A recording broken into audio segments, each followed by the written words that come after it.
All right, I got a number of stories to pass along to you. As we touched on this yesterday, the D23 Ultimate Disney Fan Event was going on over the weekend. They had a grand ceremony that kicked it all capped it all off. They honored 14 new Disney legends who have made a lasting impact on the company's legacy. The 2024 honorees include well-known figures such as Angela Bassett, Jamie Lee Curtis, Kelly Ripa, Miley Cyrus, Harrison Ford, and James Cameron, among others. Ripa! It was hosted by Ryan Seacrest, and this year's ceremony was the largest in the 37-year history of the Disney Legends Award, featuring a Hollywood-level production and special appearances by stars, Disney cast members, and musical performances. CEO Bob Iger kicked off the event, emphasizing the importance of the Disney Legends Award. He said the Disney Legends Award is the highest honor that our company bestows. It's a celebration of talent, recognition, and achievement, and above all, an expression of our deep gratitude. Disney legends are bound by the special place they have earned in our history for their tremendous contributions in service of entertaining and delighting fans around the globe. So I wonder if it has if it's like the Congressional Medal of Honor for Disney. Like, can you gain access? Can you just walk into any of the amusement parks? I would that sort of clearance. Hope that would go along with that honor. Why would you not? Including this year honorees, a total of 318 legends have been recognized since being established. And they include a who's who. So Tim Allen, Julie Andrews, Kristen Bell, Robert Downey Jr., Annette Funicello, Whoopi Goldberg, Elton John, Angela Lansbury, George Lucas, Steve Martin, Haley Mills, Ellen Pompeo, Robin Roberts, Dick Van Dyke, Barbara Walters, Betty White, and Robin Williams, among many others. So they've all played a role in Disney. Well, that also answers Kelly Ripa has not been on the show for a little while, and people were wondering what was going on, or she was participating in this, it seems like. For the first time, the ceremony is available to stream now on Disney+.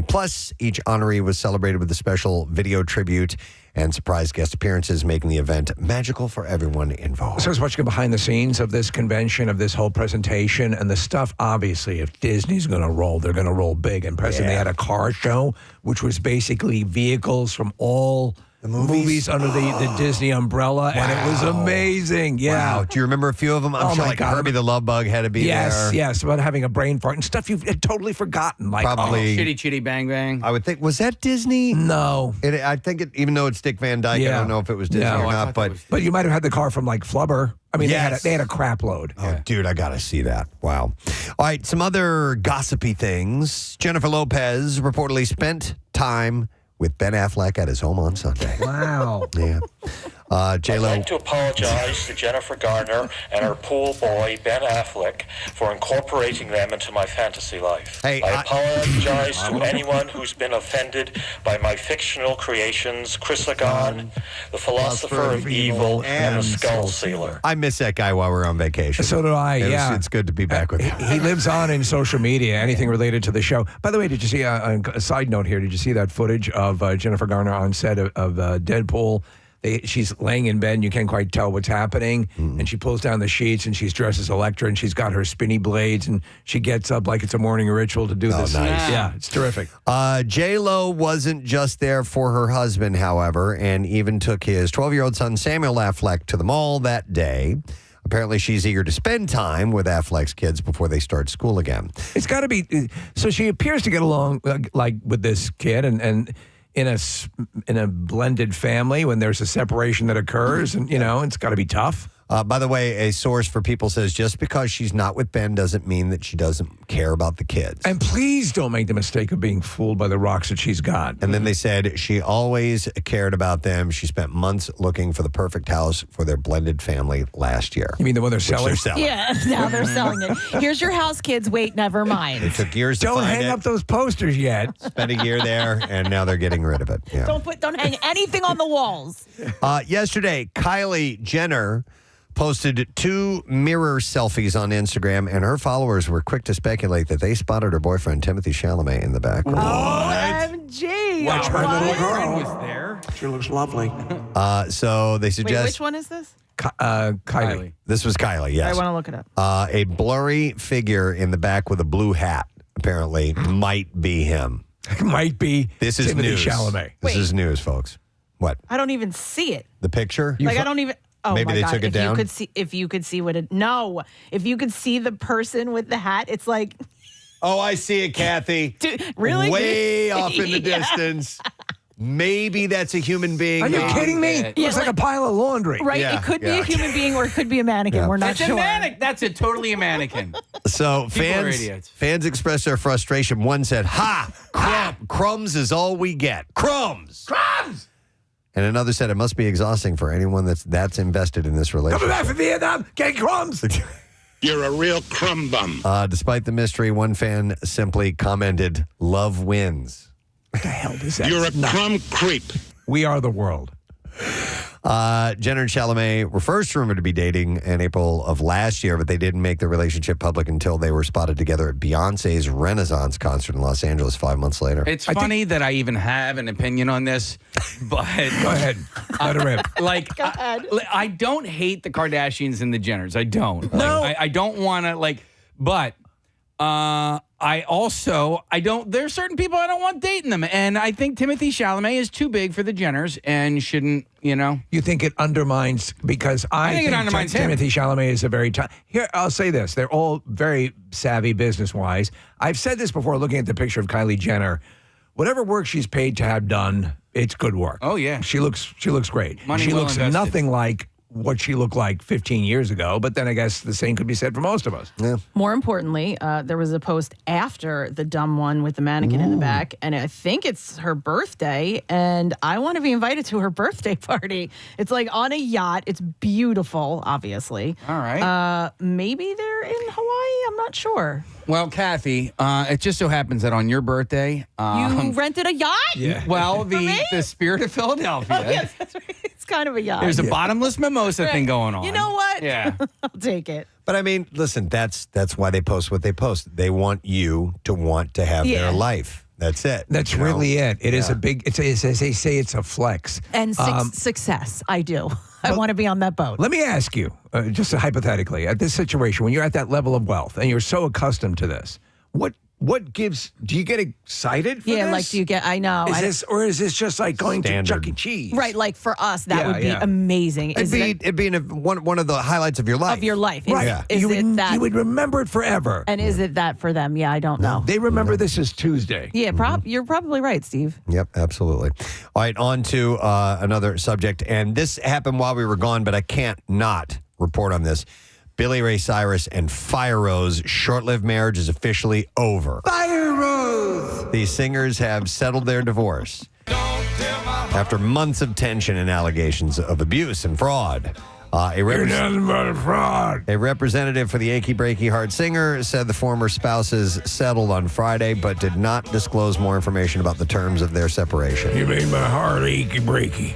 The It was rep, quick, don't you think? yeah, As far as some of these things go, it is actually pretty expeditious. yeah. The rep for Cyrus said the singer is, quote, relieved to put this nightmare behind him. Fire Rose! While Cyrus dubbed his marriage to Fire Rose a crazy, insane scam. Additionally, the father to Miley Cyrus and his rep also alleged that Fire Rose legally changed her last name from Hodges to Cyrus. Fire Rose Hodges is Fire Rose Cyrus. Would you like me to fire the laser cannons on her, Billy Ray?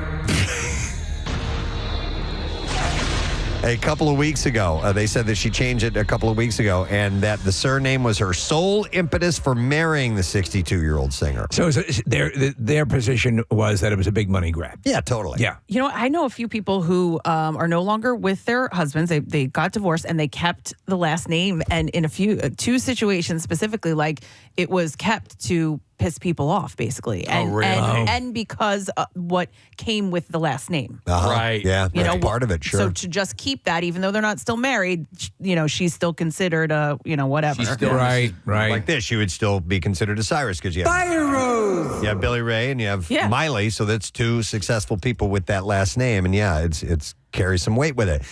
So Billy Ray said it's unfortunate that it played out this way. Not only was it a web of lies that put me in physical danger. Oh, my God. It was a I didn't realize that. He said it was a matter of the heart. Love is blind. An That's achy breaky heart. for sure.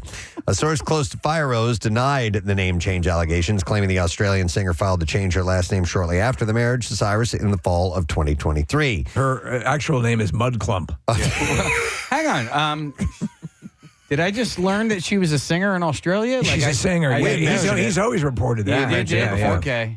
So Mud Clump and then Fire Rose. And then so Fire she changed her name from Mud Fire Clump Rose, she thought would work better on to stage. Fire Rose. Yeah. Fire Rose and her legal team, the source said that would have provided significant evidence to prove Cyrus fabricated a narrative that would benefit his public image had their case gone to trial. It was much more important to Fire Rose that this continuous smear campaign end and the emotional turmoil stop so she can close the door on this chapter. So if you're going through a divorce to begin with, it is obviously a volatile thing, or it can be. But you have this level of scrutiny. But I also think in this case, they invited this scrutiny. At least Fire Rose and her lawyers wanted this out in the press as much as they could get it out there because they want to embarrass Billy Ray Cyrus. Now, with this behind them, though, they are both looking towards the future. On Monday, Fire Rose shared a post that read, "The best is yet to come." Really? And then Fire Rose. Cyrus, on the other hand, shared a cryptic video to his profile. He wrote, and this is him, there's video showing a grassy field, and it said, "Yeah, this is where a bad thing happened, and we corrected it." Took a poop over there. Wait, what? And it hurt. And what? Wait, It hurt. It hurt?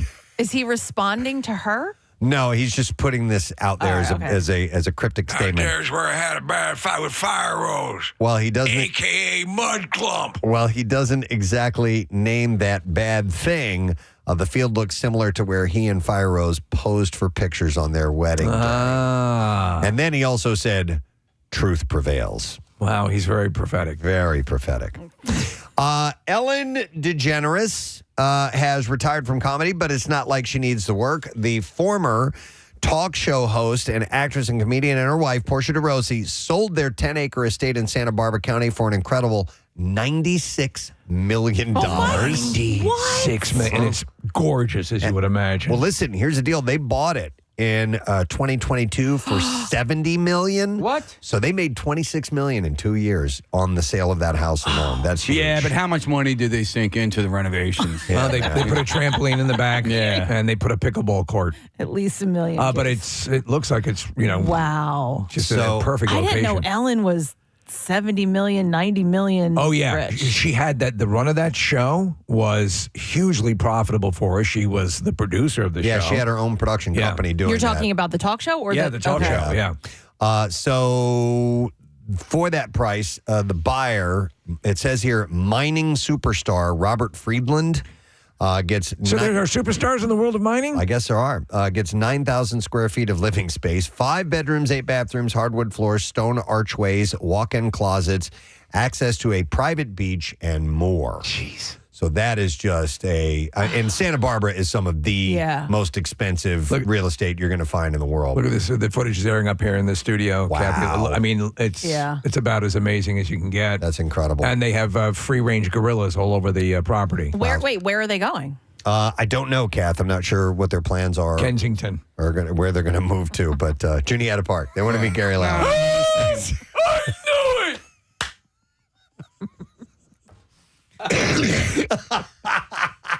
As long as his cough clears. Let's dance, Ellen. It's getting hot in here.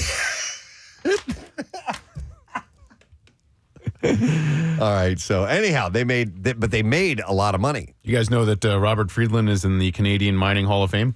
Wow. Yeah. No wonder he's a superstar. He's a superstar. Yeah. But I'm sure he's a billionaire. He's a billionaire, yeah. If you need mining done, that's the guy. Yep. Robert Friedland. He's your man. Actor Kit Harington sat down with GQ Hype recently and talked about his life, Game of Thrones, and even his journey into sobriety. And according to the actor, the move to quit the booze may have been one of the best things he's ever done. He said, before getting sober, I would stare in the mirror and I'd hate myself. I would literally despise myself and not be proud of anything I'd done. I couldn't be proud. And he said, so the fact that I am proud of getting sober is in and of itself a mark of being an entirely different person. That's cool. He said, and now every set I step onto, whether to whatever work I do, I'm proud of because I know that I've put everything into it. He's also happy that he made a commitment to being a new person before he became a dad. He said, I was so lucky to get sober before having kids.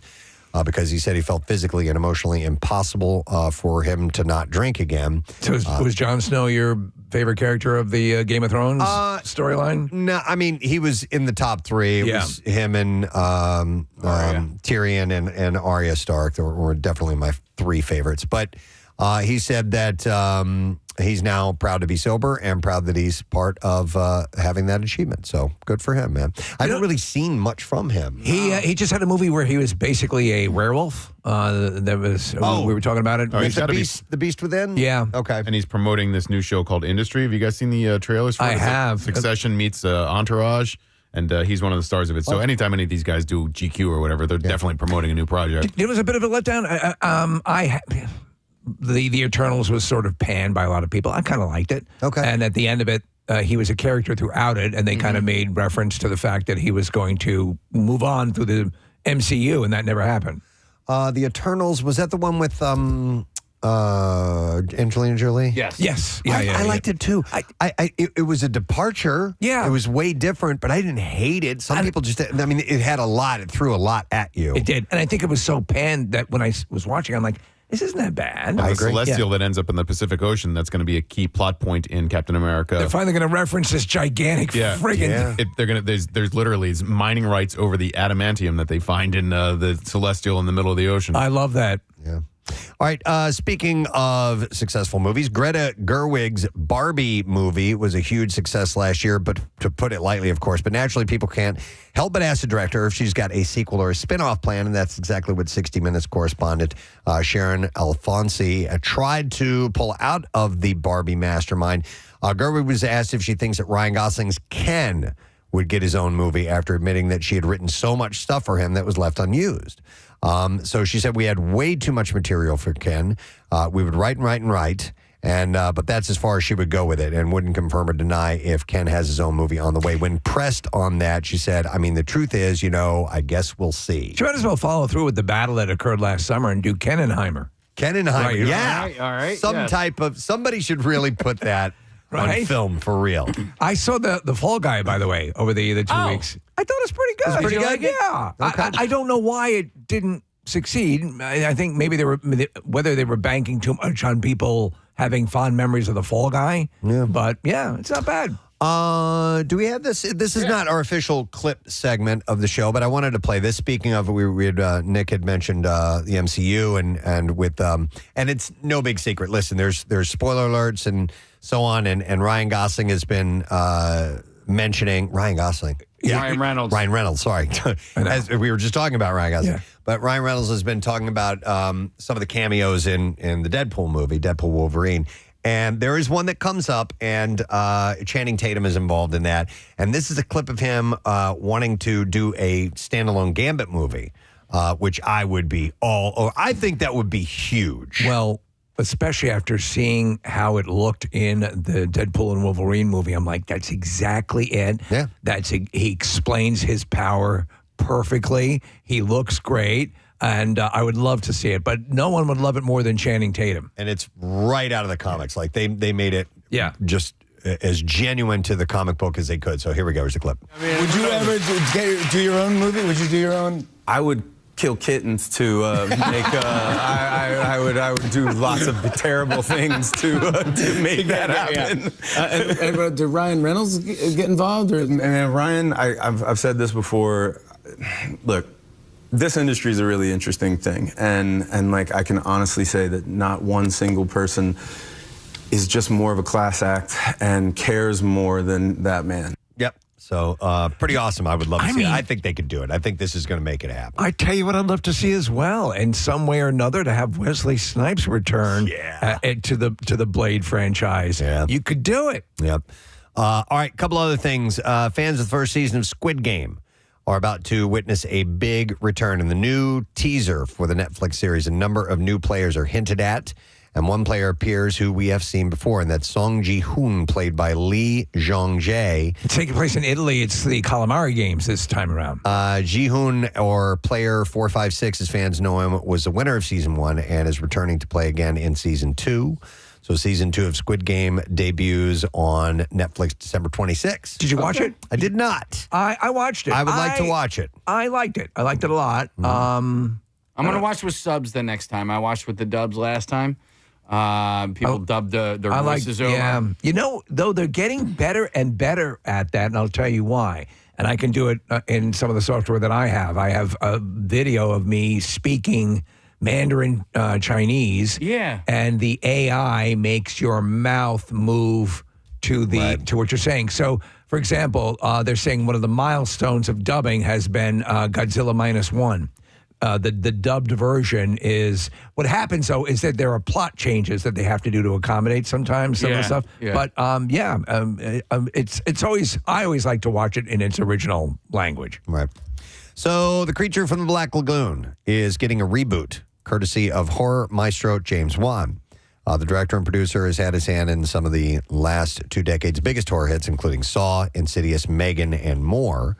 The movie is apparently a big priority for Universal, and they're looking to lean on Wan's steady hand. He's apparently looking to develop The Creature from the Black Lagoon as a grounded and modern retelling of the classic, while still leaning into its horror vibes. I gotta admit, I don't like the water. He's being more real. More real, yeah. I don't like it. Did you like that character at all? Yes, I was a big Creature from the Black Lagoon fan. The Creature Walks Among Us, the Revenge of the Creature. They were cool. The original is great, and it's funny. I was watching this guy, Preston, walk around the original location of filming. They basically shot that on the lot. Mm-hmm. They created the lagoon, and then they did some other stuff. But Did you have to be in the water? I don't know the plot line of The Creature from the Black They Lagoon. find this creature that's sort of a missing link in the chain of events of a human evolution, but it was kind of risque at the time because it really wants to get it on with Beverly Adams, the actress in the movie, and so that was the big thing. It was in 3D. But they've been talking about this. Remember, they had the run of the Tom Cruise Mummy movie. Yep. And they said they were Classic Universal horrors, yeah. Does this fall under that umbrella? I would think so, yeah. But I don't know if they would, include some of those other characters like that movie did. Because they consider Creature from the Black Lagoon part of that run. Yeah, because in that Mummy movie, there was Dr. Jekyll and Mr. Hyde. Yeah. Yeah. So they were trying to bring all those together. So I'm not really sure. More details are slim to none at this point on that story. Here's another horror story because we're getting closer to fall, and that means obviously they're going to start rolling out all these things in Fall activities, Preston, is really, you got to mention that. And Halloween. So the Stephen King short story called The Monkey is getting a film adaptation. It's mostly Mickey Dolenz? No, it's not about the band. Not about the monkeys. Oh, okay. And it's not the monkey paw either, the monkey paw. This is the first teaser is out now. It stars Theo James. Theo! I know that, Theo James. As twins. The film follows the brothers as they seek to discard a mysterious toy monkey that seems to kick off a series of gruesome deaths. The movie hits theaters February 21st of 2025. Monkey! Are you familiar with this story? It's a short story. It was from the Skeleton Crew. And is it the monkey's paw style? No, it's not the monkey's paw. It has to do with the little toy monkey that bangs the symbols together. You got to read the story. He was scary in Toy Story. Remember that monkey? He was the guard monkey. Yes. That was always a freaky toy, dude. Oh, my God. Yeah. Because it has a maniacal look. The monkey has a maniacal look on wide its eyes, face. teeth. Yeah. It's a little unsettling and probably why it became a story of his. So, Peacock and USA are debuting a new series based on the Satanic Panic of the 1980s. Satanic Panic, for those who are unfamiliar, was a moral panic consisting of over 12,000 unsubstantiated cases of satanic ritual abuse, starting in the United States in the 1980s, and some of it was centering on things like Dungeons and Dragons and heavy metal music. Would you remember that part of that? I think Preston was the. I clearly remember it, but I'm wondering if that was also part of. Remember that school? I think it was Huntington Beach, California, where they said they were practicing satanic rituals with the kids in the school, and they had this big lawsuit, and they realized that the kids they got their testimony, and they were sort of cajoled into there was part of that, right? It was, I think, a little bit part of it. Yeah, but they found that as they were interviewing these kids, and they were leading them. The interviewers were leading them, and the kids would go into these more disturbing details that they were just making up. They were being kids. They were storytelling. And people lost their teaching careers and all that stuff. Yeah, it was bad.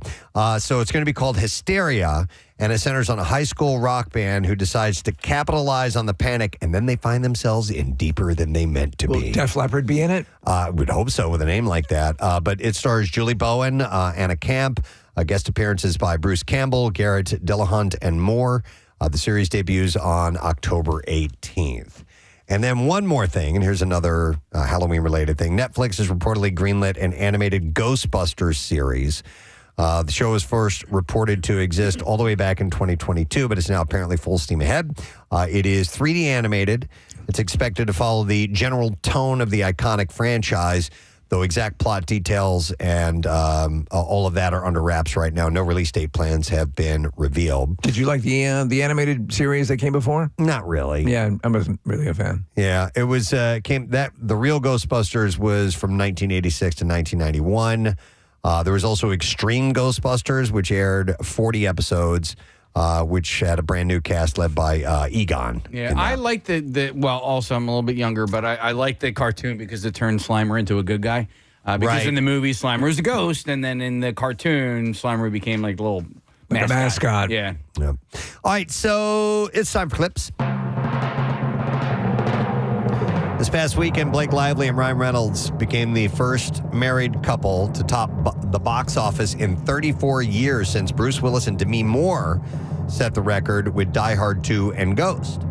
In this clip, Blake talks about her book-to-movie adaptation of It Ends With Us. I've been doing this for 20 years, and like you always kind of say you like the movie, but like this, like I love this movie. I am so proud of this movie, and I just... everybody just put their all into it, and I think that you feel it. Right. Come on. I want to see you naked. I don't have a little... It's based on this book. It's a bestseller, and the movie was, $52 million over the weekend? Something like that. Yeah. So I usually have a little tagline. Yeah. But these two clips tie together. Would E-I-E-I-O get it done? No, I have one tagline. Here, Ryan talks about the moment reality set in after filming Deadpool and Wolverine. Here we go. Probably the best experience I know I've ever had. I'm not going to speak for Hubert here. But the outcome being even better was equally shocking because usually when you have that much fun and you experience that much joy, we sort of have a mechanism in our brains that says, oh, well, we must be Yeah! It Ends With Us and Deadpool and Wolverine are in theaters now. That's my little I wrap-up watched line. The Green Lantern over the break, and on that set, Blake Lively looking the way she did, you would have to have been a moron. Gorgeous. Yeah, to not make a play for that. Yeah, that was the first time I think you and I both realized we came to each other. Did you see her in this movie? I didn't know how pretty she was. Just absolutely beautiful. And she's a great actress, too. She is. That is what I have in the entertainment report for you this morning. So we have an announcement coming up around a little less than an hour from now. We'll get to the bizarre file, and we'll pass along the information about that with you. So make sure you stay with us. We're going to take a quick break. We'll come back in a moment or two and dive into some more stuff on a Tuesday. Stay with us. We'll be right back. Who's out there? Who took a lead? It looks Michael. Michael! Once again. You are the man! Wow, Rachel's has crossed lanes, but we got another winner. Michael just again crossed the finish line. Unbelievable. Earnhardt of dildos. Our number one winner by far. 15 points, way out in front, undisputed champion of the Brickyard 500. It's Michael.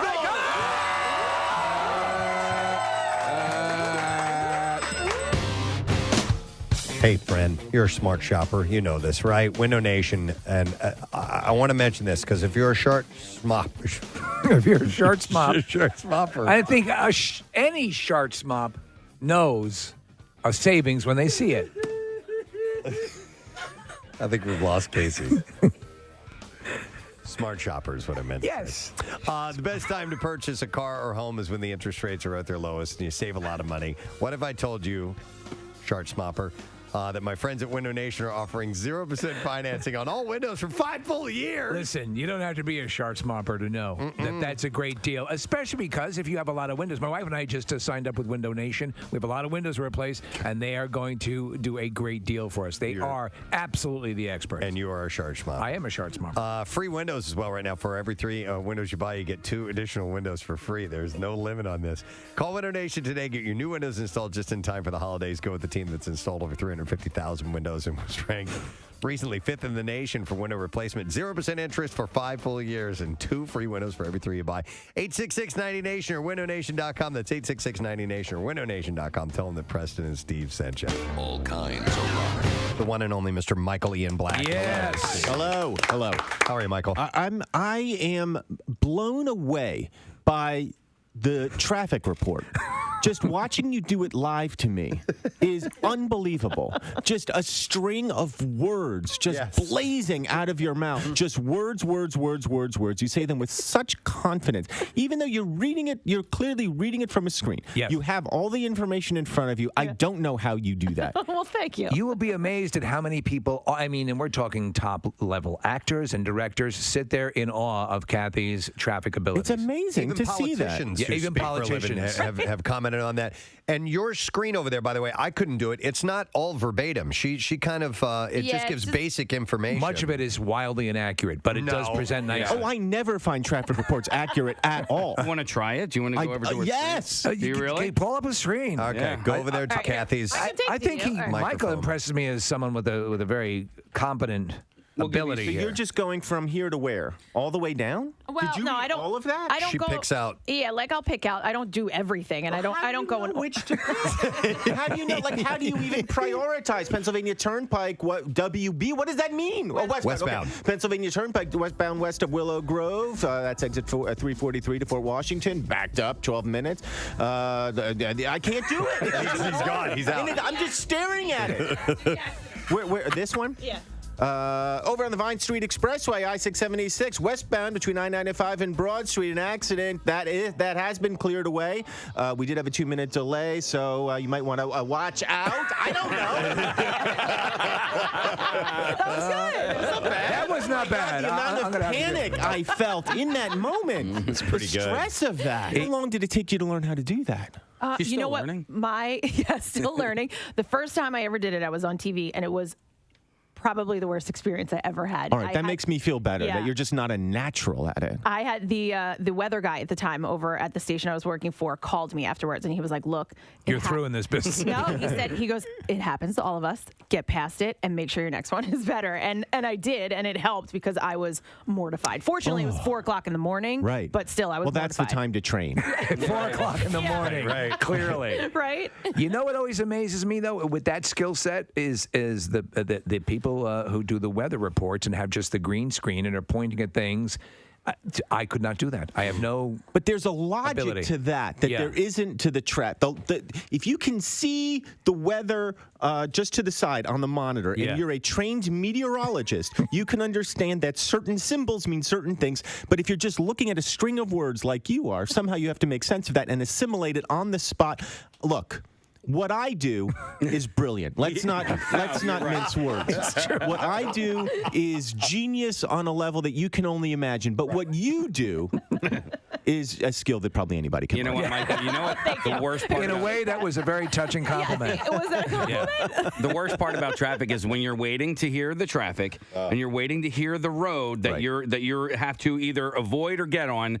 And then you space out, and you're like, "Oh my God, you missed it." What did she just say? She just said my road, and I wasn't paying attention. That happens with me with the weather report. The one day that I'm looking to have the information for is the day I invariably glaze over and don't listen to. Right. Well, there exists now, or maybe it's just coming online, technology where you can plug what you want into, apparently it's your telephone. Exactly right. And then it will actually tell you what the weather forecast is going to be. And if you miss it, you can do it again. We are creatures of habit. And, and so we end up like you default back to a kid waiting to see if your school is closed. That's right. It's all Michael, do you live in Los Angeles? I live in the Connecticut section of Los Angeles. Yes. Because that's in Los Angeles. Connecticut is a little further east. A little, yeah. So very East LA. Furthest most eastern town or state in California. Well, let me ask you then. How did Michael Ian Black, little Michael Ian Black, who's growing up on the shores of Connecticut, California, how did you end up in entertainment? What was the path that led you there? I, as a very young person, I was 9 years old, and I was sent away to summer camp, and I did a play there. I don't know why. I think because there was a girl I had a crush on. Of course. Who was doing the play. What camp were you at? Tecumseh? It was not called Tecumseh. It was called Camp Najiwa. Okay. A Jewish camp with an Indian name. And that's so unique. It has a better ring than like Camp Comanche Shivowitz or something. It's just Camp Shivowitz. Well, it's a joke because that's where the Indians send their kids. Camp Cavallo. And then I did it, and then I came home that summer, and I was like, Mom, I'm going to be an actor. Yeah. And then, she was like, whatever, because I was 9. But then I never wavered from that. So I'm now living the life choices made by somebody who could not tie his own shoes. But it's interesting because you're a writer, you're a performer, you've directed. You have these sort of things that present themselves to you. Like my focus was originally going to be television and try to do the radio came along. I'm like, oh, this is what I've been looking for. This is great. But I think the thing that I've found with many people is that, and we've said it time and time again on the show, at a certain point, you say, am I going to do this? And then you eliminate safety nets and just go for it. Well, I never gave myself the safety net to begin with. Okay. I think most parents encourage their kids to, get a degree in something or have some kind of backup plan. And I knew that if I did that, it would be too easy to do the backup plan and not do the thing that I wanted to do. So my feeling is that when I started, everybody said, show business seemed like an impossible way to make a living. I didn't know anybody in show business. Nobody in my family was in. It just didn't. It seemed so remote. But crazily enough, as I've gotten older and into the business economy has changed, people in creative professions in a strange way have an advantage because we're used to hustling, we're used to doing stuff, and these jobs, at least so far, can't be outsourced. So in a weird way, my profession is more stable than the professions that were stable when I was a kid. It's more merit-based. It's more, that makes sense. In my case, not so much merit. It's just the fact that I'm gorgeous. Yeah. It's just, I guess that's merit in its own way. Yeah, but I'm just gorgeous. So I've just been very fortunate. Just in terms of my cheekbones, I've been very fortunate. Yeah. Jackie Bam Bam, can you hear me? Yes. Okay, good. All right. Yeah, there's a little delay, but I'm here. Take a look at this guy. Can you see him? By the way, Friday the 13th. Hi, Michael. Whoa. It's Halloween, and it's Michael Myers. And then we have a chain-wielding maniac from the Bates Motel, and actually 2 of them. One of them has a scarecrow mask on. Another one has just a psychotic-looking face. So, Jackie, they look like they're ready to go, man. Can you smell the gasoline from here? I'm ready to play with some dangerous toys. I'm ready. He's so into this. Jackie? We're going into the house right now. Okay. Damn Now, it. we heard that our birthday boy might be awake, so we have to go with a different tactic. Okay. Oh, no. Okay. Okay, you guys ready, Jackie? Here we go. All right. On 3. Go ahead. Everybody ready. 1, 2, 3.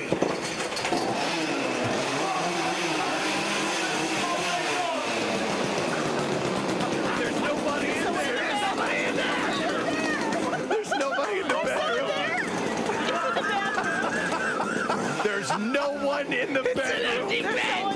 Are they in the wrong room? Where did he go? How did he work on it? Wait.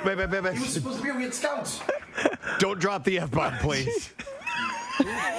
There's nobody in the bedroom. Amazing. There's absolutely no go to the one in the bedroom. Go to the bathroom. I think he's taking a piss. His bed is made. Let's go in the bathroom. He might be. Yeah, he'll never see you coming. Yeah. Oh, my. I don't think his bed is made. He didn't sleep in that bed last I don't night. even think he's there. No, he's not. Look at how confused everyone looks. Where's our boy at? I feel bad for the guy. Preston wants to say hello to you. Oh, here, hang on. I'll bring up the phone line. Hi. Hi, thanks, Kathy. You know what we haven't done in a long time? What? The stream of consciousness. My mind is a raging torrent. Yes. Flooded with rivulets of thought, cascading into a waterfall of creative alternatives. The stream of consciousness, nerd. Variety of stories that have come across worth A sharing variety of stories he's come across. that don't really have any connections at all. But I did touch on this yesterday because we mentioned that the Disney D23 convention happened. So at that, they did announce a bunch of improvements to the parks that they're going to make as well. I mainly talked about the movies and TV shows yesterday. Yeah, both of you have been to Disney World in the past decade, right? Oh, Yes. yeah. Yeah, Oh, a couple yes. times. Oh, yes. Oh, yes. And like my brother's family, they're big like Disney people. They go all the time. So I've gone on a couple of occasions with him, and I've done the park the way they do. And he's an old pro. You know what I mean? Like if you're going to go to Disney, talk to somebody who's a vacation club member, and they'll give you all the tips. So I've heard from people who are club members who have some have said that they've been less than satisfied over the recent years with not having a lot of additional things or just some complaints in general. It seems like Disney has taken an active effort to try to brush things up a bit. Right. Yeah. And listen, I've only been, a handful of times, so I'm not like a regular, like a club goer who probably sees it all the time. And they some of it could get old hat. But even if you have to wait in line for rides, even if you don't go on the rides, it's still pretty magical. It is magical. It is funny though when you see like a family fighting and like kids just screaming and crying, and you're you're thinking in your head like this is the happiest place on earth. America, on earth. There's footage of like full out brawl. We're making memories here. The best is when Do you not know that we are making memories? We're having fun. We're having we fun. are having fun. Preston and I were walking through Epcot on our journey to get the greatest ice cream sandwich in the history of man, and there were these people, Steve. They were doing around the world drinking wise. They were hammered.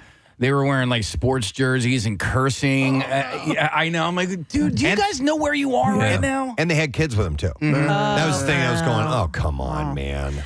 My brother just said to me yesterday, he goes, I've realized that when we go on family vacations, we don't actually enjoy ourselves. He was like, the only time we have fun is when we're alone. He's like, so I'm not sure how I feel about these family vacations anymore. Listen, sometimes when you try to cram too much into it, it becomes work.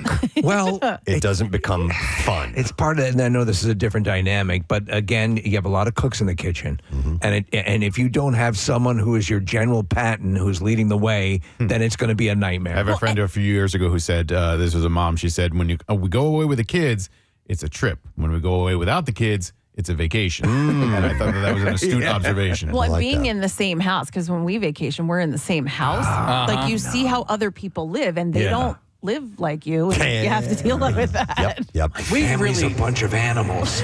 We really should do our show from Disney, though, right? Yes. Sure. Or Universal loved us. They did, and Universal is building a whole other park. It looks amazing. A third park, like Nintendo Land. And all that stuff. Clearly, we need to go back for that. Clearly, we got to go back. We for need that. to go back anywhere where people will have us. Yes. All right. So there are theme park and cruise projects that are going to be opening in the next few years. Companies promise to invest $60 billion into parks and cruises over the next decade, and they shared some of the details on what that'll include. So the Magic Kingdom will be getting, this is all in Florida here, and then I'll mention this stuff in California. The Magic Kingdom will be getting its biggest expansion ever behind the Big Thunder Mountain Railroad ride. 2 new lands will be added to that. One will be villains themed. I like that. Ooh, like the Descendants. With 2 major rides, and the other will be themed around Pixar's Cars movie and will break ground in 2025 and include 1 thrill ride and 1 family-friendly ride.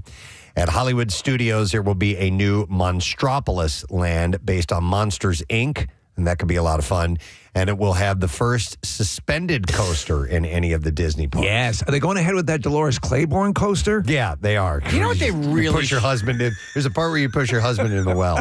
They and so we that have would be popular. Yeah. Do we have an Imagineer who listens to the show? We do. He does a roller coasters and stuff. No, I thought you were talking about the Disney artist. Robert Farrell is the name of the Disney artist. And then do we have another person who designs roller coasters? Remember But I think that was that Disney? I don't think so. Because here's what I'm thinking: they need to have an upride where everybody What's upride? And everybody gets in the house, and then the house lifts off or something like that with and you can see the balloons from like all the other parks and everything. There's an Airbnb. No that kidding. is actually it is a suspended house.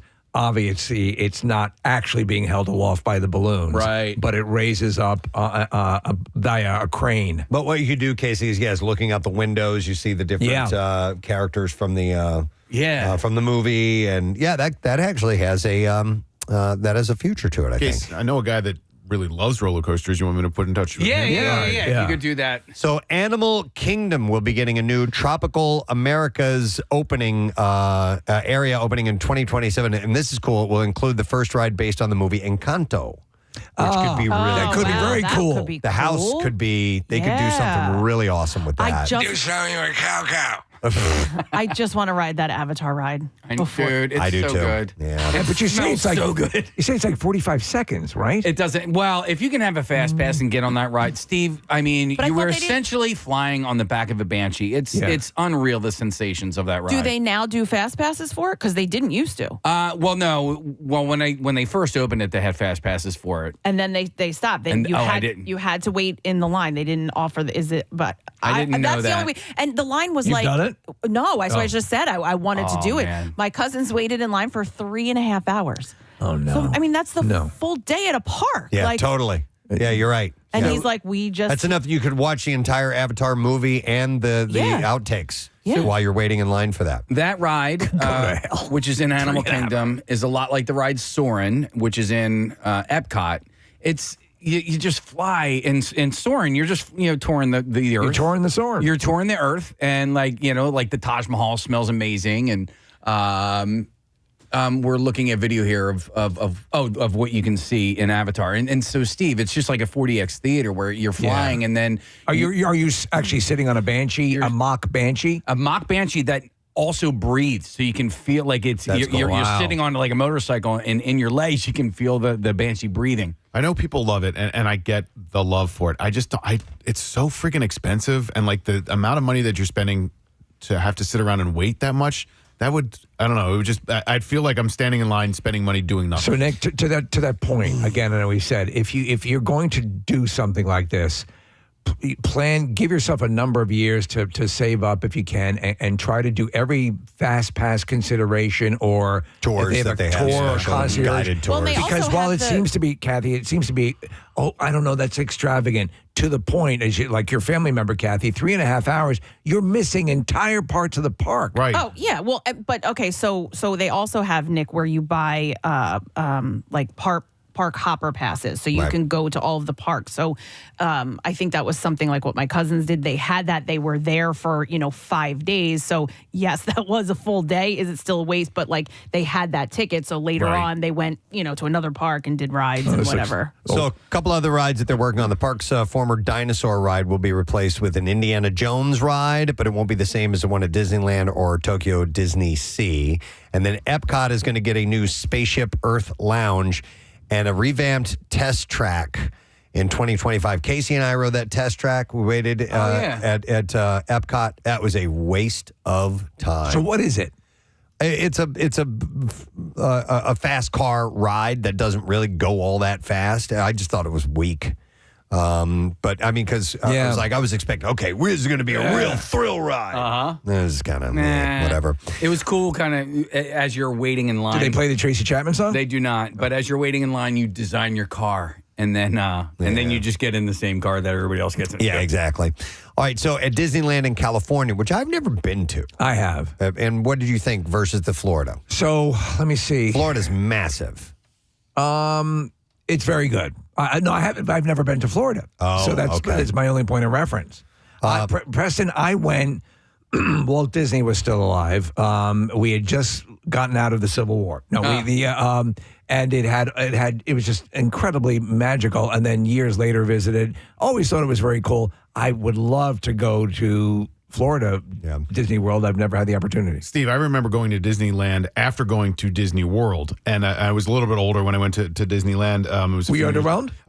Yes, because of it felt cramped. Yeah, and Disney World it feels so expansive. And I mean, I was a kid when I went to Disney World, so my frame of reference probably isn't fair. But Disneyland is really like hemmed in by the rest of Anaheim. Well, that's what happened. Is Walt Disney picked Anaheim because it had a whole bunch of area to grow, and what happened was because Disneyland was now there, everything grew in around it. Yeah. So it sort of makes it feel compacted. So we bought up half of Orlando, and they could just expand as much as possible. In honor of the 70th anniversary in California in 2025, they are creating the first ever audio animatronic version of Walt Disney, featuring what they call a level of complexity. Welcome to Walt Disney! Level of complexity of technology that has yet to be seen in a Disney park. Do you want to see some of the princesses from Frozen? Check out the turn cutter on this bitch. So this apparently is going to be next level as far as animatronic stuff goes. So they had sort of a quasi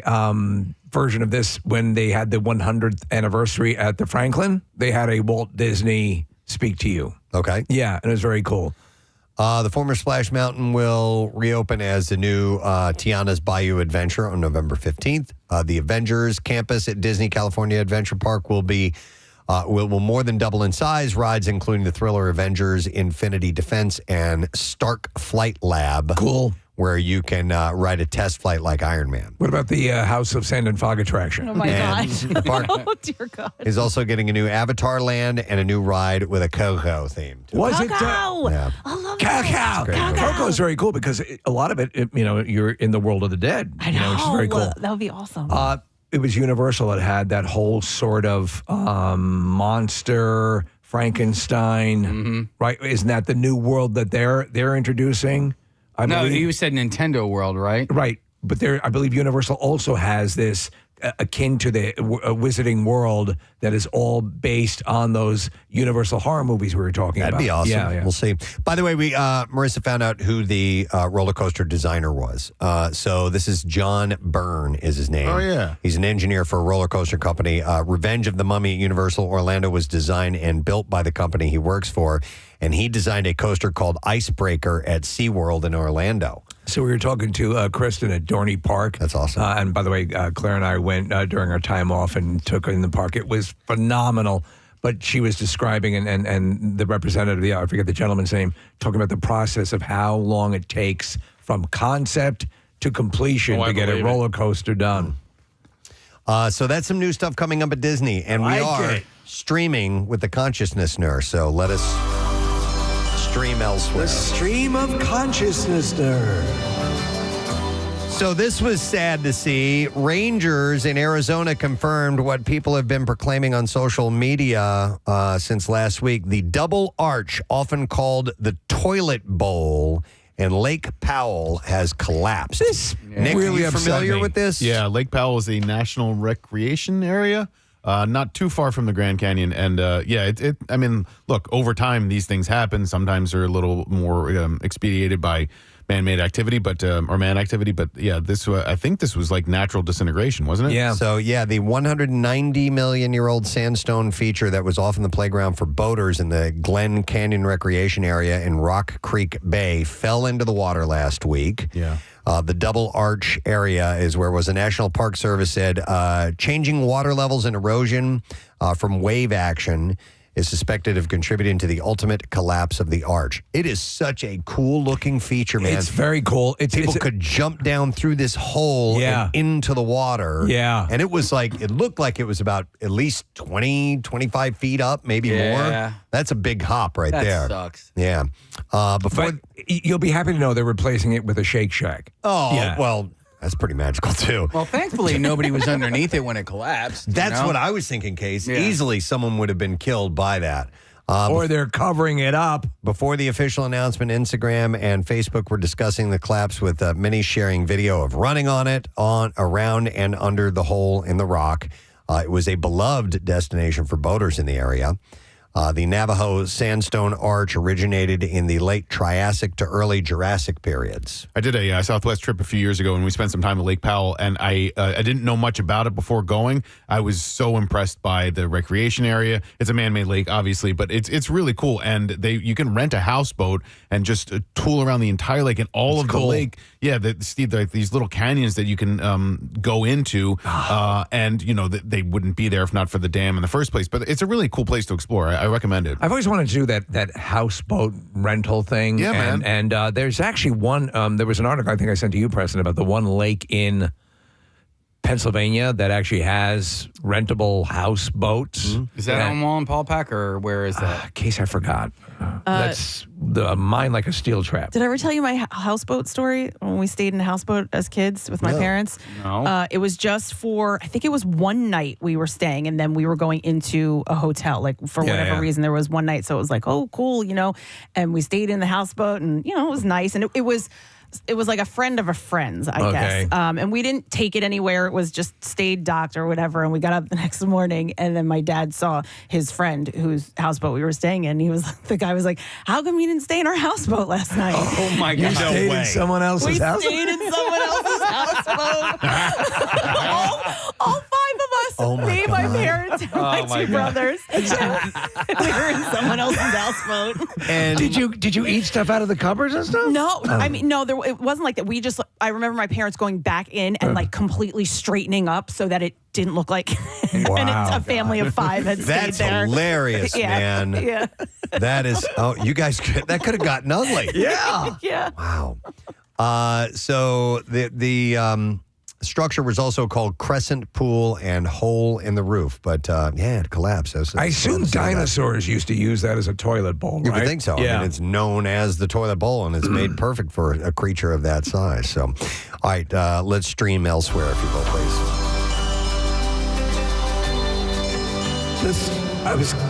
The stream of consciousness. Thank you. Just gonna give you a break on one. So when you guys were watching the Olympics, and I know we're past that, and we were gone during the brunt of all of it, but did you watch any of the artistic swimmers or the synchronized swimmers? Yes, I saw it after the fact, but mind blown. Me personally, very impressed by it. Yeah. And Like, I've I seen could that not stuff for believe years, it. but the underwater view of what they are able to pull off and to come that far up out of the water simply by kicking their legs is nothing short of impressive. But what was interesting, I saw in this little article, was how they get their glassy, slick back hair to stay put while wet during those routines. Oh. So, their hair doesn't move. Right. Yeah. And so they've got it up in tight buns and stuff like that. So USA artistic swimmer Keena Hunter recently gave the insider secret, and it's all thanks to a common pantry item. Okay. What? Is it Crisco? No. It's Knox gelatin. Oh, yeah. Because it hardens. Yep. They use packets of unflavored gelatin, the same stuff that's used in desserts, and they mix it with hot water, and it gets like a honey-like consistency that they put in their hair. Knox gelatin was what I used to use, and what early Hollywood makeup artists would use for burn effects and to create creatures for that very reason. It becomes that sort of hardened, but it can be a bit transparent too, so you can see that's the hair. it. You can see through it, but it also gives it kind of like a glaze. Yes, yeah. So I told you guys this before we went on vacation, but a friend of mine was a synchronized swimmer growing up, and so she would always tell us all these tricks, but they all wore makeup too. Yeah. In the water. So I guess there's waterproof there's makeup. got to be some sort of waterproof makeup. Yeah. Yeah. When the hell did this evolution in this kind of synchronized swimming take place? Because I always think about the SNL parody with Martin Harry Shearer. Yeah. No, but I mean, like all the little routines they do out of the water before they get into it and everything is pretty awesome, man. I thought it was badass. I forget what they were doing, but they were inverted and they were. I'm having a brain fart, but they were recreating sort of like a scene from a movie, and it was amazing. I didn't know they could lift the girls up out of the water to where they could do twists and flips and things like that as well. And even if you look at what they're doing, like how sometimes they're out of the water, like from their waist. Yeah, their waist. on their own. Yes, that takes and they're a not touching. tremendous amount of leg strength to do that. They're in deep water. Well, and even if they're upside down, using their hands, and You know would what I have mean? to. They're upright. What kind of movement? And they were showing it, but think of the kind of thrust you would have to create by flailing your arms underwater to lift your body out at waist I level. believe it's a, if I remember. Is it their vaginas? No, I believe it's like a figure eight motion. Speaking of which, did you see the photo of somebody in synchronized swimming? It was last week or 2 weeks ago where just the bottom half of their body was sticking out of the water. Their legs were spread. And so right where the crotch part of the bathing suit is, like the edges were tan. So it just looks like lips. I mean, I didn't see that. It's just South Korean team displaying impressive labia. There was a whole breakdown on the gymnast. A little bit of catamaran action out there. Of the gymnast, not on the official Olympics. Like I think it was a comedian who did it, but a whole breakdown on the gymnast bikini line and why there's no razor burn and it's so smooth and how impressive that is alone. By the way, and I didn't know that the women's water polo, their bathing suits went straight up the crack of their asses, man. Oh, I mean, I didn't see way that. up in their butts. Yeah, we were like, and it looked like every single person was wearing a suit. I mean, like this again, the angle underwater is just very informative of the. I don't know how the hell they're doing it. Yeah, we're watching this right now on the monitor, but nonetheless, so they use Knox gelatin. And apparently getting it out after the performance is tougher than putting it in. They said it takes a lot of hot water and a very strong cone. So, Kathy, they got to like fight that stuff out of there. Oh, my God. Do you know what is amazing? I, for some reason, it didn't occur to me that they'd be doing this, but they were using those little nose. Yep. Yeah. Yeah, because you would have to. You have to. Yeah, you're upside down. Yeah. A lot. By the way, my favorite moment, and we don't have to break down all of the Olympics, but the whole Snoop Dogg thing. When he talks about the horse crip walking, I watched that over and over and over. It just cracked me up. I man. just loved him being a part of it. I thought it was so good. Yep, it was excellent. All right, moving on. Let me see what else we have here. The stream of consciousness. Oh, hang on a second, though. Can I ask you guys about the Olympics? Can I ask you a question? No. Preston, you thought you were moving on. No, And they because keep I pulling you back. I haven't done any research. I've only seen the footage of that chick breakdancing. Was that legitimately at the Olympics, Yes. or is that a joke? No, she got a 0. Yeah. Okay. She got a 0? And she was she pulling a fast one on the world? That is the question. That is the belief. A case for as much as I've read about it, I can't quite decipher what the modus operandi But how did was. she There was get a in? How did she story this qualify? morning, and I didn't get a chance to see it. Marissa? She is a professor that studies breakdancing. Okay. And she's Australian and she teaches breakdancing or like the history of breakdancing. Ray Gunn at is her some name or something, university. right? Yeah, and she's like, screw you guys, this is what I do. She is legit. It is 100% Okay, because I've heard serious. I've heard also, Marissa, that it was sort of she was trying to make a commentary on something. But, Maybe. On this not being a sport, or No, I don't know. Okay. On dingoes. But that is the equivalent. Like for years, I've heard people say, "I want to see regular people take part in an Well, there you Olympic go. sport." I mean, when she was there doing you go. the kangaroo bounce. Casey, I finally did see one of those videos. It was an Olympic swimmer versus like college swimmers. Right. And the college swimmers went off, they dove in, and then they waited like a whole 10 seconds, and the Olympic swimmer dove in and beat everybody. Oh, I watched. Did you watch Snoop Dogg and Michael Phelps race? Yes, It was the yes. same thing. He gave him like Meanwhile, it was in like a hotel pool. we were trying to figure out whose pool that was. Was that at Michael Phelps's house? I think it was Phelps's house's pool. Well, I saw one time there was it was a journalist who was trying to express how insanely talented these athletes are, and they have a rigging that they can put on you while you're in the pool that will essentially drag you at the speed, at an Olympic speed, as you are swimming along, and it's insane. You can't believe that human beings can go that fast while swimming. Yeah, I can't breathe. Well, real quick before you move on, Preston, Steve or whoever asked, it's Raystown Lake that has the houseboats. There we go. Thank you. Raystown Lake? Yeah. I had not been familiar with that lake. Where is that? That is in... Is it past Harrisburg? Huntington County, Pennsylvania. I don't know where that is either. You don't? All right, well, anyone else before we... Anybody else want to stream? Stream of consciousness. Nerd. Trying to move on. To Pittsburgh. It's near Pittsburgh? Yeah. Okay. So, how would you like to... would everyone like to live a happier life? Of course. Yes. Okay. Well, Dr. Robert Waldinger may have cracked the code on what makes for a happy and healthy life, and he's got research to back it up. He's the director of the Harvard Study of Adult Development, possibly the longest-running study on human happiness, which started way back in 1938. So does he guarantee 100% that this will work? No, but these are things you should follow if you want a good shot at it. All right. He's also a psychiatrist and professor of psychiatry at Harvard Medical School, a Zen priest, and co-author of The Good Life, Lessons from the World's Longest Scientific Study of Happiness. All right, so he seems to have the chops. Yeah, you guys hear about the U of happiness, I guess it's called? Oh, no.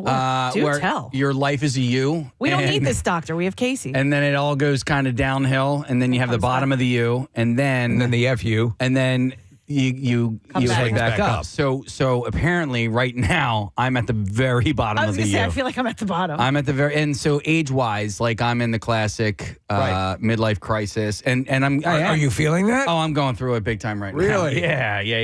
Yeah, especially because I don't think there's a lot of longevity in the male side of my I think you're going to buck that. I think you're in exemplary shape. Can I like suggest that. something? Yeah. Put on a pair of shorts and walk by a construction site. That'll make you feel good. We should test that. We should. So where am I?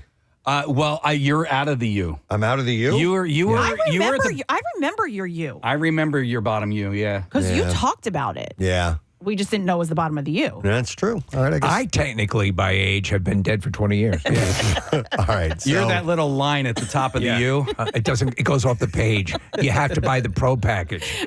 So the professor says that a lot of components factor into a happier life, but one thing is the key, and that is quality relationships. He explains that the study has found that staying actively connected to at least a couple of people gives us a sense of connection that we need, helps with stress relief, and keeps us from feeling lonely. I couldn't agree more.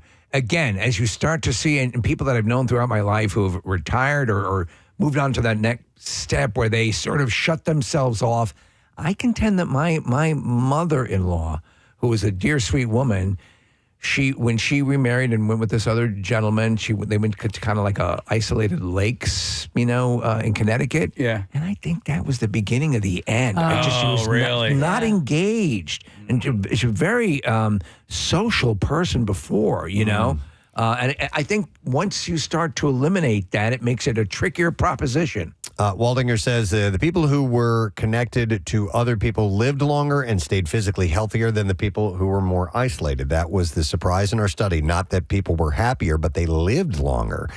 Here's what the expert recommends to live your happiest life. Here are a handful of things. Number one, don't neglect the basics. Prioritize your physical health by exercising regularly, eating well, not abusing drugs or alcohol, and getting a reasonable amount of sleep. Right. That's obvious. That's the one thing we fall down on because it's hard. Yeah. Level up on your social life. It says invest in your personal relationships and improve your social fitness by getting involved in social activities and meeting new people as well. And drink margaritas. And drink lots of margaritas. On a ship going down the Delaware River. Strengthen existing relationships. It says stay in touch and connected with people who are important to you. Yes. Because you can lose touch. And sometimes both people are at fault and it's at no one's real they're not doing it on purpose. It's just life. But if you are aware of it and reconnect, it can help. Especially if they owe you money. You ever lose touch with someone, though, and you're like, yeah, I'm good? Yes. Like you're okay without them. I had the opportunity to reintroduce someone into my life who was a good friend from a while ago, and I think this person felt the same way. It's like, I'm good. Yeah. I'm good. Steve, I was similar, and we have a mutual friend who's like, you guys should reach out. You should reach out. And I'm like, and I thought about it, and then I was like, my life has not been affected at all. It's not a commentary. It's just simply what are you going to do? Yeah.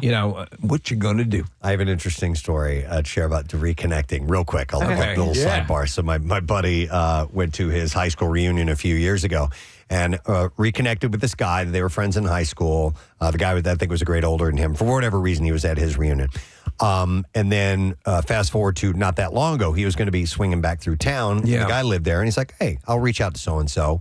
I'm in town. Yeah. Grab a drink, something like that, meet up. So he reaches out to him and says, hey, I'm going to be in town in the state. Thought I'd come by and say hi. And he goes, yeah, man, let's do that. And then the next text he receives from him are naked pictures of his current girlfriend. Okay. Oh, man. All right. There so you is that go. an invitation? So the guy is like 62 years old, and he's like, this is my 50-year-old girlfriend, man. Oh, yeah? Boy. Whoa, Yeah. 50. Cool. You poked the bear. Yeah. And then he tries to, Will's like, okay, well, maybe we can, he does, it was just unsolicited. Yeah. It just came out of nowhere. And then he writes back, quote, he's like, well, maybe we can meet up around this time. He goes, nah, the girlfriend will probably want to F and eat, so I can't make it. What the hell? And Will, my buddy. You said his name. That's the second time you said all right, well, Will. Will said, he's like, I'm good, man. It's all right. Thanks. No need. But he showed me the pictures. Yeah. I mean, they were graphic. Yeah? Yes. Why'd you send them to me? I know. It Come was on. Catch up at another time. That's very funny. bizarre. That's Okay, funny. back to what makes us happy. Oh, yeah. Strengthen existing relationships. Stay in touch. I already said that. Connect with people who are important to you.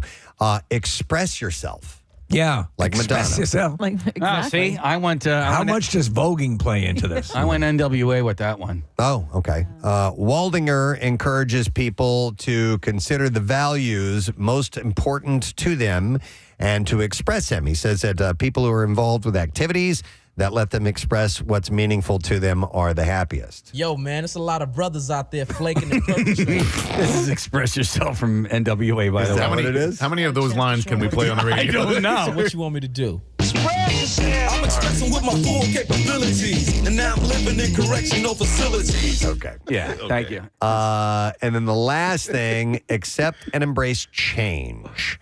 We change all the time. The important thing is supporting that change instead of resisting that change.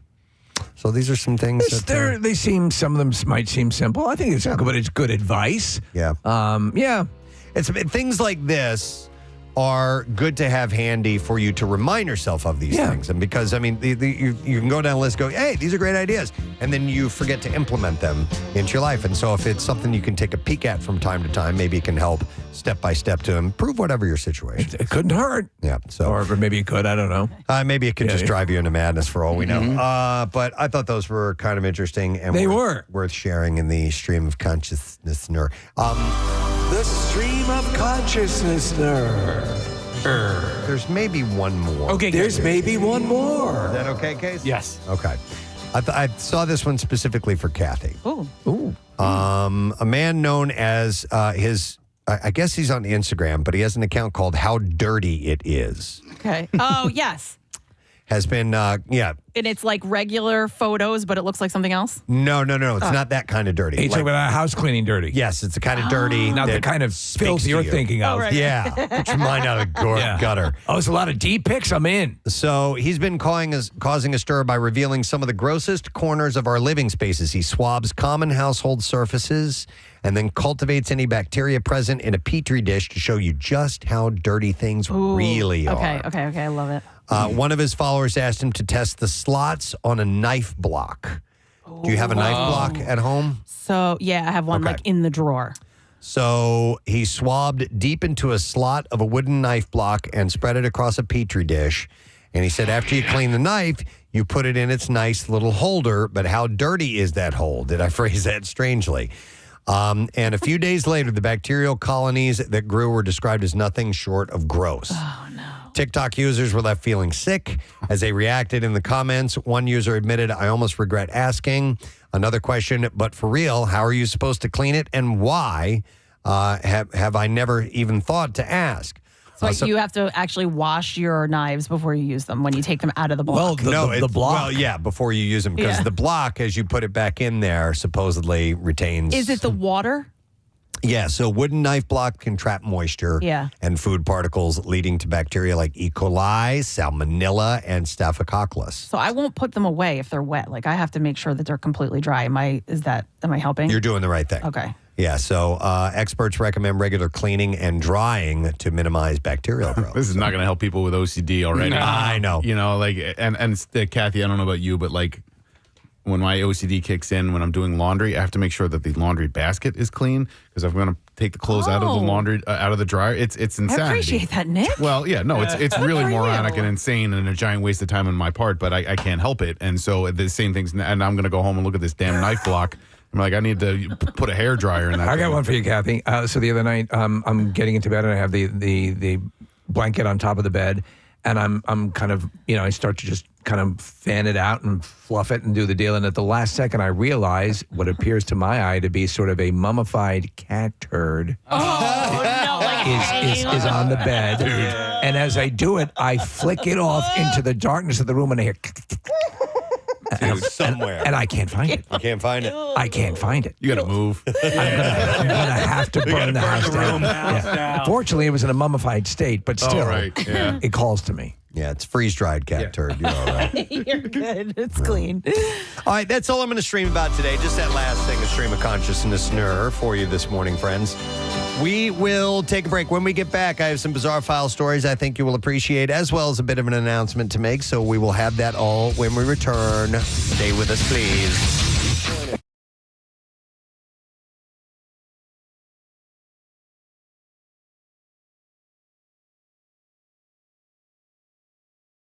Is this Jimmy?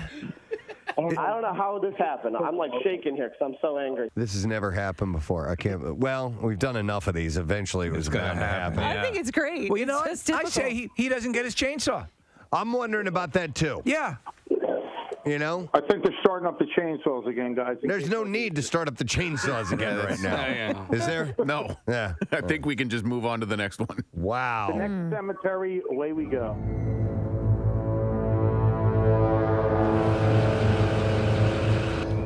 That's fake. He's fake? Yeah. You sure?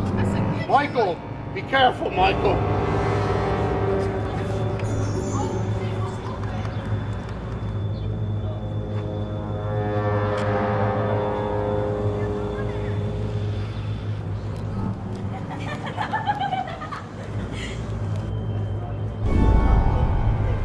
Happy Halloween, I'm here. Are you ready? All right, let's go. Okay, there's a deer head, there's some saws. Oh, this guy's really into horror movies. Yeah, let's get everybody upstairs. Up the stairs again. It's a tight staircase. Yeah, it is.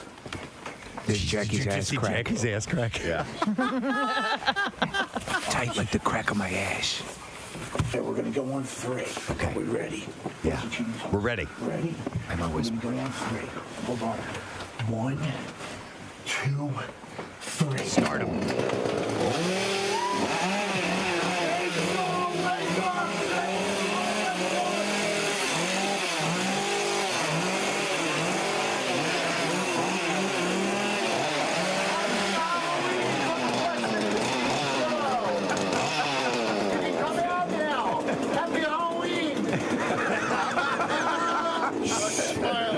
She completely covered herself up. Chainsaw wake up. I see that. Somebody got you.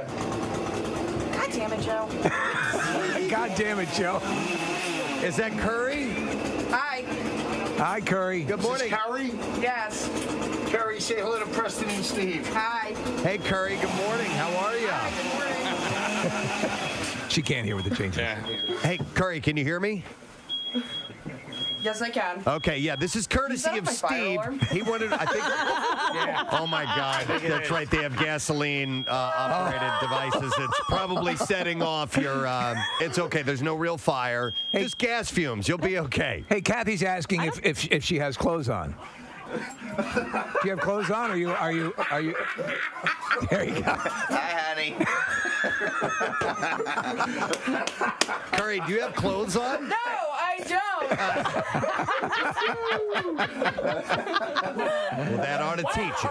I seriously like a whole ton of people in my A whole lot of people. Try not to drop any curse words. We're live on the radio right now. Well, not now, dick face. Our boyfriend just took the battery out of the fire alarm. here. Okay. Very good. Remember to replace it. Yes. It was, that was nice. Room's a mess. that would have ruined it. If I cleaned up the mess. Yeah. Yeah. So apparently you're a big. She's half naked. The other roommate just Not came half. downstairs. Hi, y'all. Not Love half. y'all. She's fully naked. Say hi to Preston and Steve. Okay. I gotta bring the audio down because they're cursing way too much. She's the unhappy roommate. She looks like the unhappy roommate. So listen, Curry, this was courtesy of Steve. He says that you guys, both you and Colleen, are big horror fans. So we thought this would be a fun way to get you up on Halloween morning. Do you agree? Yeah. Now the shock's worn off, yeah, this is pretty funny. All right, cool. And to fellow horror fans, have a great day today and put some clothes on. And then I have one last story. That's it. Man, this is we're left high and dry now. Ray Donovan alum Paula Malcolmson and Da Vinci's Demons Blake Ritson are joining Sci-Fi's Superman prequel called Krypton. Really? Yes. This is interesting. Well, that's why I brought it up. I knew you would find it interesting. You finished strong. Which is set to premiere in 2018. The show will be set 2 generations before the destruction of Superman's home planet and will follow his grandfather as he fights to save his House of El from chaos. What if Superman's grandfather, though, was just an accountant on Krypton? Okay. Not as exciting. No. Here's some deductions you probably had not considered. Episode 1. Yeah. You have to do estate planning. Right. You have to. You can never know. Look, the planet could blow up. I'm not saying it's going to happen, but the planet could blow up someday. Right, crazy. I know, crazy talk. Blah, blah, blah, blah. And here you are, and then the planet blows up, and we don't, things go awry. It happens. I wonder what his name is. Yeah, Kal-El. Sal. Maybe he's Mel-El. Sal-El. Sal-El. Krypton, CPA. Thanks for having me over today, folks. This will take about an hour. I have some documents for you to sign. No, but I never wanted to get a trampoline once I had kids. I'm like, I don't think so. Well, you hear too many stories. Too much liability, too. Yeah. Oh, your neighbors? Oh, yes. Everywhere I lived, there was always at least one in the neighborhood. Yeah. And you could just go use theirs. But these places sound, because it's not just the floor, it's the walls. Well, you jump from trampoline to trampoline, and they've got padding in between them. And then, yes, they have some, Steve, that are at an angle. Yeah. Now, they have very specific rules about what you can and can't do. Okay. As far as, and there are little videos that are running that you can't, do flips off of the ones that are off of the. Oh, you can't? I'm pretty sure. Kathy, did you watch? Did they have like a video running? I'm thinking of Sky High. They have it. Yes. No, they had something when we were waiting in line for the obstacle course. They had a video running. Because I was so bummed that I couldn't, because I went to the Sky Zone. Yeah. And I couldn't use that one. I was like, all right, we'll start it here at the foam pit, and then I'm going to go over to that one where they have trampoline walls. And I never got to do the trampoline walls. Here I go.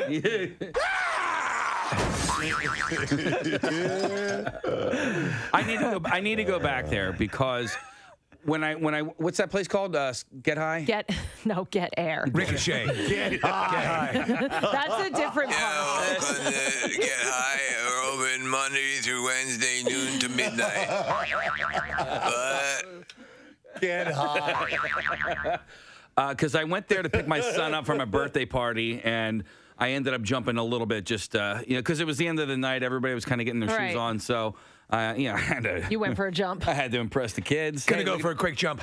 Look at this fat guy jump. Somebody's texting in next mixer, trampoline park. I think so. That would be cool. Party or something We can like all that. leave with sprained ankles and hurt backs. And another potential to hurt ourselves, I want to have a roller skating party sometime. Yes. God. That has to happen. It has to. Can I wear a helmet, though? Yeah. All right. You're not going to make fun of me? Well, of course I am. I need like wrist guards. Casey, I've been when we do the the river rink ice skating, Casey always wears a helmet to that, and I just find it funny because it's nothing but kids and one adult skating around with a helmet on. I want a roller skate. An inspiring story from Touchstone. Oh, no. He wasn't like the other children. Oh, dude. He was a full-grown man with his own children. The story of Helmet. With his own children. We're going to call you Helmet. I'm got a helmet on because I like to roller skate. Daddy-daughter night. Wait a second, you have children? Dear God. Dear God. I just, you feel safer. I feel safer. I ride a helmet when I ride a bike, or I wear a helmet. I ride a helmet when I wear a bike. It doesn't go very fast. That's weird. But it's totally safe. Look at this idiot. The other way around. Put the helmet on and ride the bike. What you riding there? It's an inspiring story, huh? Inspiring story of a child who sought to be different. I'm gonna ride my helmet and wear a bike. You're gonna look like a jerk. Yeah, you're gonna look like an idiot. I don't care. Hello, this is the Olympic Committee. We're interested in this new sport you've come up with. Yes, it's time to find out who the biggest dick in the Delaware Valley is. We actually, you know what? Hats off to Casey Boy because it was his idea and to search for the biggest dick in the Delaware Valley. And it's just you're given this name at birth, Richard, and either your parents. Either they thought it would be funny, or they don't realize, or you know what I mean? I want to find out the reasons because I do agree. And listen, technically it's a fine name. However, I know parents go through the arduous process of, okay, what are kids going to do with this? Right. What are they going to do with this? And Richard obviously will become Dick. So, you ready, Dr. Mike? Yes, sir. Okay, let's bring in the dicks. We're going to start with, we're going to go with the longest first. Dear God. Yes, now we're talking. He is huge. All right, so we've kept these guys separated. Do you still get Snickers at your name? My freshman year in college, we were getting drunk, coming down the steps, and some guy was coming up with his girlfriend. So he yells with his girlfriend, he goes, "Yo, big dick." I never heard it before. I grabbed him, threw him up against the railing, and I said, "Yo, I thought I told you not to tell nobody." That's good. Yeah. You know what I mean? Yeah. So Dick is here for the length, the height version. So we're going to measure your height. How tall does that thing go, Dr. Mike? Is it over 7 feet? All right, let's bring in the next Dick. We have a very big Dick coming in here. Yes. This is Dick Super. Dick Super. Yes. How you doing, man? Super Dick in the house. Nice. See, I told you guys I had a friend named in high school. His name was Dave Super. His dad's name was Dick. Oh, you're right. That is actually a great name. Come on, Super. I mean, it's been the best. It could be great for you. Where are you from, by the way? South Jersey. So let's measure you, and let's see how you stack up against the other Dick. You're going to get some extra because of that hair of yours. Yeah. He's a hairy Dick. Well, man. the level will come down right on the... These sticks are so long, I have to get on a stool. I noticed. It's unbelievable. I'll tell you what, this might be the best looking Dick we have in the studio all day. It's a good looking Dick? Yeah. Marissa, bring in the next Dick, please. This is Dick Steinbeiser. Dick Steinbeiser. And it's another biggie, man. Where are you from, sir? Harleysville. You haven't seen this guy around town? I haven't seen that Dick anywhere. Not anywhere in Harleysville. And there's a lot of Dicks in Harleysville. There are. Let's get the official number. We're gonna measure you, but we will not reveal. We're not gonna reveal what that is until we get all 5 of you measured. So right now we're going for the length. This Dick has a shaved head, basically. So bald Dick. Yeah. Yeah. All right, well, listen, thank you very much, Richard. We appreciate you can have a seat over here, and we'll get the final results in a moment. Richard or Dick Steinbeiser. The smart Dick. And after Kathy's getting in on it. See, the one who hates this stuff is now participating. Please, this is Dick Scholl. Wow, another. Another big one. Yes. So we've been asking some questions amongst you Dicks. Does anybody ever call you Dick, or have they throughout your life? My older brother kept trying to get my oldest nephew to call me Uncle Dick for the first years of my life. That didn't happen, but what did happen, fortunately for him, is that my nephew couldn't pronounce rich, and it came out with a B sound. He called you bitch? Yep. Wow. I was Uncle Uncle Bitch. bitch. All right, Dick, let's get you on the measuring device here. All right. And we'll get the official number. All right, this one went a little faster than the last few measurements. Mike got this one down fast. Yeah, quick, Dick. Bring in the final Dick, please. Another biggie. Wow. Tell us about your life with the name Richard and being interchangeable with Dick. It is pretty lackluster, I would probably say. I only really got it in high school. You know, kids on like my sports teams would be like, "Oh, we call you Big Dick now." And Big Dick's actually, if you're on a team, right, it's pretty cool. It's intimidating, and it's got a little, It's got a little panache to it. Absolutely. I like it. All right, well, let's get you up on the measuring device and let's take a look. By the way, I love all our Dicks. They're excellent. They're all great guys. You guys a big Foo Fighters fans? Got a Foo Fighters shirt on?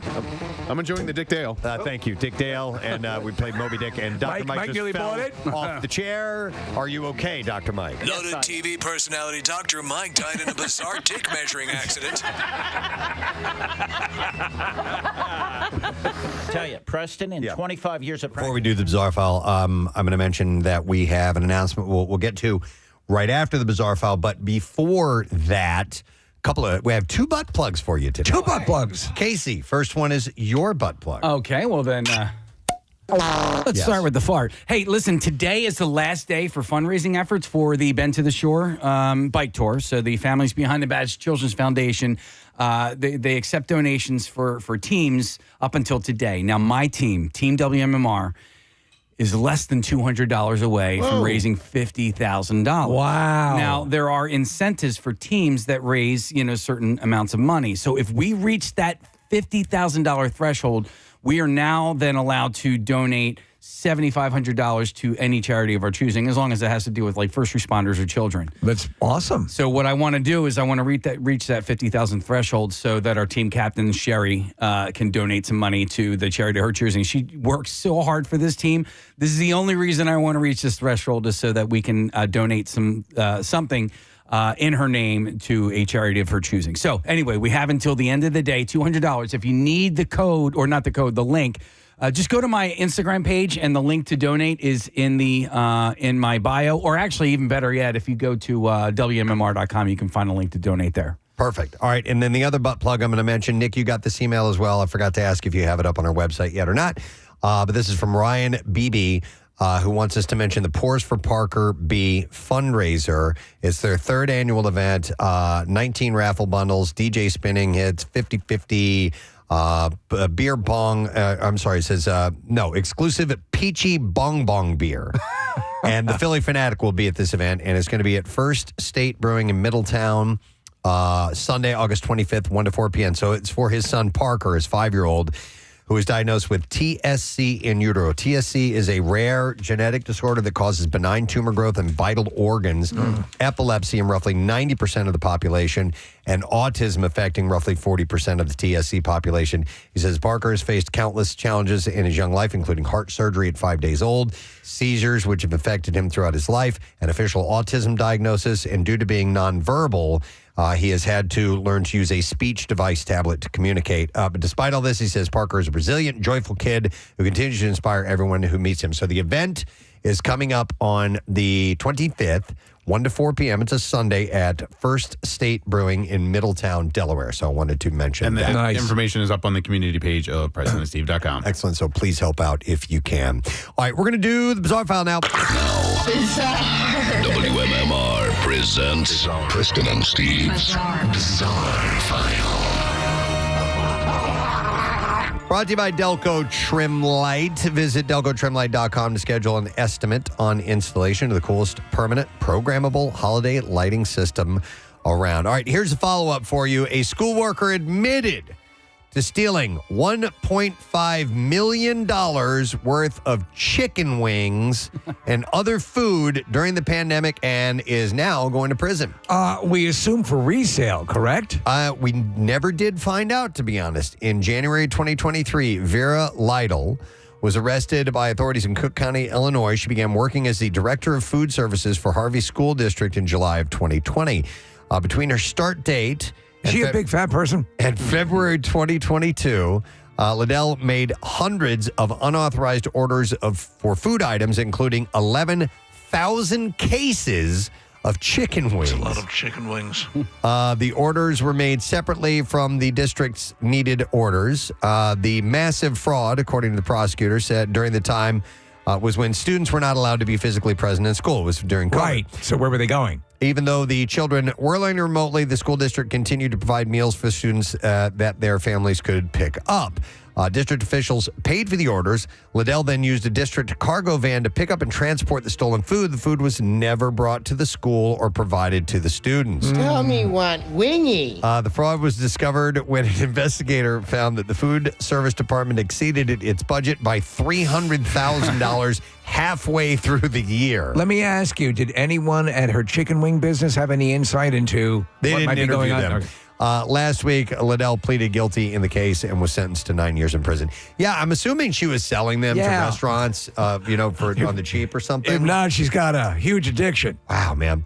Have you guys ever heard of Buc-ee's mega gas stations? Oh, yeah. before? Yes. Yeah. They're supposedly pretty damn impressive. I've only seen pictures. They're like huge. Super. Yeah. Well, with 50 locations in 9 states, they're a must-stop destination for travelers who need clean bathrooms, and over-the-top food selection, and an endless array of gas pumps. It's not all fun and caramel corn, though. A South Carolina Buc-ee's location is now the target of a lawsuit filed by a man who claims to have been injured after tripping over a rope that was securing a large inflatable beaver. Yeah, in fact, all their beaver swag sells really well. Like, people just go and buy that stuff as a keepsake. The alleged victim says he sustained multiple injuries, including to his shoulder. The suit also claims that the location was aware of the dangerous beaver situation beforehand, and now the plaintiff is suing for negligence and unspecified financial damages. They're kind of like super truck stops, are they not? Yeah, they're huge. Passengers on board Alaska Airlines Flight 3492, operated by regional partner SkyWest, experienced an unexpected diversion that left many scratching their heads. The flight departed from San Francisco bound for Jackson Hole, Wyoming, but was rerouted to Salt Lake City when the pilot revealed he wasn't qualified to land at the destination airport. Oh, my God. The flight seemed routine until it approached its descent into Jackson Hole. Just want to let you know that I'm much stronger on the takeoff, but not so good on the landing. So if anyone knows how to land a plane, I'd appreciate a little input. As passengers prepared for the landing, a passenger reported that the pilot announced this. He said, "Hey, I'm really sorry, folks, but due to me not having the proper qualification to land in Jackson Hole, we need to divert to Salt Lake City, Utah. We'll keep you posted on the next steps." You'd think you'd find out about that ahead of time. The plane then made its way to Salt Lake City, where it remained on the tarmac for about an hour and a half before a new pilot arrived to take over. The replacement pilot successfully landed the aircraft in Jackson Hole, but not without some added drama. Passengers described the landing as one of the bumpiest they had ever experienced, adding that the overall stress of the situation, by the time they finally arrived, the flight was 3 hours behind schedule. So I sort of get this. You've flown into Jackson Hole, have you not? Yes, I have. And it was a little bumpy. Yeah. If I remember, because I've been there a couple times, and but Denver is that way every time. So I can sort of see, like, it's problematic. It's like a lot pilots talk about hating to land at LaGuardia, and there are some pilots who are better at landing at LaGuardia than other Why, 'cause pilots. it's in the middle of a neighborhood? Well, also in just conditions, the length of the runway, so on and so But forth. I wonder why he's not qualified. What is it? So the key question is, how did a pilot end up on a flight to an airport that he wasn't qualified to land at? A scheduling error seems unlikely, but perhaps not being qualified wasn't a formal statement as much, and this is the guess by the person who wrote this article, as much as an expression that the captain didn't feel confident at the controls in the particular wind scenario that later led to a bumpy landing. Jackson Hole is at an elevation of 6,500 feet and surrounded by the Teton Mountains. It's known for tricky approaches. Got to be honest, I think if I tried, I could probably crash the plane and we could all end up dead. Let's see a show of hands. Yeah. The pilot also... I vote no. The pilot So that's also... one no. may have encountered higher minimums than expected on approach to the airport given their qualifications and current conditions at the time of arrival. There we go. Yeah. Clearly a decision was made based on safety, though the communication wasn't reassuring. And then we'll do one more story. And Casey, this reminds me of something you witnessed one time. A Eurasian eagle owl from the Minnesota Zoo flew away from a handler during a training session and then was eaten by a tiger. Oh, my God. Oh, man. Dude, you could have flown away literally anywhere on this earth. Yeah. Not where you went. And flew into the tiger enclosure. The handler was training the owl for a bird show, but it failed to come back and landed in the outdoor tiger enclosure where it was eaten. The Minnesota Zoo said animal welfare is a top priority in all facets of zoo operations. Doesn't appear that way. This was a tragic incident, and the zoo has been working closely with its free flight bird training partners to review our policies and procedures. The owl that was eaten was in the beginning stages of its training. Is that part of a show? The incident report instructs the zoo to develop and maintain flight training that ensures animals are handled in a way that prevents physical trauma and harm. Ladies and gentlemen, the Tigers Eating Other Zoo exhibit show is beginning in a half hour. It's the second time in 3 years that a Eurasian eagle owl died after flying away from the zoo. In 2021, Gladys flew off a tree during a training session and was found days later on the side of the road. She was injured, and the zoo's veterinary team was unable to save her. If anyone wants to see a tiger eat a chimpanzee in 15 minutes... Dude, people would flock for that. I know it's wrong, but I got to go look. Yeah. All right, there you go. That's what I have in the bizarre file for you this morning. All right, we have an announcement to make. Now, you already know about the Who's Luau party. Oh, yes. That we're having. But there are two things that I want to announce, okay? Number one, I would like to announce our planned entertainment for that evening. I'm so excited. We had a conference call yesterday, and we are excited to announce with the authentic Hawaiian luau vibe for us. By the way, the Who's Luau is coming up Thursday, August 22nd, so a week from this Thursday. Yes. But we are happy to announce that Paradise Island Entertainment will be putting on a show for us, and that includes... Like a real show. That includes, different types of hula and traditional Hawaiian dancing, and also a fire knife show. So we are going to have fire at this event. These guys are the real deal. We talked to a wonderful young lady named Marie yesterday. Yeah, she was terrific. And they're excited about this, but you should see the crew of entertainers that we have coming out, and they will get you involved in the show as well. Don't forget, this show is free, 21 and over, next Thursday at Valley Forge Casino Resort at the Valley Beach. And what we also have to start giving away are Who's Luau wristbands to give away. And each guest will get a $25 gift card for food and drinks and a Valley Forge Casino Resort cooler backpack as well. So we have these little prizes, little VIP setup. A little extra consideration. We've never done anything like this. I love the whole vibe. Yes. And I love what these entertainers are going to bring to the evening. So I tell you what we'll do. We will take callers number 12 and 13 right now. You have to be at least 21 years of age and able to join us Thursday, August 22nd. Callers 12 and 13, 215-263-WMMR. You get the wristband, and you each get a $25 gift card. And you can use that for food and drinks. And also you get the Valley Forge Casino Resort cooler backpack as well.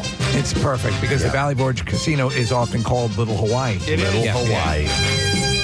Well, we're going to make it that next Thursday. So, and it's an early event because we work early in the morning. Yes. So it's 6 to 8. So it's kind of, happy hour-ish. We'd love to see you there. Yeah. So just plan on coming out. We're going to have a good time. We're mainly going to be socializing and spending some time with you guys. And then we turn this over to the professionals to give you that full Hawaiian vibe. And we're doing it just for the hell of it. We have a clip that says Who's Lou. Yeah. We needed an outdoor party theme. We wanted to hang with you. And we have a contest plan that should be pretty fun. And our friend Who's Lou says he's coming. Is he? He said he will be there. Yeah, Better be.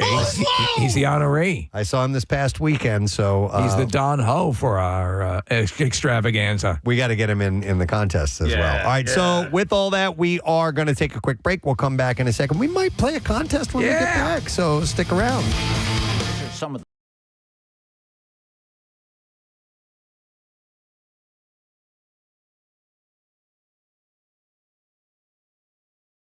the sticks I've ever seen. Of course. You're a medical man. You're a man of science. It's a miracle of nature. Yes. All right. So please, if you could, first give us the number and the name of who our biggest dick in the Delaware Valley is, Nick. At a whopping 82.5 inches, that's 6 feet, 10.5 inches tall. The biggest dick in the Delaware Valley by length. Our first Dick in the studio, Dick Barrett, everybody! Congratulations, Dick! Come on over here, Dick Barrett. Get over there. Come on. 6'10" and a half. Big old Dick. Nick, did you say 6'10" and a half? I sure did, Preston. Damn, man. Hey, Almost 7 feet tall. the moment when you walked in, I'm like, that's a huge dick. But yet, when the other guys are coming in, I'm like, I'm wondering. You know, I'll be curious to hear the other numbers. But yeah, you are a big dick. Yep. Thank you. All right, so we got length out of the way. Time to get to girth. Let's bring in the biggies. We're going to do our first contestant for the biggest dick in the Delaware Valley. Please welcome Dick Zaleski. Dick Zaleski. Dick, how are you? You know, your history with the name, and a lot of guys got it in high school. I had like one guy that thought he was funny in high school that would be like, Rick the Dick. Yeah. But I actually got it from my friends later on that I'm kind of a jerk sometimes.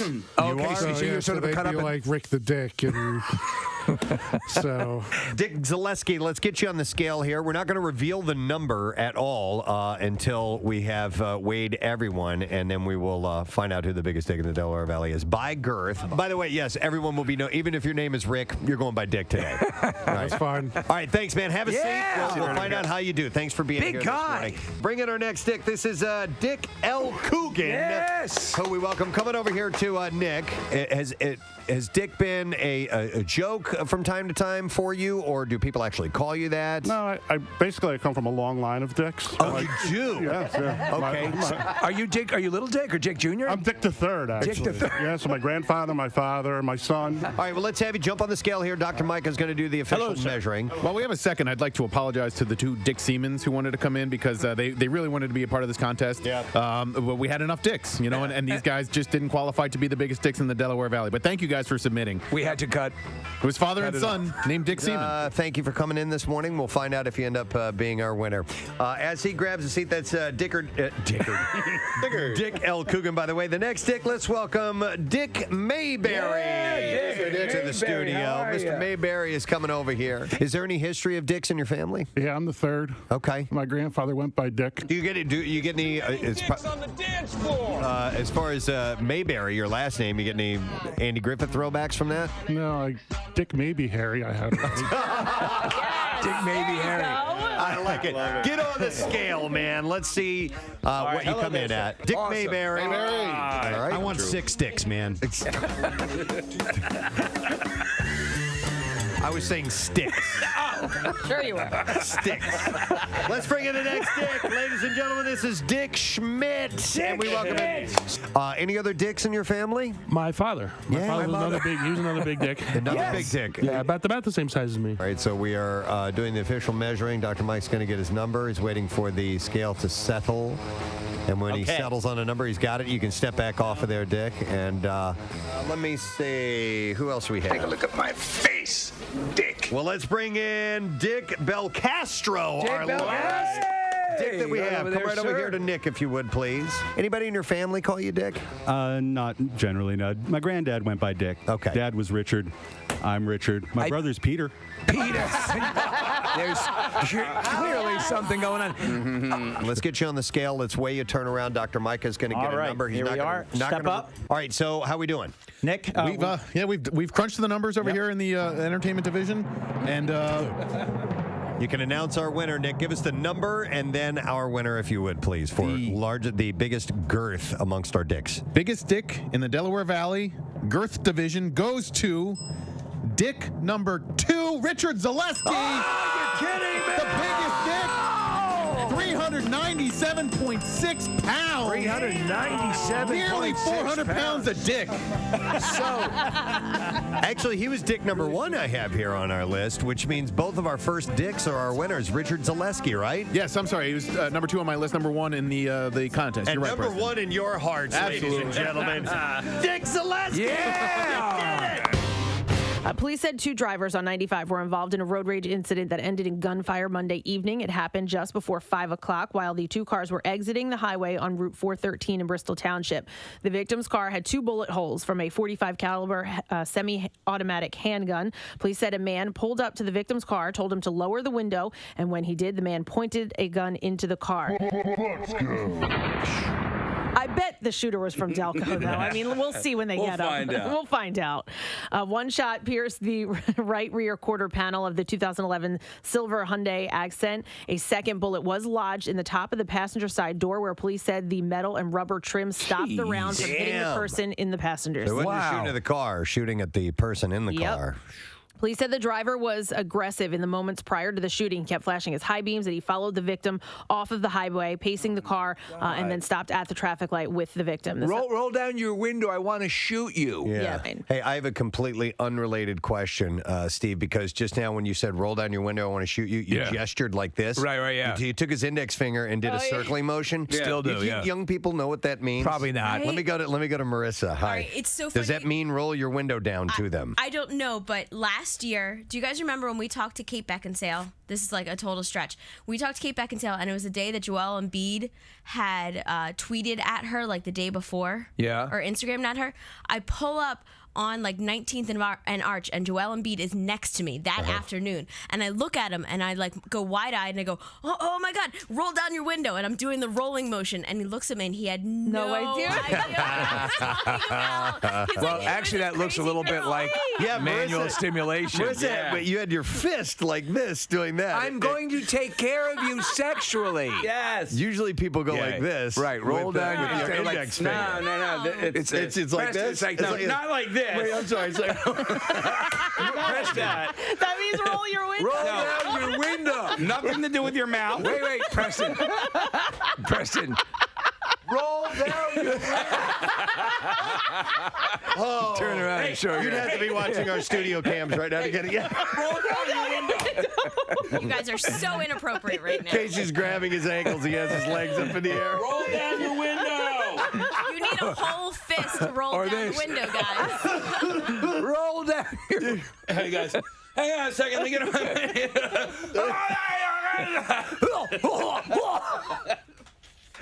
I didn't understand. I wanted you to roll down your window.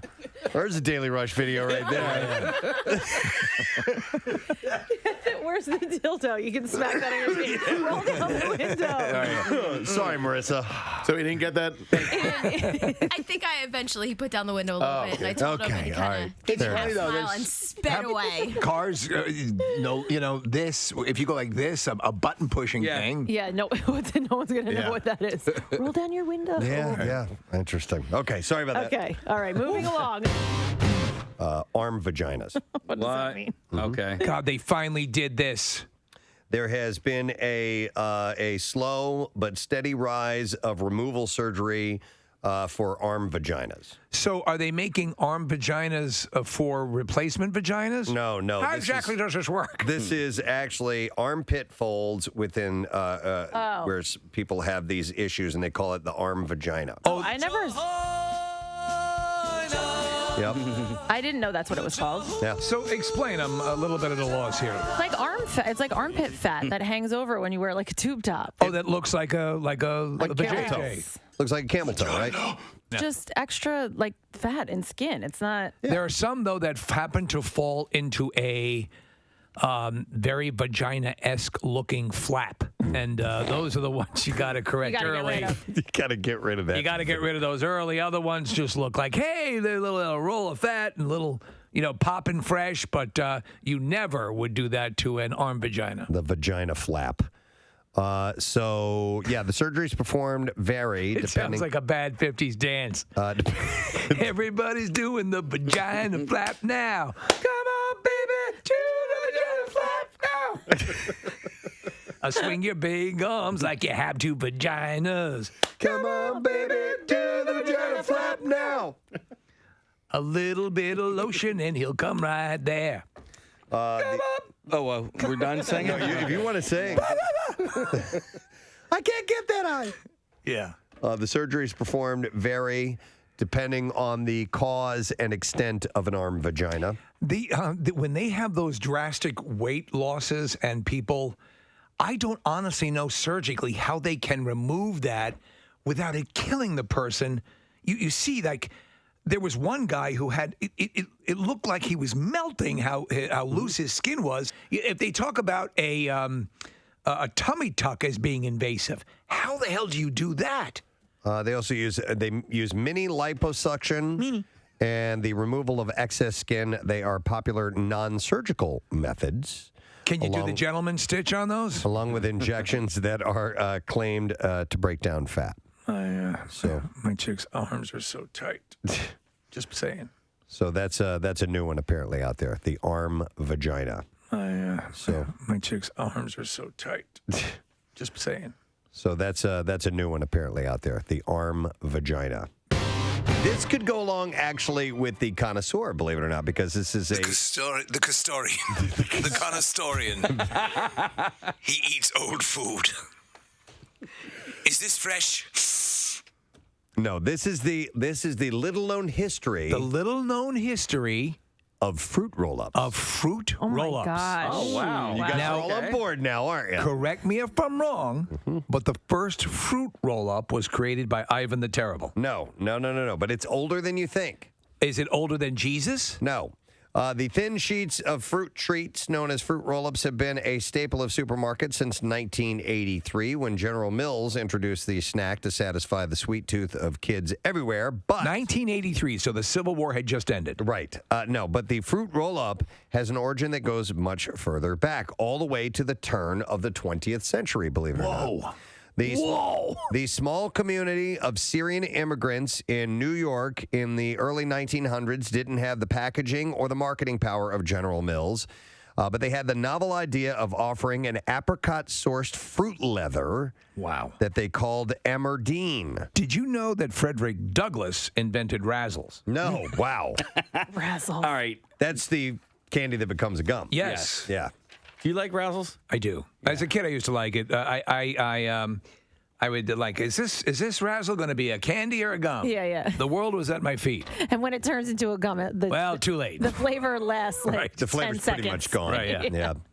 When a trade publication detailed the family's process in the early 1970s, it opened the floodgates for other companies to begin making the distinctive treat. Sunkist was an early player, but when General Mills put their considerable advertising power behind their fruit roll-ups, they became synonymous with the snack. What's your favorite fruit roll-up flavor?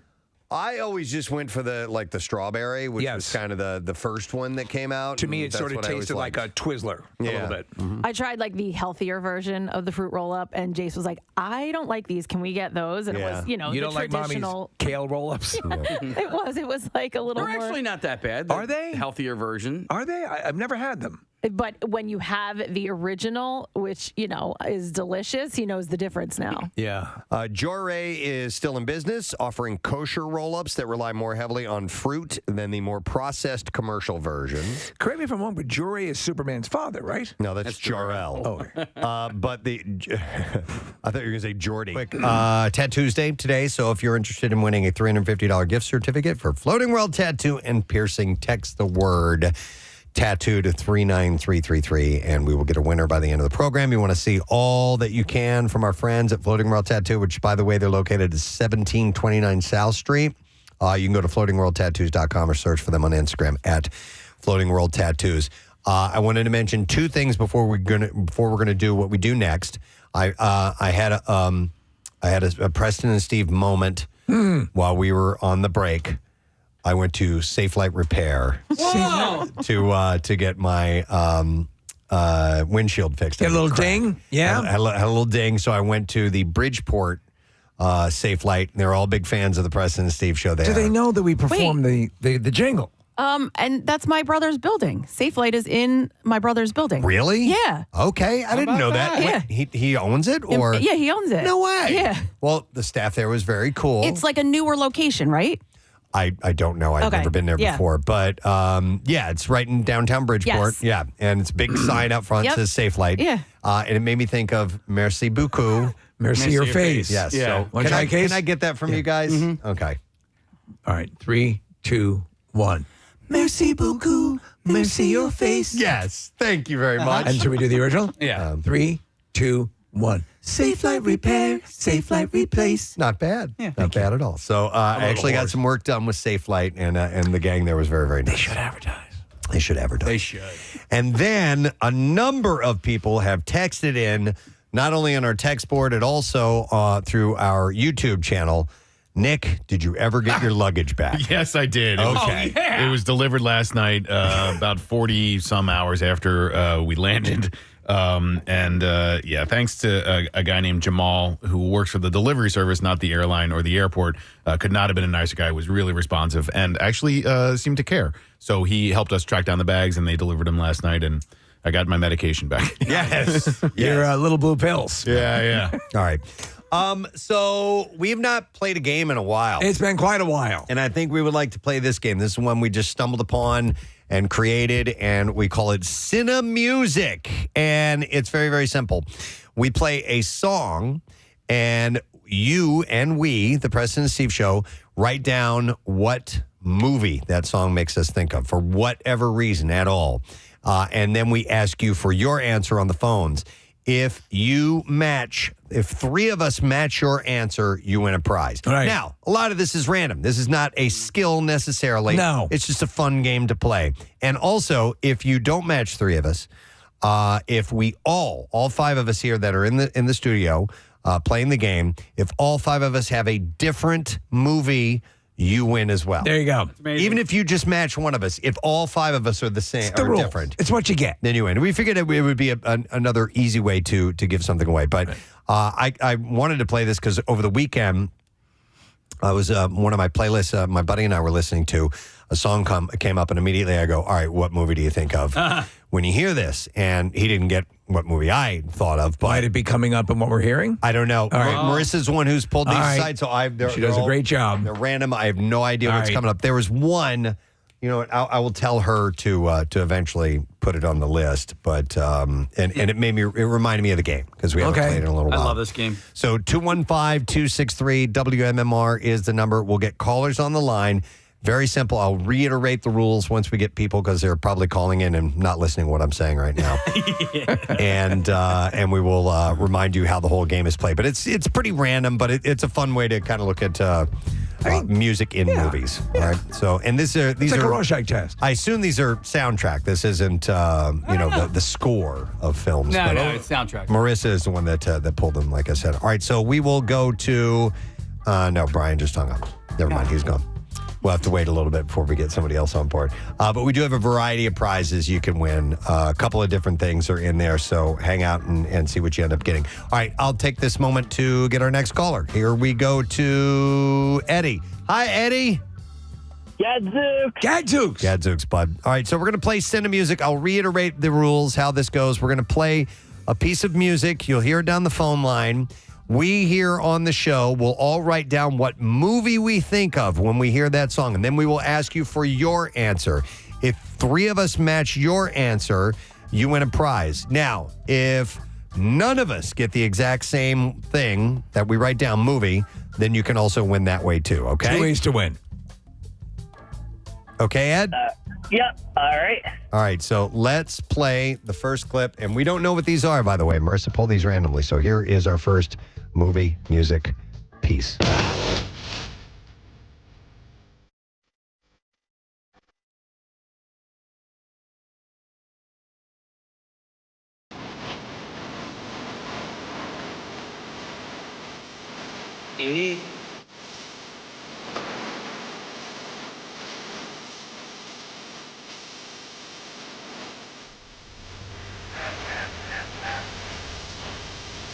All right, everybody got something written down? Yes. No, you don't? Don't you have to pretend that you do in this game? Yeah. You totally have something written down. I'll give you a moment. I'll give you a second. You got to think about it. All they have to do is match three of us. That's it. If Kathy's out, then ain't no big thing. I think we all wrote down pretty quickly. Yeah. That's for me. I had an initial thought, and then I changed that at the last second. Oh, okay. To what I think is the right answer. All right, let's go to Eddie and see what he thinks of when he hears that song. Eddie, do you have a movie that that comes to mind when you hear that song? I think of Shrek. You think of Shrek. All right, let's start with Nick. Nick? Shrek. Steve? Shrek. Casey? Shrek. Preston? Shrek. Kathy? Mannequin. Eddie, you win. Nice job, bud. All right. But I love Shrek too. I don't even. It's at the end of the movie. Hey, Case, in this season of The Boys, there's a reference to Smash Mouth, is there not? Is there a reference to Smash Mouth? I don't recall. Just on a side note. All right. Okay. And that's the Smash Mouth version. By the way, Eddie, you won a 4-pack of tickets for an advanced screening of Blink Twice. This is going to be on Wednesday, August 21st, so a week from tomorrow. This is going to be at the Regal Beagle, the Regal King of Prussia, starring Naomi Ackie, Channing Tatum, and Christian Slater. It's written by Zoe Kravitz. Blink Twice, only in theaters, August 23rd. You know what? That cover of that song is a rare case where I like it just as much as the original. I think they did a nice, faithful, fun version of that song, and I love the Monkees version. And they funked it up a little bit. Yeah. Right. All right, so my question is this. My initial thought was that the movie that came to my mind was Cable Guy. Is that featured in that movie at all, like during the karaoke scene? Is there I don't think that version was out yet. I think they made that version for Shrek. No, not that version. But just that song in general. Was that song sung? Did Cable Guy predate? Yeah, Cable Guy came out in like 97 or 98. Yeah, well before Shrek. Marissa? Jefferson Starship. Yeah, they Want do. Somebody to Love. They Want Somebody to Love is Yeah. one Jim Carrey sings. Yeah, doesn't matter. Okay. All right. matter. All good. We go to our next caller, and then we try a new song. We have Bruce, who is up next. Hi, Bruce. Morning. Bruce. It's Paul. Oh, hi, Paul. Hey, it's Brewer. It's Brewer. All right. So Paul is your name?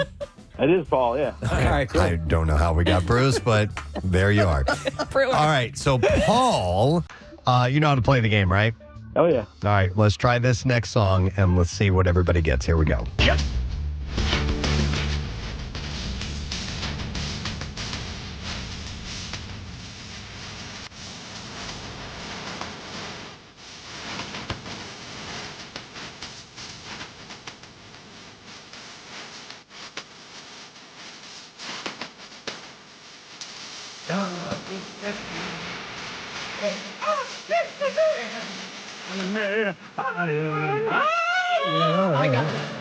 All right.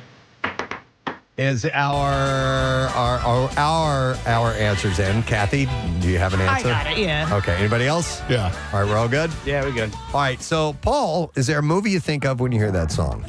I don't. eHarmony ads, unfortunately, but. eHarmony ads. That's a good point. We should do I commercials. don't know.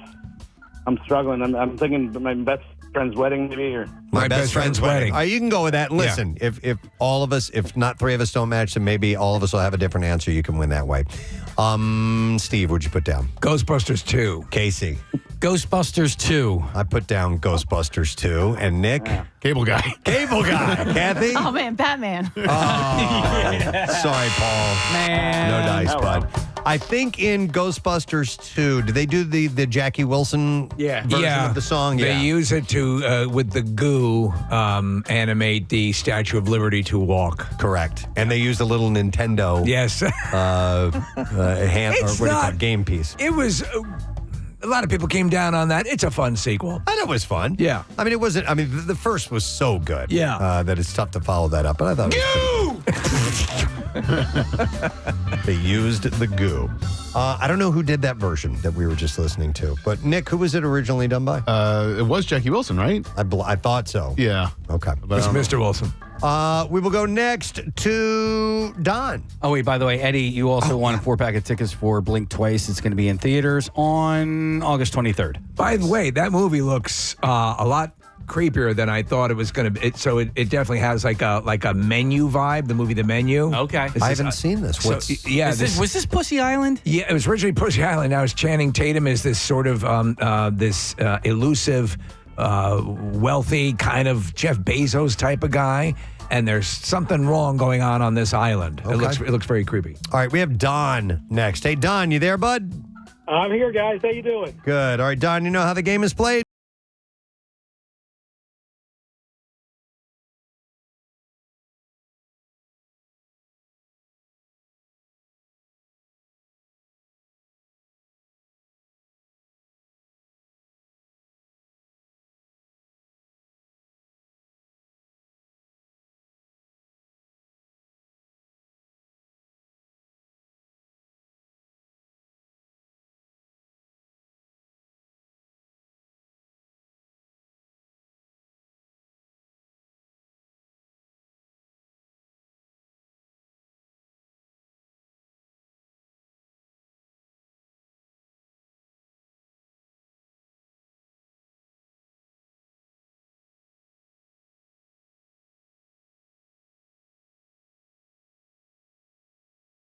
Go back to Don.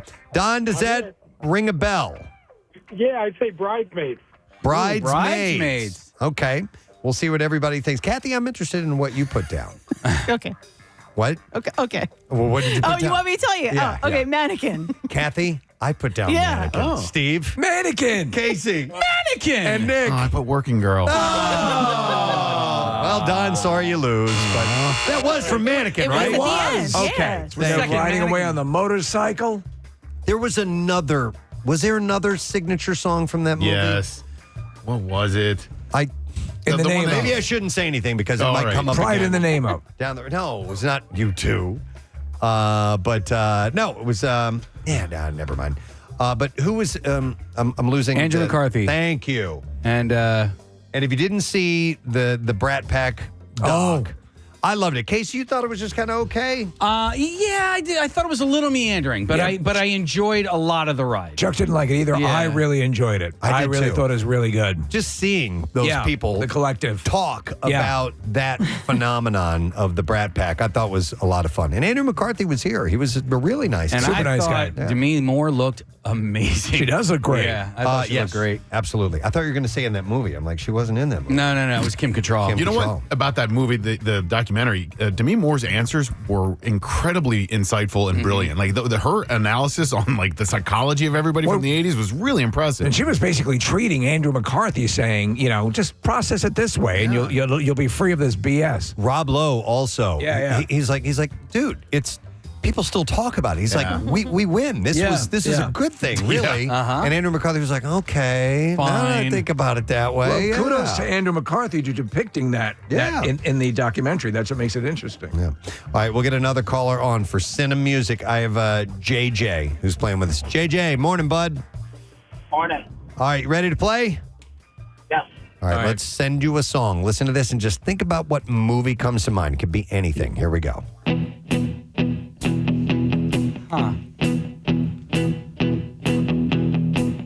When I wake up, well, I know I'm gonna be the man who wakes up next to you.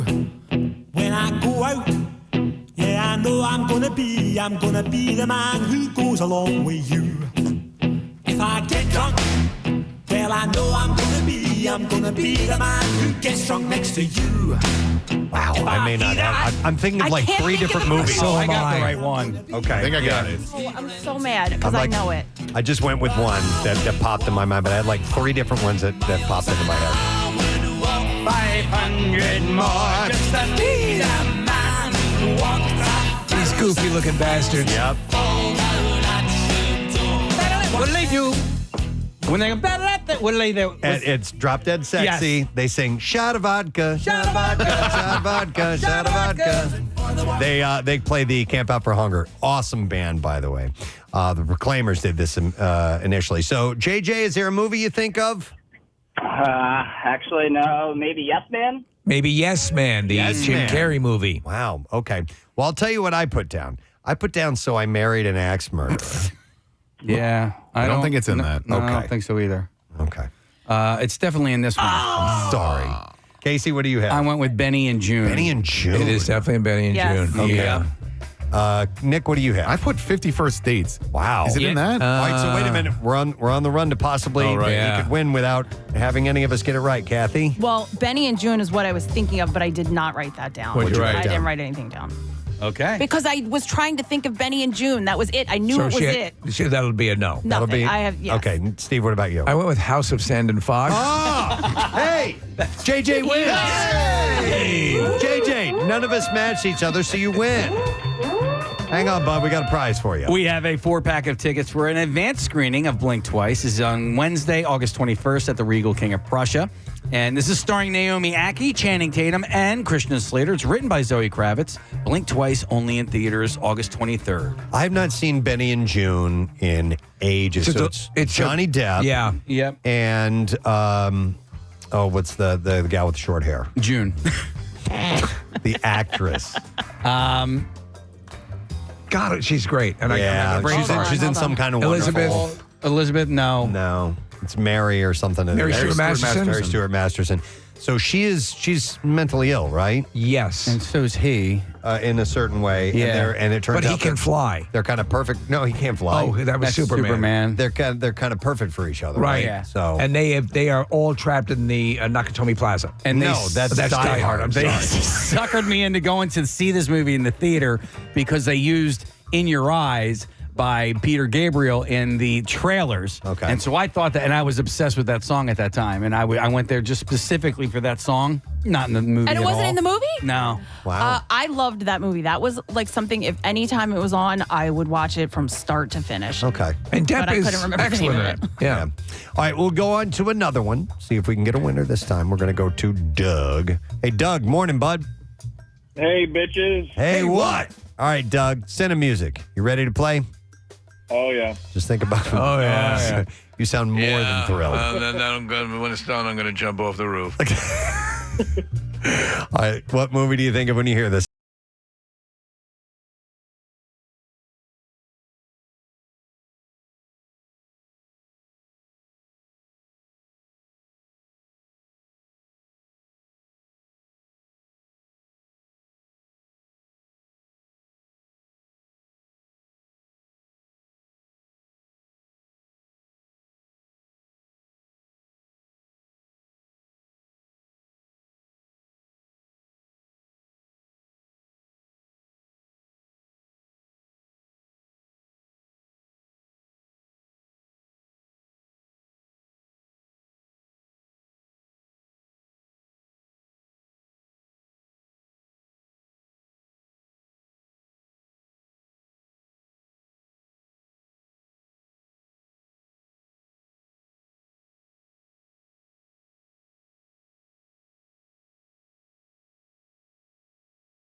There's something about Mary. All right, you guys ready? Yes. I'll first go. I put down something about Mary. Wow. Casey.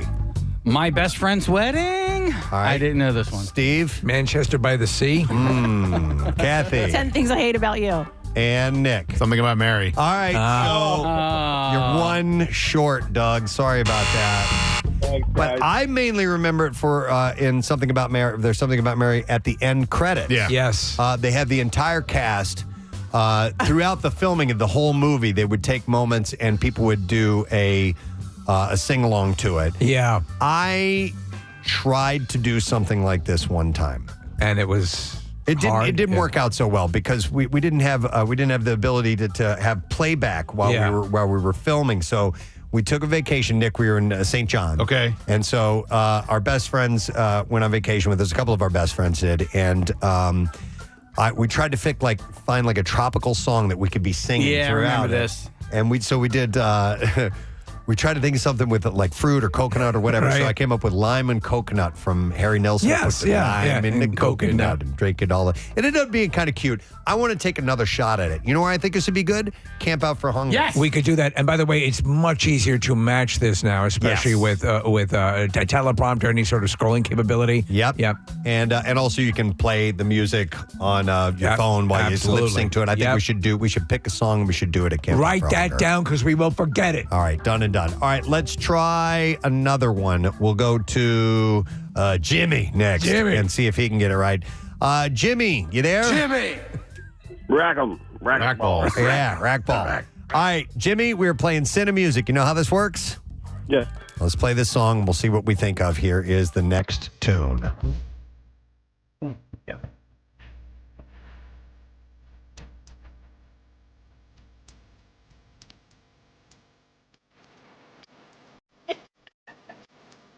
Tell me you wrote down. I got it Okay, immediately. all right.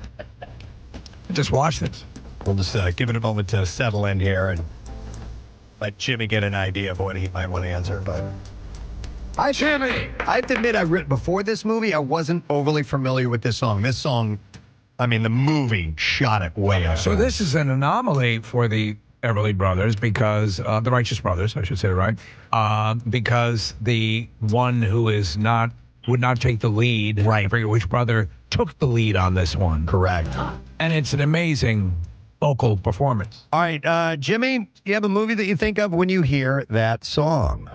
Unfortunately. And what is it? Ghost. Let's go around the room. Mouth, Jimmy. Yeah, seriously. Jimmy. Nick, what'd you put down? Ghost. Case. Ghost. Kath. Ghost. Steve. Dave. Ghost. Ghost. And that's it. By the way, though, Jimmy, you may not be a fan. I just watched it, and I had a little bit of welling up. You know, it catches you. You know what I still It's love? effective. And we'll tell him what he's winning. I still love the shadow monsters.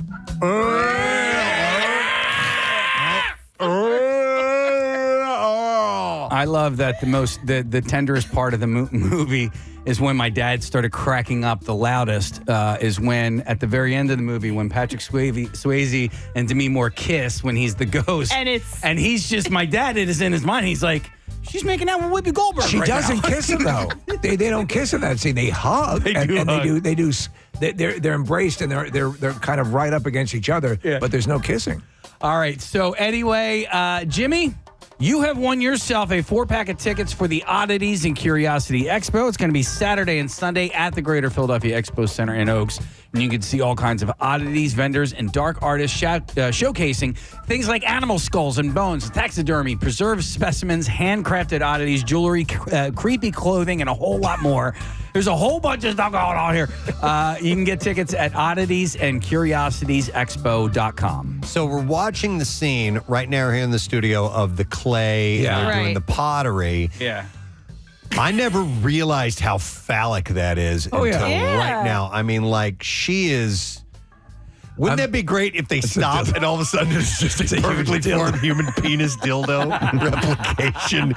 That would be the way to end that scene. She is, in this movie, she displays an uncanny ability to full-blown cry at the drop of a hat. Yeah, like the tears just start going nuts. You know what? Okay, this blows me away, and I've seen this a couple of times recently in movies where actors will perfectly time that one teardrop that falls. I mean, like, at the second they deliver the line, bloop, that drop comes down. I forgot I saw one. It might have been... that is a trained teardrop. Pedro Pascal. Yeah. And he says one word, and then the teardrop falls, and I'm like, dude, that's a... money shot. That is a money shot. So, well, not literally. That would be... That's a different What the hell is that? What's coming out of your What's eye? on your face? You're crying semen. Okay. We'll move on to the next caller. It is Carmen we'll go to. Hi, Carmen. Good morning. TT, get the yayo. I have no idea what you just said. TT, get the yayo. It's Al Pacino and Scarface. Oh, okay, some Scarface. Okay. That's the line that we say. But, Thank you, brother. Yeah. Well, he just passed away yesterday. We were talking about that. Yeah. All right, Carmen, you ready to play, bud? Yes, sir. All right, let's see what song we get, and we'll see what movie you get. By the way, we're kind of running out of time, so we only have a couple more here.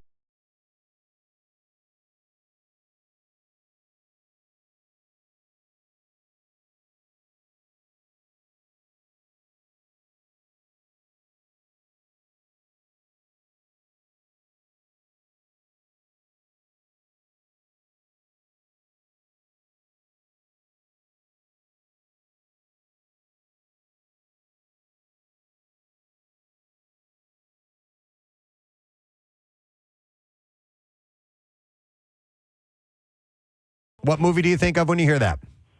I know what it really is from, but I can't remember the title, so I'm going to just go with Queen. Rhapsody.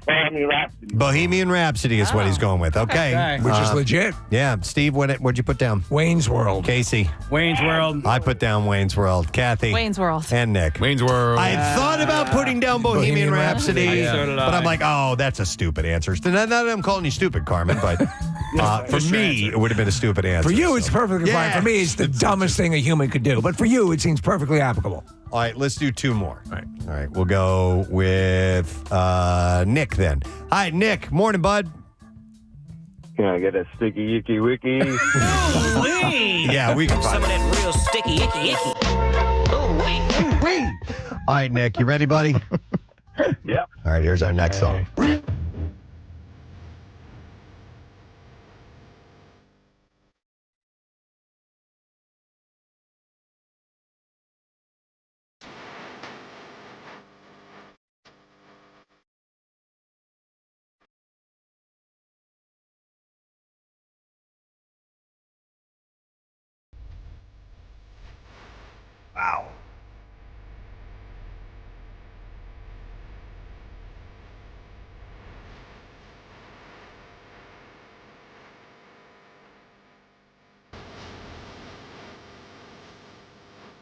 Okay, we all locked in? Locked in. Our answers are locked in. Okay, let's find out what you think. Nick, what answer are you going to give?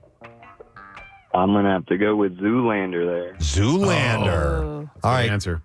Nick, what did you have? I put down Wedding Singer. All right, Kathy? Serendipity. Serendipity. I put down All the President's Men. Steve? Zoolander. And Casey? Oh, man, I put down Wedding Singer as well. So he doesn't. He doesn't win. He doesn't win anything. I don't know if the song is actually sung in Wedding Singer, but the guy is wearing a shirt that says "Relax." You know, the Frankie Says "Relax." Yeah, Right. All right. Thanks, Nick. But definitely Zoolander. They do one of the pose offs or whatever they call it. yeah. I forgot what they call it. Yeah. Walk off. All right. We'll go to one Moa, and it is Stefa. That's all it says on my screen here. Stefa. Is it Stephanie? Yes. All right, Stephanie. You're our last contestant. You ready?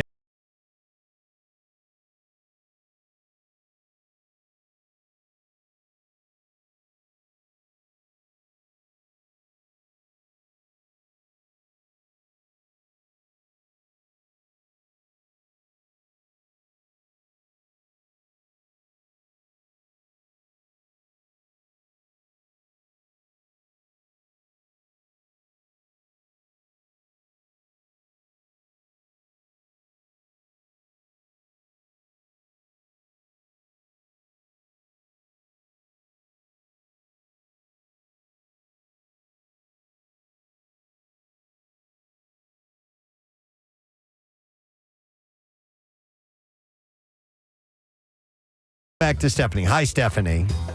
Hello. What movie do you think of when you hear that? Well, I'm having a brain fart too, so I'm going to go for not matching anyone and say Titanic. Titanic. Oh, wow. Well, see, the thing is, we all have to have separate answers in order for that to work. But I like your style. I do too. I wrote down Old School. Kathy, how about you? Die Hard. And Nick. I wrote down Old School. Casey. Old School. Steve, what'd you have? Old School. Old School. Sorry, Stephanie. That's incorrect. You don't win, but we had Nice a good try, time though. nonetheless. All right. Well, there are loads and loads and loads of songs. If you do have any suggestions, feel free to pass them along to us. Just don't tell us what movie you think of when you send it over. Marissa, send them to Marissa at WMMR.com because she compiles them.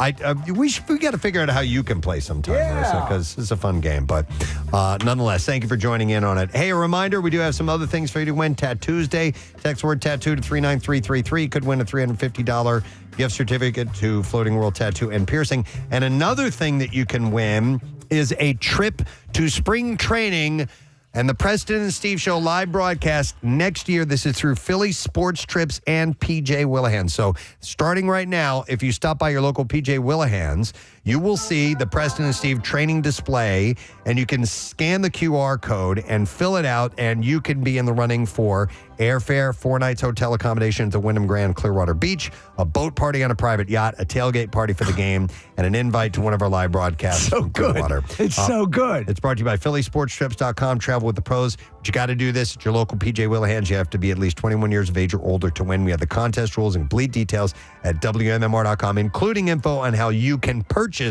this trip package should you not win it. So we have that all available, so get on it now. We're going to take a break. We'll come back in just a moment, so make sure you stay close.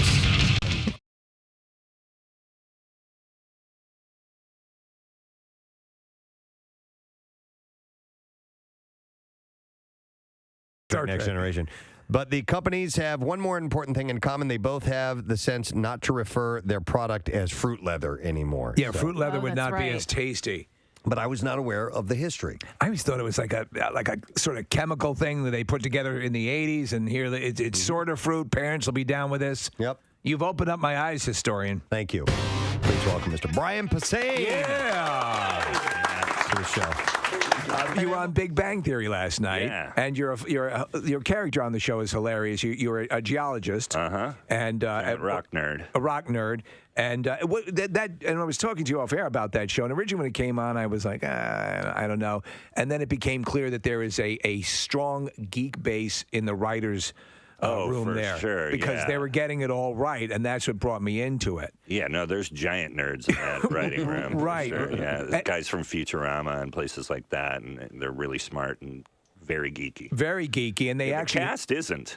Really? So nobody on the show? No, with because all I've of been that- there a lot, and like the first couple of times we'd be hanging out, and like there was a comic book store actually on the set. Yeah. And I'm, looking at everything in there, and I was asking a couple of the guys, I was like, "Do you like this stuff?" They're like, "No, we go to Comic-Con once a year, and that's it." I'm like, "Oh my God!" They pull it off though. Who's ever writing the, again, you say the writers are geeks, so that makes a difference. But on that comic book set, and much to my wife's chagrin, I will point to things. I have that. I have that piece. I have that piece. Wow. She's like, "Oh my God, shut up, nerd." It's really bad. Yeah, There's a certain way you're supposed to read comics, and I don't know what that is. Are you supposed to look at the picture first? You're supposed to read the dialogue first? Can you do either I or? cannot help you. But You I've can't heard even that. figure it out. I've heard that before. I've never heard that. Yeah, it's confusing if you first pick it up, but if you start reading a few titles, about where the panels are and where the word bubbles are. Oh, right, the way the storytelling. I always find that my eye goes naturally to where it's supposed to go, especially if you're dealing with good writers and good illustrators. After you read a few, the normal flow will take you there. There's some Deadpools I could recommend. That you wrote. How many They're did you pretty write? decent. 45. Wow. Yeah. Your stuff is exceptionally good. I have to tell you, I love what you do with the character, and I know we talked about the first movie, and you were happy with the outcome. I mean, I keep thinking at some point they're going to use one of our characters, and if they do, who would you want them to use? Well, the woman we had in Mary Shiklo, which was, I would think would be a cool wife. It's so nerdy. But No, she's the queen of the vampires, and I just think it would be a good juxtaposition for the character. It would be very cool, but you know what? And here's the most telling thing is the case can no longer be made that this is just peripheral stuff. This right now, and I mentioned Thor Ragnarok before he came on. This is what is fueling Hollywood. Oh, yeah. This is it. Yeah, there's not a lot of other big movies. All the big movies are geeky movies. Right. Yeah, for sure. And also, the best ones and the most successful ones are the ones that are deeper and have more meaning and that are characters that are well written. And, Right. And I was talking with Nick Murphy, who's he's a fellow nerd too. But these universes that exist beyond the movie, the characters that exist beyond the movie, they make the entire movie more compelling. Right. And then, like, for me, as I was watching Thor, and they got it so right, part of my head was exploding because I was like, this is something I've always wanted. Right. And no one's ever gotten it right, but these guys are getting it right. Like, whoever's involved at Marvel and, Well, Kevin Feige? Yeah, but all the guys. Yeah, Feige. So Yeah. to deal with this, and because we have been through, we're old enough to remember the failed Thor attempt on the Hulk TV series. Right. The guy who was basically like a beach bum, with a horrible plastic-looking hammer, and it was just all the failed attempts. Spider-Man basically rappelling down a building. Right.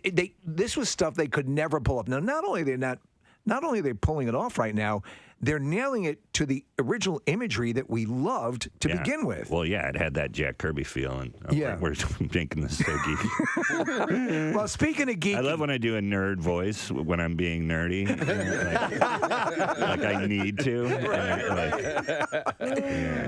Your nerd poker. This has gotten such a buzz. Please explain to people what goes on here. Well, it's just Dungeons and Dragons, but I've always looked at D&D as like it's just a geeky form of poker because for me and my friends, it's more about the hang than it is the actual game. And that's what a lot of D&D nerds don't like my podcast because we play D&D, but we also mess around. And it's light and loose. Yeah, it's just a bunch of dudes hanging out in a room. And is it an ongoing story? I'm sorry, because I don't know. So, yeah. So when you guys show up every week, it continues from the week prior. Yeah, and our dungeon master has to remind us because I have a short attention span, and I've smoked some stuff over the years. Just a bit. Who surprised you? Who's come out of the woodworks as a D&D fan? We had on our show, we had Joe Manganiello on our show, and that guy's wild. My wife was like calling all her friends, like, he's in my living room. He's Sofia Vergara, come on Magic over. Mike, and True Blood. Yeah. He's super handsome. Yeah. Like me, we're all geeks, and we were all looking at him going, he's dreamy. And then he pulled out his box of figures, and he's got he's more into Dungeons and Dragons than anybody I know, than anybody I've ever played with. Like, and Patton Oswalt used to paint his own figures. Oh my God! But Manganiello has like this whole, and they're alphabetized and it's super like OCD. And geeky. Did you start making fun of him? I felt pretty cool. I'm like, look at this geek. I'm kind of the badass in the room. You know? That's great. What a nerd. I don't understand it. And I've tried to play, and I've gotten really pissed off. I think I'm too stupid. My attention span is I'm too borderline. short. I'm like, I feel like I'm in that room. I'm the dumbest guy in that room. And with my son's 8 years old, and he's not into D&D yet, but he's getting into all the other stuff, Star Wars and comic books, and he's already schooling me. Like, we're talking about Star Wars, and this is something I've liked for 40 years. And he knows more about it already than I do. Well, you know, he enters into it though with the full catalog ready to go. Right. We had to get it through attrition and and incrementally. Right. And that's his hard drive hasn't been affected by anything yet. You know what I mean? But his memory. he's fully his memory's wired. better. Yeah, but it's part of the deal. The games are like you see them in the back of the comic book stores and they're playing. I'm like, man, it looks like it's so cool and you can get lost in it, but I can't. I would find myself playing with the figures too much, like the little, that's me. Like I remember the game Mousetrap as a kid. I never played the game. I just played with the Mousetrap. Nice. So it's all part of the deal. Too dumb for Mousetrap. I was too dumb for Mousetrap. So that shows you why I can't succeed at this. What are the games? What are the things are you into on that level? The D&D? Are you Magic the Gathering as well, or are they two separate camps? It's not even that. It's like I'm so obsessive that certain things I've stayed away from. Like I never got into World of Warcraft because I just knew my wife would never see me again and would probably divorce me. And same thing with Magic the Gathering. I think if I got into it, I would have all the cards and I'd be on eBay buying them in the middle of the night. I got to get the wand of whatever, and Yesterday, my wife is going through our closet. She's getting her coat to go outside, and she pulls out. I bought this jacket from the Rocketeer, Kathy, this leather jacket, because I got the helmet. She pulls it out and she goes, "What is this?" And it's those moments. Well, it goes with the helmet. It goes with the helmet. That's exactly what I said. Wives don't understand that. My son told me last night. He goes, "Dad," he's 17 years old. He goes, "Did you know that there's a rumor that if you stay a virgin until you're 30, you have wizardly powers?" You're like, no, honey. It was pretty damn funny. So that maybe they're holding out for that. Some of the geeks. Maybe it's possible. Oh, I never heard that one. Yeah, I didn't either. I made it to 21, and now I'm a little bit of close-up magic. Yeah, I got pretty close. 7th level mage. Did you get started in it by just like doing your own little fan fiction just for fun, and then comic books? Yeah. And then start showing it to people, No, I mean, I got in because I was into it, and I was already a comic, and so I was hanging out with Marvel guys and DC guys at Comic-Con every year, and they just became my friends. And then I did this other thing for Image first with my writing partner he'd grown up working at a comic book store out in Jersey, and when he moved out to L.A., he and I became friends. Oh, okay. Jerry Duggan, and we just wrote that book on our own, and then once we did that, Marvel kind of was like, "Well, you guys know what you're doing. Do you want to write Deadpool?" And the way it came up, you must have crapped yourself when I did, yeah. But I still had to even though they wanted to give me the job, I still had to prove that I was worthy. So I had to give them the first year of stories. So we had to do work to actually get the gig. I remember because they listen. There's the long-standing tradition, and it was very hard to get into that group. I remember the story of a guy who was a writer who ended up writing for Mad Magazine over the year, and that was revered. Mad Magazine to get in there, it took forever.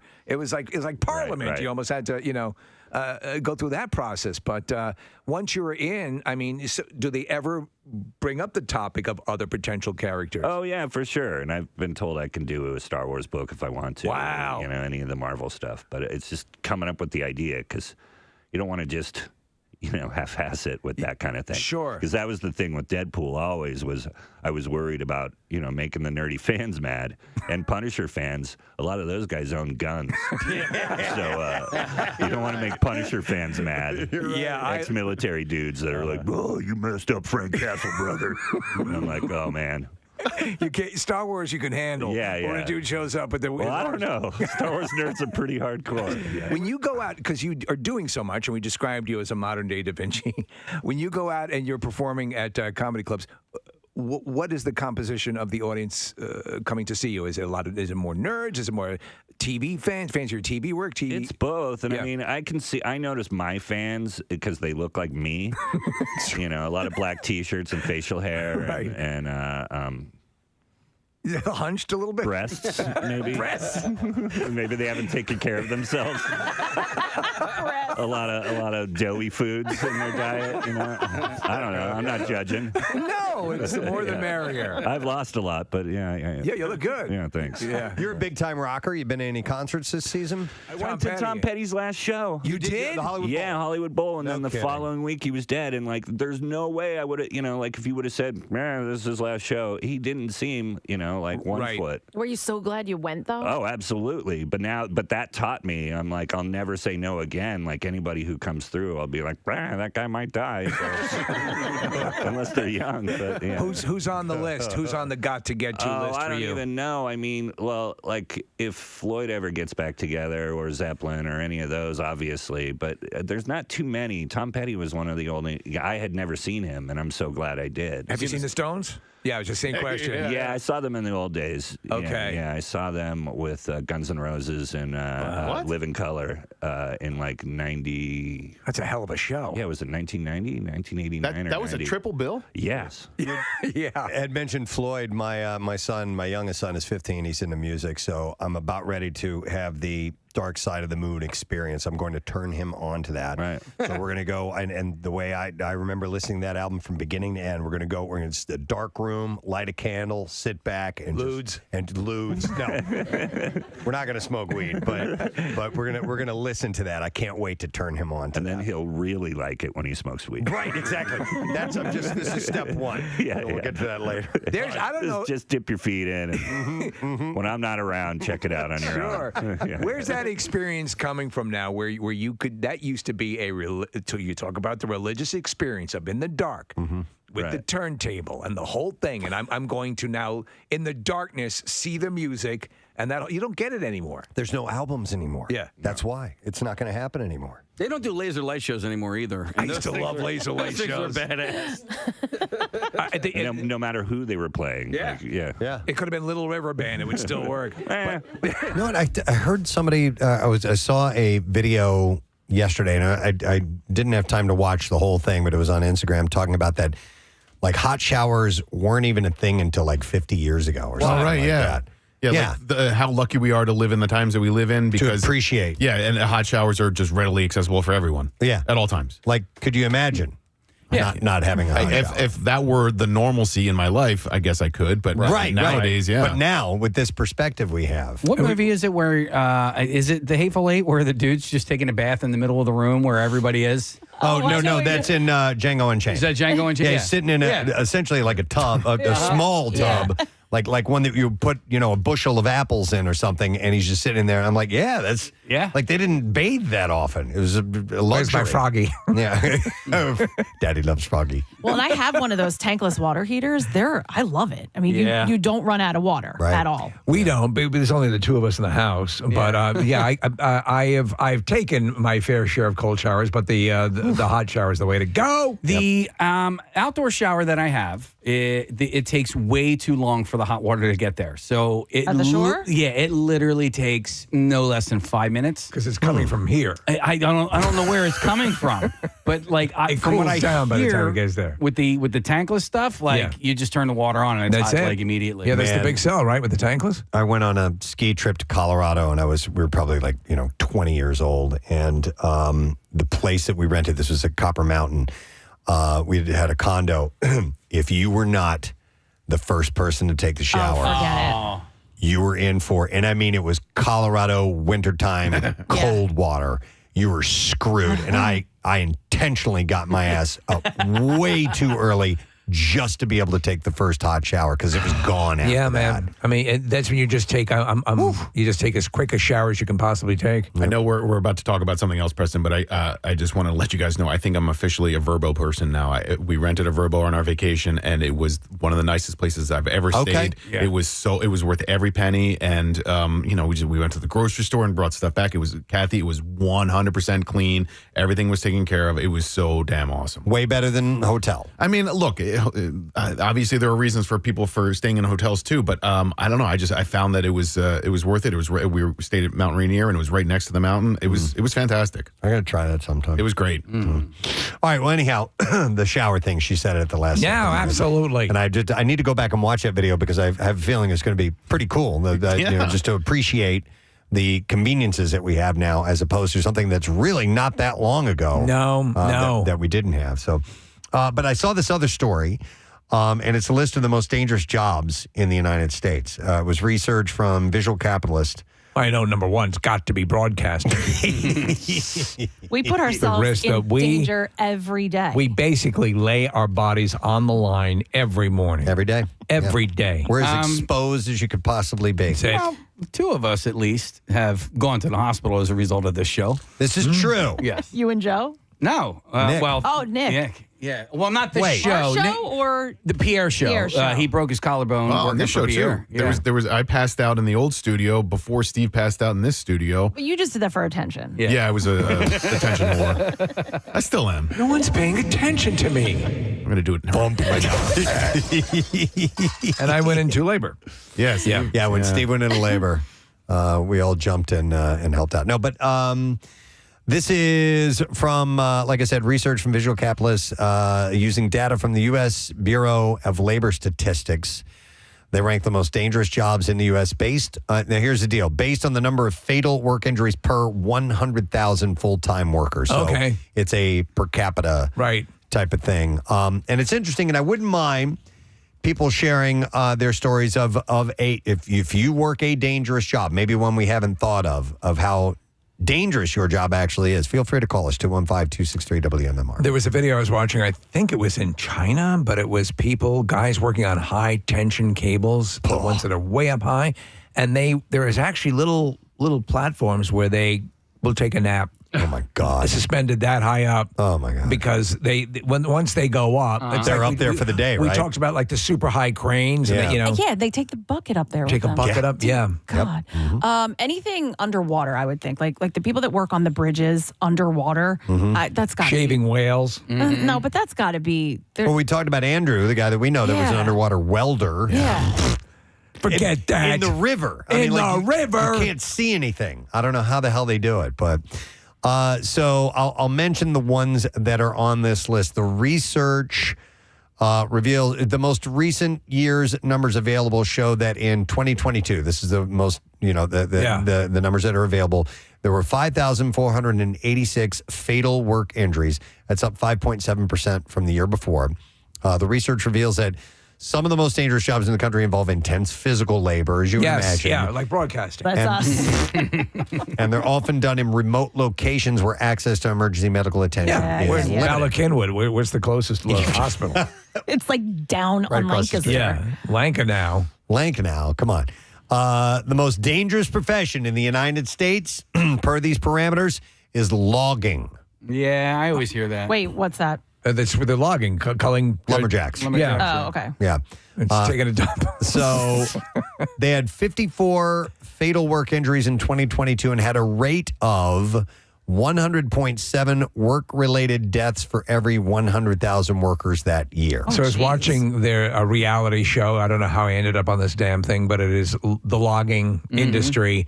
And besides the obvious things that you see, they have those devices that literally will down a tree in a second. This heavy machinery hanging from cables.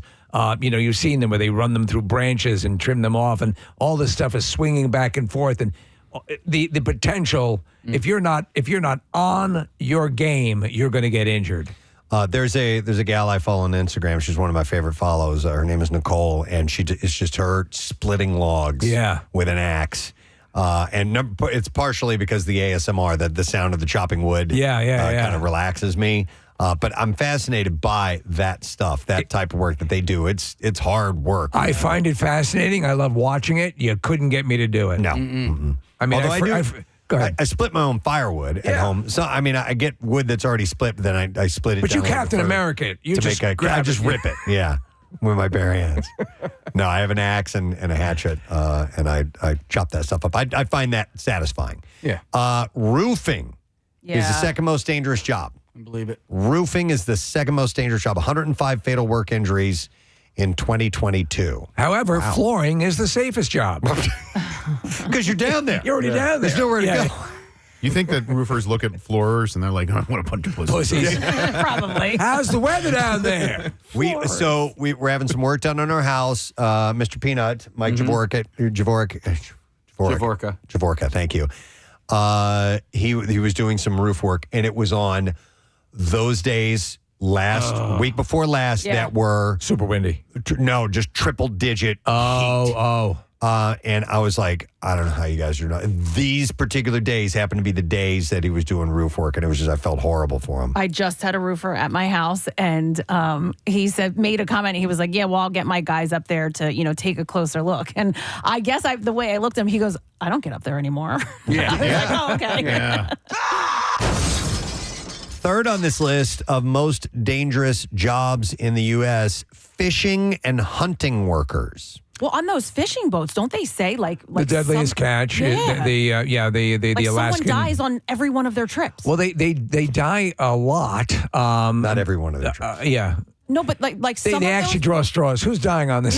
No. I'm telling you, on it's a specific type of fishing boat. When they go out, You're talking about crab fishing? I don't know what it was Because that's the deadliest catch. That's They're what crab that was. fishing. Yeah.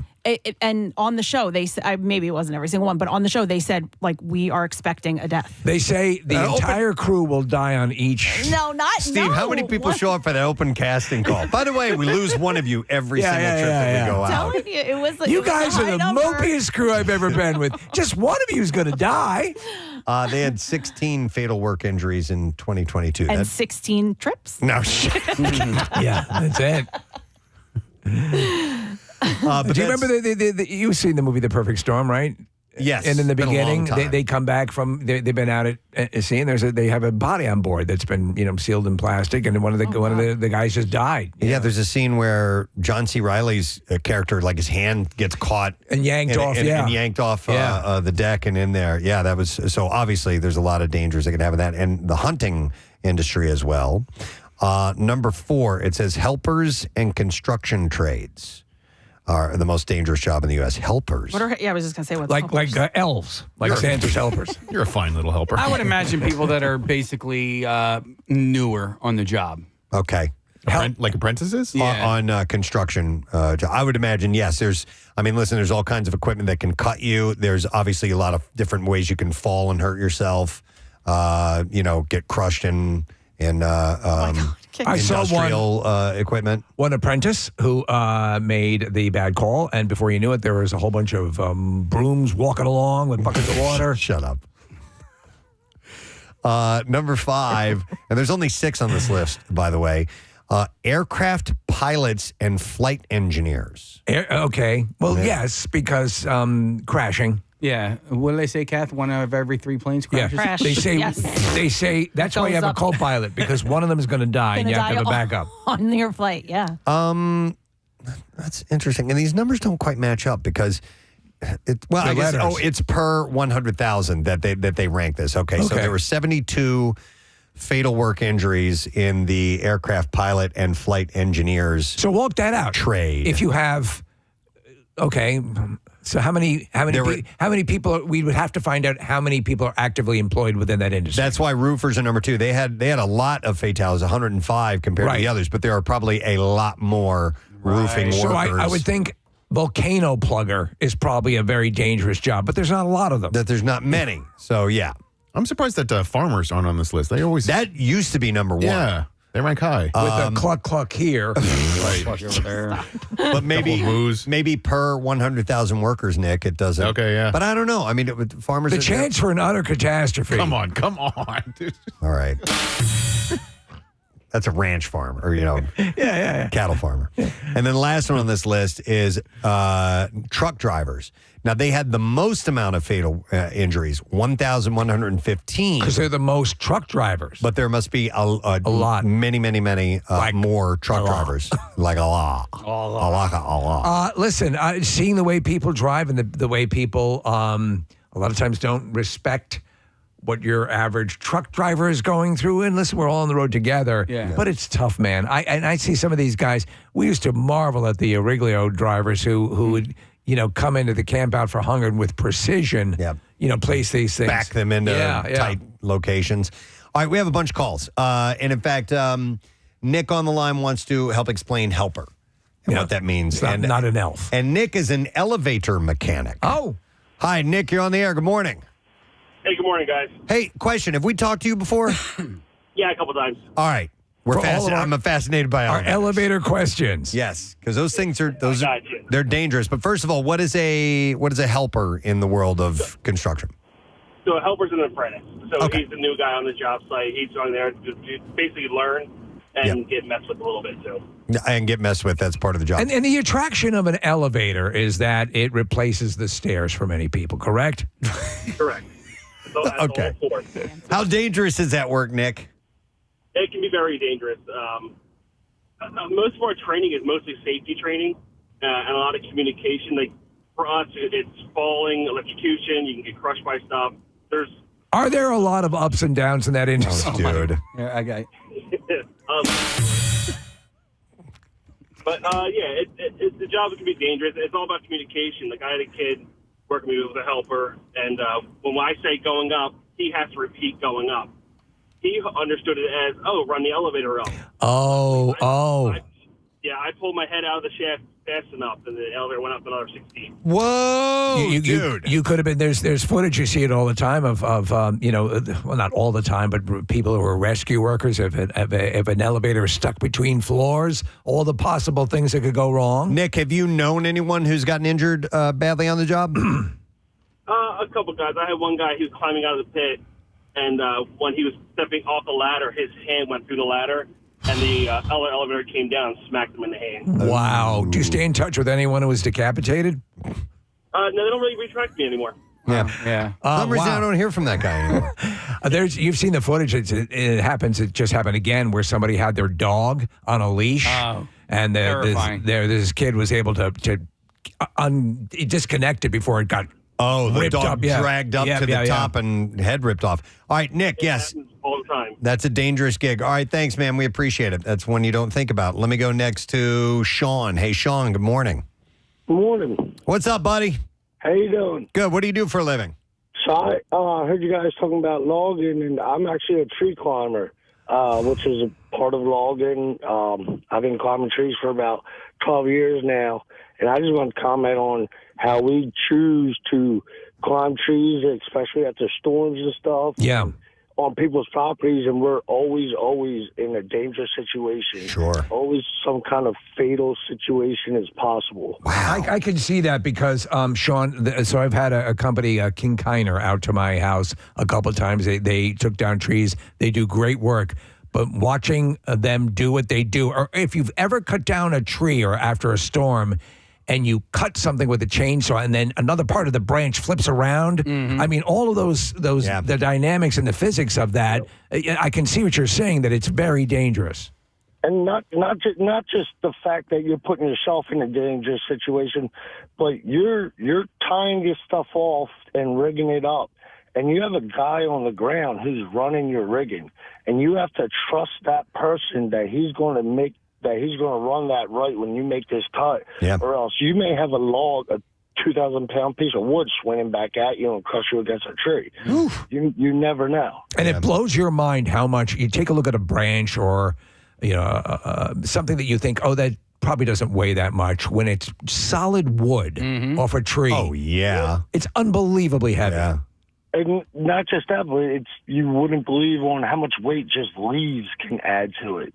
Oh, and how small the branch in diameter may be, but the weight of the wood would be great. Yeah, you know? No, I hear you. Yeah. Have you yourself ever been hurt, Sean? Unfortunately, yes. I've gotten my hand caught in a winch, working piece of machinery, and I cut my leg about halfway off 2 years ago. Oh my gosh. When the chainsaw kicked back at me, and like I said, when you're in the tree, you got nowhere to go. You can't get out of harm's way every time. The chainsaw kicked back and caught me in the leg. Luckily, I caught myself cutting myself before it did too much damage. Oh. Wow, man. Put me out of commission for a little bit, that's for sure. Hey, Sean, this might be a silly question, but what's the heaviest tree that you guys have to deal with? So, from my understanding, I'm not the most educated with that kind of things. But as far as my understanding is sycamore trees are one of the heaviest, most dense wood that there is. Sycamores. So pound for pound, a sycamore tree is going to be the most dense. Okay. Isn't that Matt Cowper's favorite tree? Sycamore. Yeah. Sycamore, they're incredibly thick. All right. Thank you, Sean. Hang in there. Stay Sycamore. safe. Appreciate it, You man. all have a good one. All right. We'll see you later. I got to imagine the trees on, at least the movie indicates that the trees on Pandora can get pretty big. Okay. Help me out with this. Nick got a text from somebody, and I quote, Okay. I'm a diesel fitter. I put women's underwear on my head and say diesel fitter. Oh my I'm God. here all week. Is there a joke I'm missing there? No, Diesel fitter. Diesel fitter. Oh, Diesel fitter. diesel fitter. Like these nuts. Yeah. I missed it entirely. You did? Yeah, I did too. I got it. Reading it, I was thinking, why would a diesel fitter put women's underwear on his head? And Well, maybe why that's- does underwear on your head realize that these will fit her? All right, yeah. Preston and I were both naive. and Is silly. it your head the size of your wife's pelvis? Maybe that's it. That's Maybe what I'm it missing is. that. Yeah, I honestly I never thought about that. No. Yeah. Let me go to this. Sounds interesting. I will go to Dave because we're talking about dangerous jobs. Hi, Dave. You're on the air, buddy. Hey, good morning, gang. Hey, what do you do, Dave? Well, I don't do it anymore, but I did it for several years. Okay. And they said this would qualify, and very dangerous. I worked in a factory where we made jet fuel resistant coatings for airport runways. Okay. And I used to have to get on a pallet that had 4 55-gallon drums filled with lava hot liquid, get lifted about 45 feet up into the air, pour them into the machine, and in the machine is a turning auger at the bottom of the machine. And you're over this? I'm over it. Oh my God. And you are surrounded with boiling hot liquid. Boiling hot liquid. Are you Where were the strapped in? sharks Yeah. at this? Yeah. Yeah. Are you strapped to anything at this point, Dave? Nope. Oh my God. Yeah. I guess Yeah. OSHA wasn't a thing back then. Yeah. OSHA was a thing, but I guess they never walked in or. Nah, they never come by here. And now we want you to make love to a woman with gonorrhea. Wow. And with those chemicals around, did you have any breathing apparatus you had to wear or anything like that? Nope. Wow. Just heat-proof gloves. That was it. He had to wear a long gown as well. Yeah, I had to wear a rubber smock. Yeah. Yeah. Okay. Jesus. So you have all that going on, and so what was the end result of doing this effort? The end result was once it mixed for 2.5 hours, I had to stand underneath a machine and pour it out into 5-gallon drums. So the product was in case there was a fiery fuel spill on the runway. Is what? No, just jet fuel resistant. That's all. Oh, I see. Okay, all right. Yeah. Huh, man, that seems like a nightmare. Yeah, that's a really specific industry and job. Where was this job? What part of were you around Philadelphia? You might actually know where it is, Preston. It's in Harleysville. Seriously? Yeah, it's called Pecora Corporation. I don't know that. Yeah. But I'll they find make out the about it. cranes. They make Peclanes. Wow. How long did you work there, Dave? 2.5 years. Okay. Jesus, Preston. Maybe one of the boys would like to get it. Yeah, nice job. Little weekend job for the summer. Jeez. All right. Well, you survived though, Dave. Man, so yeah, good for on you, bud. Have a good day, guys. All right. We'll see you later. I got to imagine when somebody who did that for a living hears about what we have to go through in broadcasting, you just must break out into a cold sweat. Must. I will go next to Mike. Mike, good morning. Hey, big brown Guatemalan nipples. Getting sucked on by All sorts of pimples. sorts of pimples. Mike, what do you do or did you do? I've been an iron worker almost 30 years. An iron worker. All right. So when I hear that, I think of molten vats of iron and pouring And hot cocoa. and that type, nice warm cocoa. No, is that what you would do, like in the refinery side of things? No, Okay. we would like erect buildings from the ground up. Sure. You know, anywhere from 300-400 feet in the air. Scaling beams. It's amazing what doing that and any of you guys who've done that stuff because it obviously again you just know by its very nature. Nick and I have seen the movie Baby's Day Out and we know that Dude, sometimes a gorilla shows up. We're a different breed of people. I can tell you that. No, absolutely. So you spent a lot of time around heights. Did you? Yeah. I used to. Yeah. Did that bother you at all? No, not at all. But Okay. now, when I got older, I started second guessing myself, and when that started to happen, I put myself out. I work in a shop now. No, But that's I don't a wise climb move. anymore. Yeah, you know they used to talk about the Mohican Indians in New York were often used for the high rise work because they were like you used to be, which is they had no fear of heights whatsoever. Yeah, they used to call them skywalkers. And, Right. That's a real thing, man. Wow. They're absolutely one of the bravest group of men I've ever heard about. Wow. So you talked about the iron, Preston, the way you were talking about like working in a Skywalker. with a smelting or what do they call it? Oh yeah, thank you. By the way, Mike, the steel stacks. So in Bethlehem, where they would, it was a refinery, and they would make iron beams that built the Empire State Building and all. It's astonishing. Did you see the footage? It just recently surfaced, and it was basically molten lead. I assume it was. Like a geyser shot up and then it started to band. And it was like whipping around this molten stuff, spraying around the warehouse. And a guy jumps out of the way as a coil of this stuff lands right near him. No. Like think of like a lightsaber bullwhip on a huge scale. Wow. And that's what it was. I think of the Lord of the Rings when that the demon comes up and has that whip that You looks shall like not pass. Yeah, that's it. Yes. It seems like I am a broadcaster. But so it sounds like that. So I guess that stuff is slightly cooling. It was exactly like that. Wow. Yeah. Oh man. Man, that's wild. The Balrog. The Balrog. Thank I'm you. wearing one right now. Balrog. Wasn't that the name of the guy in Street Fighter 2? Balrog? I think it was. Might have been. Yeah. Balrog, maybe? Balrog, yeah. Yeah, very remember close. which one he was was. from Brazil, I believe. Anyway. But the steel stacks in Bethlehem is a really cool thing to go check out. It's the old Bethlehem Steel plant. It's all run down and grown over, but they have it like lit, and they have stairways that go all through it, and you can get a real close-up look. I got to check this out. At that type of industry and how intense, and loads of people had to have gotten hurt working in that business for a long time. Well, just from the heat alone. I mean, aside from just stuff being on fire. Well, you know you're in a bad place when the sign that says people injury. Yeah, it just how says, many days since? Yes. Yeah. Yeah, just take a guess. Yeah, take a guess. Take a wild guess. Nick found Blanca. Oh, Blanca. No, so you had Balrog, and then you also had Zangief. Oh. Balrog, was he the boxer? He was the boxer. No, he was a dancer. The first guy that you would the boxer, fight. you're right. Yep. Okay. Glad we got that all straightened out. Yeah, thank God. And there was Dalsim and and Bison. and Bison and and Pac-Man. No, and Ryu and This is a huge Pac-Man. Can he pass? Tonka. What was that guy's name? Mrs. Pac-Man can pass. Yeah, it was it was Tonka. Tonka. All right, so It must have been We're named talking after about dangerous jobs. Right. But I mean, the one in E-Honda. E-Honda. Yes. Street Fighter 2 must have been named after the Lord of the Rings character, right? It's not a coincidence. It would seem odd that they picked the same name and it has the same sort of reputation. That fight lasts so long between Gandalf and Balrog.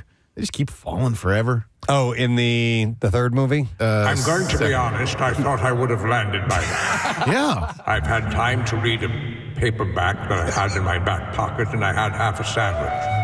I assume eventually that I'll land or hit something. And I hope it turns me white. I think on the way down, they started a podcast. They had been together for so long. You are originally hailed from Cincinnati. The Balrog. That's right. And have you always been a creature of fire, or was that a decision that came later in life? They do fall for quite a long time. A long time, and they had plenty of time to learn about each other. I got to be. You're not bad. You're okay. Thank you. I'm sorry, I keep stepping on his voice. What did he say? Thank you. It's my job. I protect the whole area there, but nothing personal. I know. All right. They call us strange bedfellows. I have 2 calls. These guys have been on hold for a long time, so I want to Then go to them. I want to go. I want to go to 2 quick calls. We'll go to Mike, who's been on hold for a while. Hey, Mike, good morning. Matt Damon. Matt Damon. And to you too, sir. Matt Damon. All right, so, Mike, what do you do? It was actually a job I had a couple years ago. It was just a seasonal gig. I did it for about 2 months. I worked for a 3-lettered package company, and I worked down at the Philly airport loading the cargo containers into the cargo planes. Okay. Now, while I never actually saw anything occur, part of the training was they would basically take documented incidents that had happened and said, okay, what did this guy do wrong? You had people losing limbs, people falling out of planes, people going into turbines.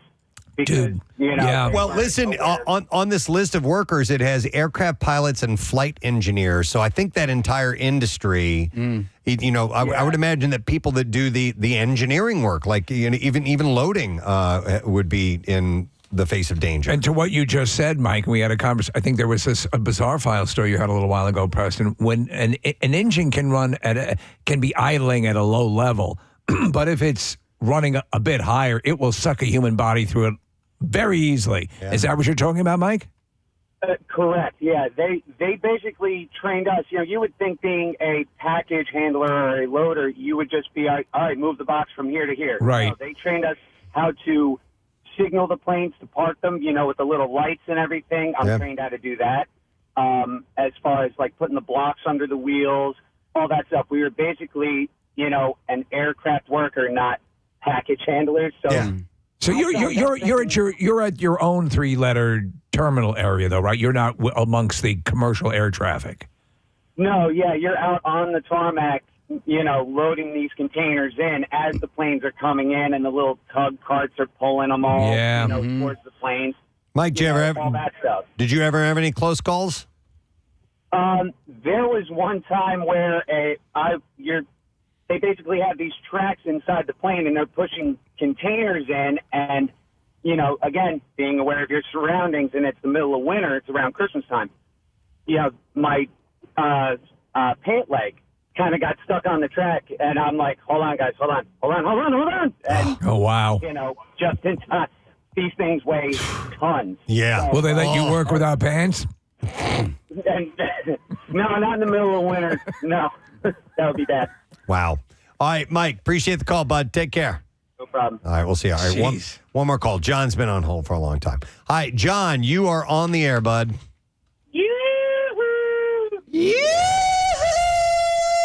What's up, John? What do you do, man? I used to do highway construction. By the way, every single one of these persons saying I used to do. Yes. Yeah. They got out of it. Dangerous gig. Highway construction. Yeah, man. We were just talking actually yesterday about a certain fast driving member of the Preston and Steve show. But she wasn't going through a construction zone, but obviously they make you slow down for a reason. You guys see dangerous stuff all the time there. Yeah. So I was just a laborer. It was like 8 or 9 years ago. I was just starting out, and the shovel I needed was across the ditch, right next to the triaxle that we were taking stone out of. Well, I was trying to prove myself, so I was just running and gunning, and I jumped across. And right after I jumped across, my boss screamed "No!" and I froze. And when I stood up all the way, my hard hat, hit the bottom of the excavator bucket. He was about to boom down. Oh, wow. Whoa. So I would have instantly been crushed. Yeah. And so then they that was right when they were doing 202 there outside Exton. Mm-hmm. I was on that project. That was really, they made a huge deal of it because, they shoved everything down. There was what's called a near miss. And then they do a safety stand down where they kind of go over what happened, how to prevent it from happening again. So after this incident occurred with you, they stopped everything down to review and let everyone know what you did that was wrong. It was actually like a luncheon. We all went over it, and they basically you got to call stuff like that out when it happens, so that then people can think about it. Because I mean, I was 6 inches from being completely obliterated. It's gotta suck to get in. Yeah. Hey, we're having why John is a dumbass lunch. Are you coming? Yeah. How bad was it during the summer with all the heat? Yeah, this was midsummer, like probably June, July, something. It was hot. So yeah. Gnarly. All right, John. Yeah, Thanks, it's bud. hard work for sure. Yeah. You know what I just recently heard was that in the heat of the summer, when it comes to like door-to-door sales, women who are doing door-to-door sales for cosmetics are required to not do door-to-door sales during the summer, and specifically because their lipstick. I knew it. I felt it coming. Well, also because there's when was the last time you had a door-to-door cosmetic sales? Ruins the joke if they door-to-door sales doesn't. A friend of mine is helping on the pyramids, building them. And You guys want to know a strange Street Fighter 2 fact? Yes, I do. Please. The U.S. version of Street Fighter 2 swapped the names of Vega and Balrog and M. Bison because in the Japanese version, M. Bison was the boxer character, and he was modeled after Mike Tyson. So M. Bison stands for Mike Bison. Oh, okay. That's interesting. And they couldn't do it because it was too much of a parody. That's right. All right, and then Vega and who had switched? Balrog? Katamed Bali. Vega was the one who had a little mask. Vega and Balrog, yeah. And Balrog. Okay, interesting. Okay. There was it's another. What? There was a guy on Collector's Corner, and Preston, you got to watch this episode. There are so many classic arcade games. It's like I mean. And some of these you've only seen maybe once or twice in your life. This guy, I don't know where, it's Illinois or someplace, I don't know. But he's got every stinking one of them. Preston, that golf game you burned the hole in. The Golden Tee? Yeah. Yeah. I mean, all that stuff. Yeah. He's got them all, and in mint condition. You gotta love that. All right, that's we're gonna take a quick break. We got to come back in a second and get to some B-File stories. But thank you for sharing your calls and your jobs. We do appreciate that. A reminder: today's Tattoo Tuesday. You can win a Preston and Steve Show themed tattoo, Floating World Tattoo and Piercing. Text word tattoo to 39333. We got a charity mention coming up when we get back, as well as a bizarre file. So stay put.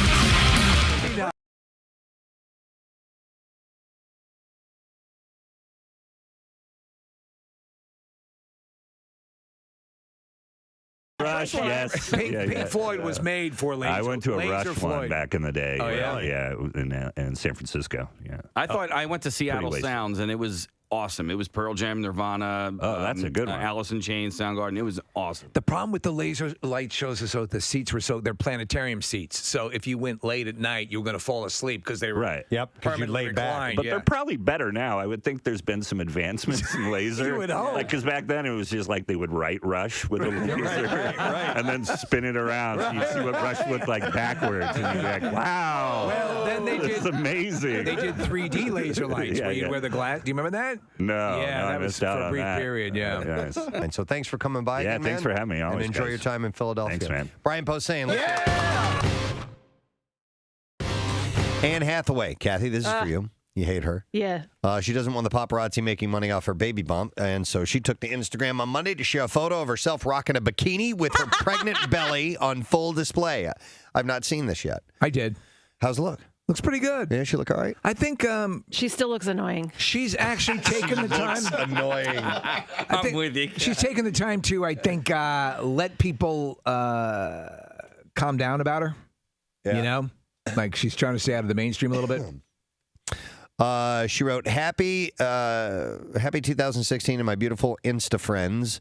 So posting a bikini pic is a little out of character for me, but just now, while I was on the beach, I noticed that I was being photographed. I figured if this kind of photo is going to be out in the world, it should at least be an image that makes me happy and be one that was taken with my consent and with a filter. She's right. So she did it. Actually, it's pretty smart. Who's she married to, or who's her boyfriend?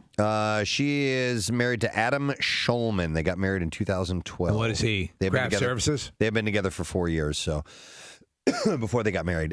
This marks the first time that Anne has publicly acknowledged her pregnancy since it was first reported in November. So You know what? She's really good in the Batman movie. She does a solid job. I didn't hate her. Yeah. But, Kath, I'm with you. She bothers the hell out of me. She really does. Yeah. Hey, but look at you hated Sandra Bullock, and now you love her. In fact, your whole lifestyle is now Sandra Bullock based. She's taken over my my Sandra Bullock. Your ire? My hate slot. Your hate slot. I have a couple. That's that's what Dennis calls it. Yes. Jeez, I see the hate slot. I see the hate slots out. We'll see how our luck goes with getting our lottery tickets. I have a good feeling about it. I do too. Are they saying that it could possibly hit $1 billion? Yes. Yeah. Okay, because that's Here, what let's see happens. what it's They up to. start throwing some targeted numbers out, and then that causes That fuels a surge. The furor and I'll be there. not that. I want to play.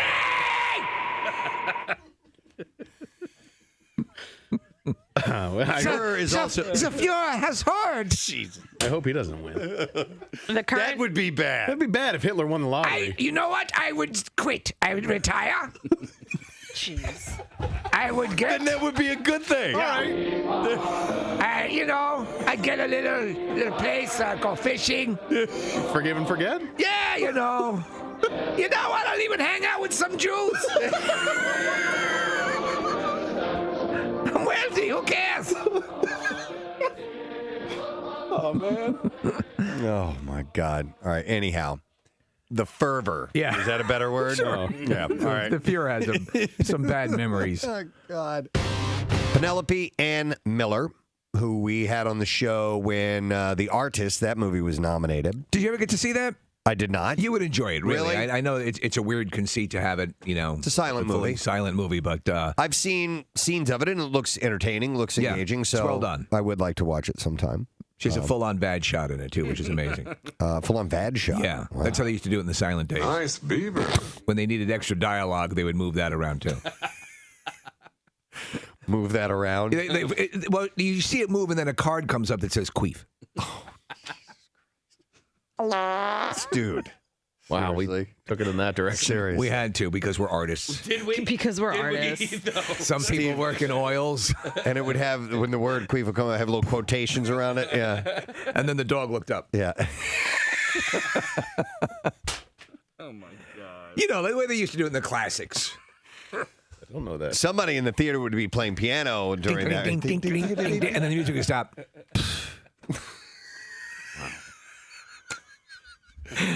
Come on, Kathy, get in on No, this. it's all right. I'm good.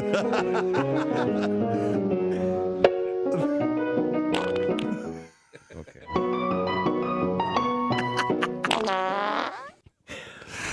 I don't even. Well, listen. My God. Some of that might be untrue. It might be. Or all of it. All right, some birthdays today as we wait for your answer. It is the 18th day of January, and from the band Korn, Jonathan Davis celebrates.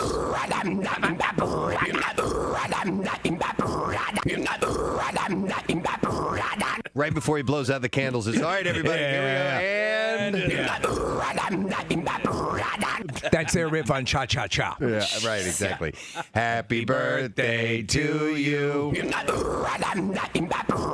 Happy birthday to you.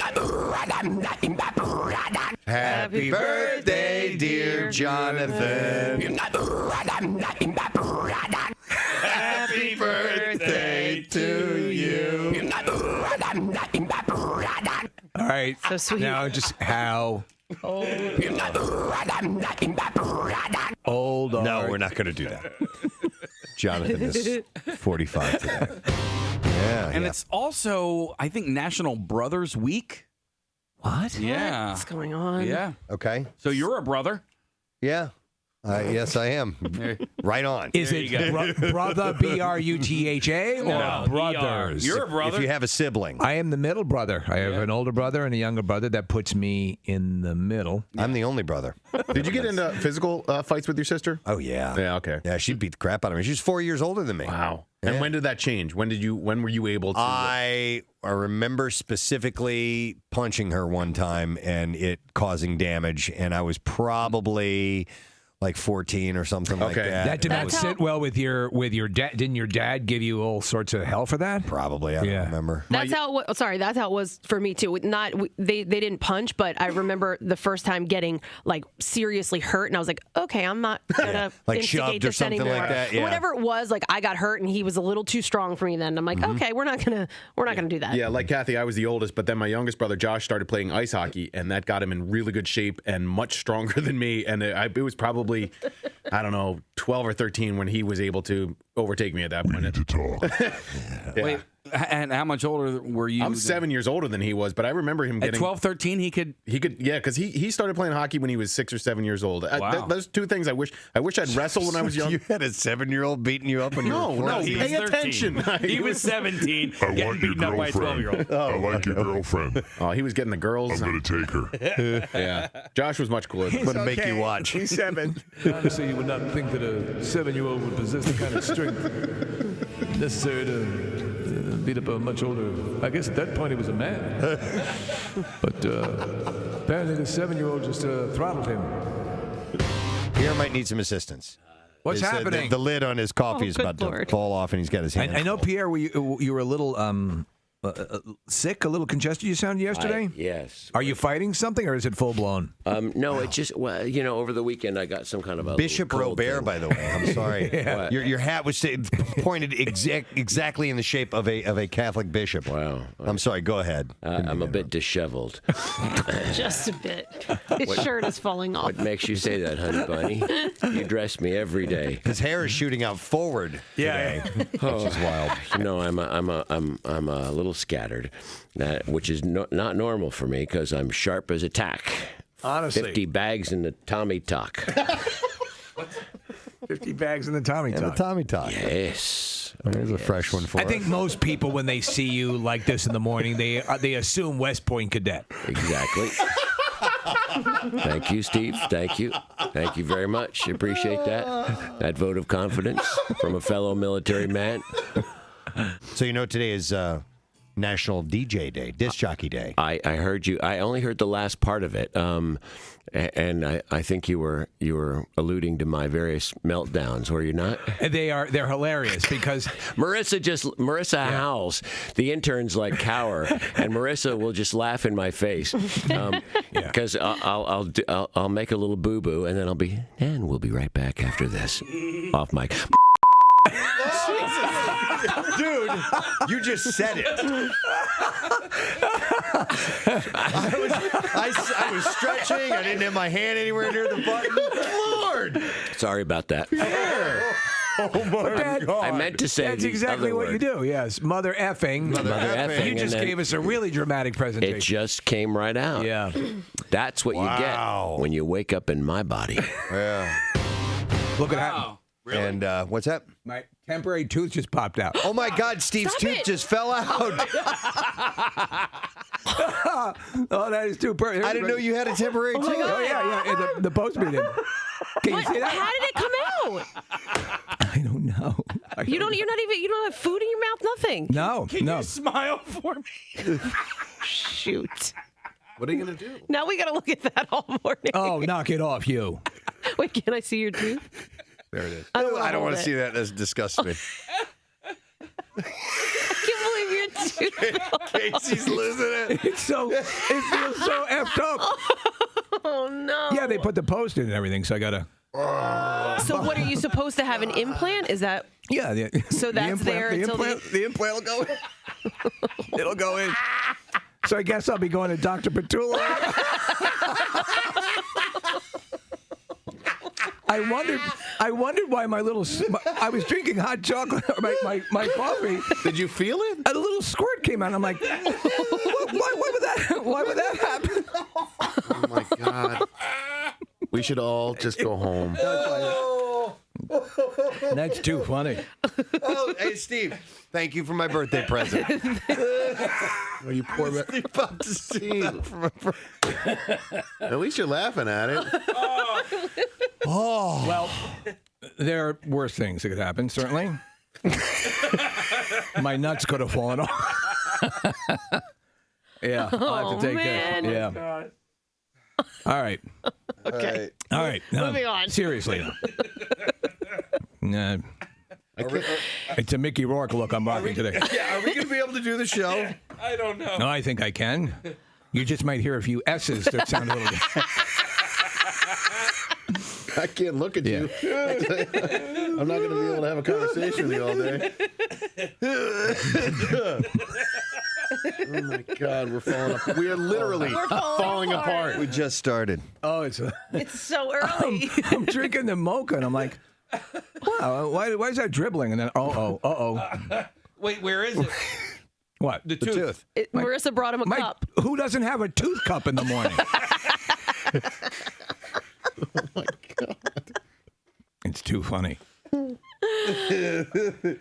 no. There may be random moments of laughter today, of just in the middle of whatever we have. I'm just glad I can't see me.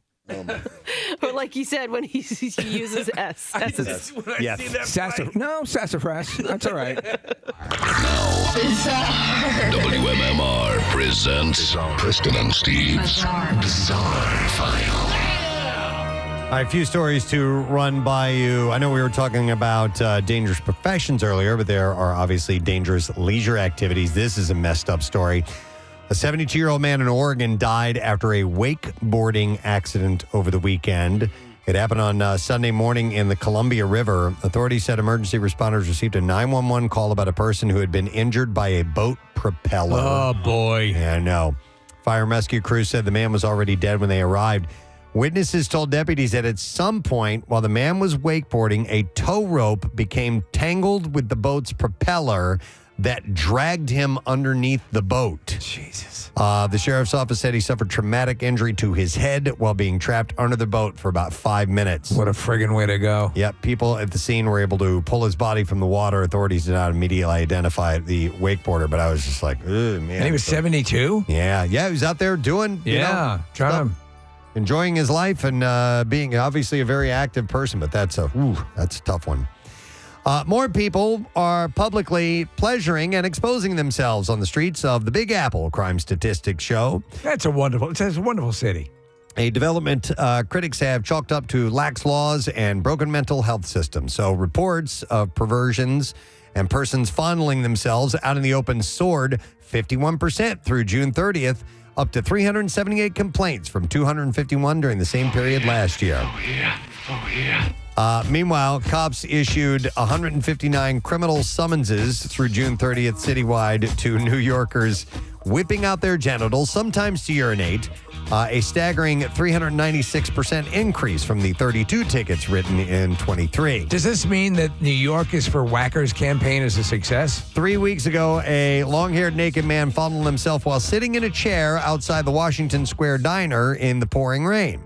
According to footage that was available. It's beautiful. Days later, a woman in a subway car decided to parade around in front of commuters in her birthday suit. The push against incarceration, together with the city's inability to hospitalize and effectively treat the severely mentally ill, has driven to the surge in the deviancy. So you never know what you might see out and about. Big Apple. In New York City.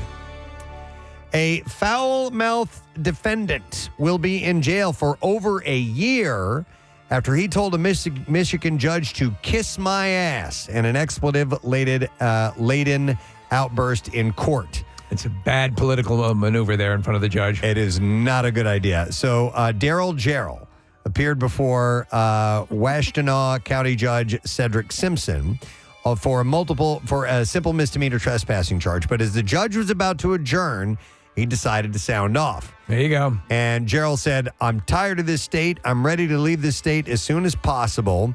It's trespassing. I could technically leave, and you guys could issue a warrant, and as long as I don't return, you can just kiss my ass. Yeah. Good morning, Preston. You can kiss my ass. Simpson did not appreciate the swearing, and he said, no. He said, you know what? I'm going to tell you what. He said... He goes, the judge started saying, I'm going to tell you what. And the guy interrupted and just goes, F you. Wow. Okay. And then the judge said, that's contempt. And that is a 93-day misdemeanor. There you go. Gerald again said, F you. To which Simpson ordered that he be slapped with another 93-day. You're going to lose. Yeah. No matter what, you are going to lose. As the bailiff escorted Gerald out of the courtroom, he continued hurling profanities at the judge 6 times and racked up a total of 558 days behind bars. That dude is going to jail for a year. Yeah. Just because he said F you 6 times. It's like Bender in the Principal. Yeah. Is it worth it? Yeah, it's insane. He said that 693s consecutive, according to the judge. The eruption reportedly stemmed from Gerald being unhappy about his court date, but when Simpson attempted to explain that his attorneys had been unable to get in contact with him, causing the delay, he became upset. The judge quickly moved on to the next case for defendant Keith Jenkins, whose jaw dropped on the floor in shock during Jarrell's blow-up as he waited for his turn on a Zoom call. Jenkins remained speechless, and Simpson introduced his case, and he asked and he goes, "How are you doing today, Your Honor?" And he said, "I'm doing great," and he was happy about it. Now, this is the same guy who made national news, this judge, when a man busted for driving with a suspended license appeared before him in a courtroom Zoom call while driving. I remember that. Yeah. Remember that same judge. So. Where are you now? Are you behind the wheel of a car? Yep. All right, a New Jersey man is in custody in Atlantic County after allegedly stealing a plane and crashing it in the woods near Corbin City. Robert Wagner was charged with burglary, the actor. trespassing. No, not that guy. Obstruction and of justice and more. He also faces charges for 2 other robberies in Corbin City. New Jersey State Police first responded to reports of a suspicious man walking out of the woods in Corbin City. Must be one of those woods pirates. When police first spoke to him, Wagner said that he crashed his plane in a nearby grassy field but wouldn't provide his name. Police then arrested him for obstruction. Upon further investigation, they found that Pemberton police had recently arrested Wagner, who they deemed was the same man. He was wanted for stealing a Quad City Ultralight Challenger 2 plane from a hangar on Tuesday. So did he in fact have any training as a pilot? You know, it doesn't indicate. The registration for that plane matched the one that Wagner had crashed nearby. I got this. He has since confessed to the 2 burglaries and stealing the aircraft. He's being held in the county jail. I'm a practiced hiker. Certainly I can pilot a plane. But a separate plane crash took place in Atlantic County last week when Florida pilot John Austin Bryan struck a tree in Galloway Township. He was the only person on board and exited that vehicle safely, by the way. All right, we'll do one more story, and then we will wrap it up. Let's end with this one. This one's kind of fun. What does a community do when the only delivery driver in the area decides to retire after 2 decades on the job? That's a problem. That is the dilemma facing the residents on the island of Skye, Scotland. With their one and only delivery driver calling it a career, those residents have now been informed that they will have to make a 40-mile round-trip journey to collect their deliveries from the set location points where they're patiently waiting. I've had enough. Get your own crap. In other news, they may be looking for a delivery driver opening up in Scotland for those looking for work. But yeah. It's a small community. He's the only guy that 40 does it. miles? And that's the only way that you'll be able to get your stuff is to drive a 40-mile round trip to do it. And there you go. That's what I have in the Bizarre File for you this morning. All right, we have a friend in the studio who is here to tell us about an event. He was here last year to promote it. Lovers of Hot Sauce. This is all about you because it is the 2nd annual Philadelphia Hot Sauce Festival, August 17th and 18th at Neshaminy Creek Brewing. And we have our friend, Cast Iron Kyle Sight, who is here. Hey, what's up, Nut Bowls? How you doing, bud? Good, man. How are you? Nice to see you. I'm doing very well. Thank Nice you very to much. see you, All too. right, so you came by here last year. You Yes, guys sir. had your first event ever of Hot Sauce Fanatics, and that is a community of people, by the way. Oh, Philly showed up for that. Yeah? Oh, yeah. What's your hottest thing? Like right away. Yeah. What's the hottest thing here? Like Is that- right to 10? Is that what motivates a lot of people? Getting the latest and hottest? Well, there's like 2 different types of people in that community. The people that want to like brag and be like, oh, I drank this sauce and, called off at work the next day, those kind of guys. But then you got the people that are like the culinary minded people that think this would pair with this. This might go better with that. That's kind of where I am. I'm not really a, eat a raw reaper kind of guy. Yeah. But we got a guy coming down from Canada that has the world record for eating Carolina Reapers. Oh, my God. 50 in like 6.5 minutes. I don't know how it's humanly possible. I mean, I couldn't eat one. I cannot imagine that there's not some sort of negative medical aspect to doing that. I don't know. Maybe in Canada they have something special for them. I don't Maybe know. coats maple syrup. He coats it Yeah, in. there you go. Yeah, or some poutine or something. Yeah, I don't know. Yep. So this event, by the way, is there's a charity angle to this that you want to mention. Yes, we're going to be giving a portion of the proceeds to Phil Abundance again, like last year. Yes. And we're going to bring that for the Camp It's Out for fantastic. Yeah, we appreciate it. Yeah. So what all is planned for the second annual Philadelphia Hot Sauce Festival? So myself and White House Station Sauce Co. partnered up again. This year, I thought it would be a good idea to do it at a brewery. So we scoped the area and found Neshaminy Creek Brewing to be a cool venue. It's a good spot. It's in Croydon. Yep. Okay. 909 Ray Avenue. We have some eating challenges. We have like spiked pizza, wing eating challenge. One of the hot sauce makers who was kind of tired of the "what's your hottest thing you got" message, he made a tincture, which is like 4 million Scovilles, like a little oil, and he puts it on marshmallows. We have the Marshmallow from Hell challenge. That's from Hell's Kitchen hot sauce. You know what you could try at one of those, because it is all about who can withstand the most. Right. You should try a like a blind can you name that pepper? Yeah. By eating it. That's a great idea. Because with all that heat, sometimes that flavor's lost, and they may not be able to identify what that is. That's a great. You listening, John? That's a good idea. Try that out. I think that's Report back on that. So, how many different hot sauce people, creators, whatever, bring their wares and have those available? So we have over 20 this year. Okay. Between 20 and 25 show up. We have some people flying in from different parts of the country, which is kind of what we want to do. We want people to learn the region of Philadelphia and enjoy the local foods and all that along with this kind of event. Right. We have food trucks and all that stuff. It's about 20, 25 different vendors. And the cool thing about it is everybody's cool with one another. They help each other. It's an actual community of people. It's not like, oh, I'm in competition with that guy and I don't like that person. You know, it's everybody's sauce is so different and individual. They can kind of come together and enjoy things like this. I see people helping each other set up and take down, all that kind of stuff. It's great. So that's going to be this weekend, Saturday Yes, and sir. Sunday. Yep. What are the times of the event? So Saturday is 11 to 7 and Sunday is 11 to 6. Okay, so pretty much an all-day event. Yeah, yep, straight up. How many events like this are there? Are you one of the few or the only? So I do Boston, Philly. Oh, okay. There's Saucetoberfest in Jersey. We're trying to get a couple other sauce festivals going, like the way that we want to do them in other parts of the country. And it's really fun. And by the way, Kyle is a cast iron aficionado, by the way. Cast iron skillets and all things culinary. Not only that, is a good cook, too. You offer up all kinds of recipes on your social media. Thank you. But you deal in finding cast iron skillets for people, which is these are antiques. Yeah, a lot of them are. Yeah. I curated some skillets for Maddie Matheson, who's on The Bear. Oh, yeah. Yeah, and Love Maddie. We traded some stuff. He sent me one of his skillets. I sent him these little cast iron cow plates. He's for fat, steak. Preston. Oh, my God. He's the best. And Yeah, he's like a he's very genius when nice. it comes to like cooking, and he created his own sort of community before even being on The Bear. Yeah, he's like the Canadian Gordon Ramsay. We've chatted on It's crazy, socials and yeah. stuff. It's I'm honored to be followed by that guy. Like That's this. really cool. Yeah, yeah. Nice.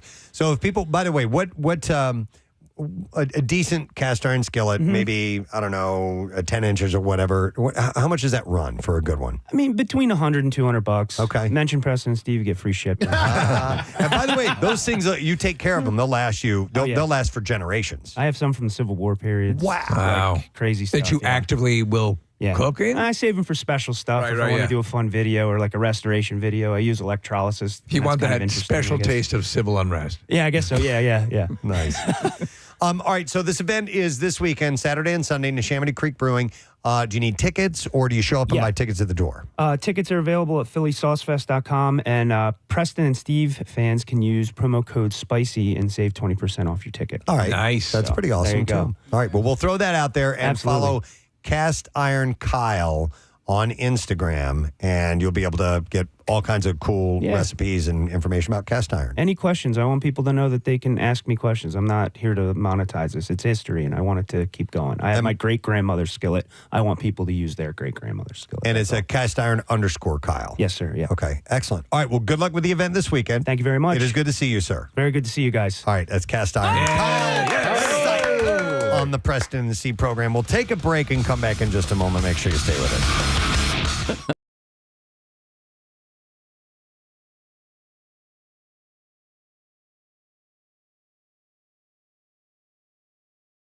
But how does it normal? It just stays in normally? It's secured in, so it's and that's until the not so secure. I now. actually, what happened was that I was chewing something last night, and I thought I might have felt a crack, but I'm like, no, it's fine. So okay, so that was it's not a chewer. It's a, no, it's not a chewer. No, it's a cutter. biter. It's a biter. Yeah.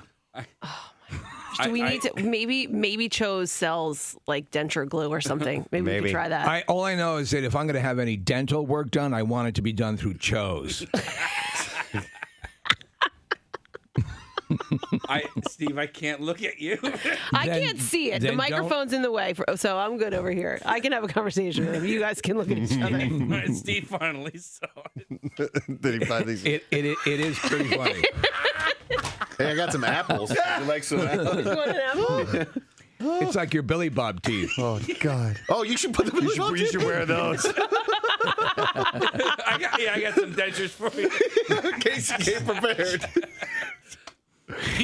These have been in my mouth. I'm sure you don't want them. No. Yeah. Okay. All right. Let's try to do the show. Okay. Where were we? What? Gave away the. You did the stupid question, right? Crazy glue. No, I'm looking at some of these calls coming in. Yeah, we did the stupid question. So he gets Lego Marvel's Avengers, which is available for PlayStation 4, all platforms, PlayStation 4 and Xbox One. All right. So, dear God. All right. So at the box office this weekend, number one was The Revenant. Yes. 16. Yes. I know, man. It's sad. Your lungs are full of mucus. My tooth fell out. Our pets' heads are falling off. We're going to have to remind people of that all morning long. It's too good. Yeah. It's been a rough week for the ladies in Charlie Sheen's life following last week's revelation that his ex-wife, Brooke Mueller, is back in rehab.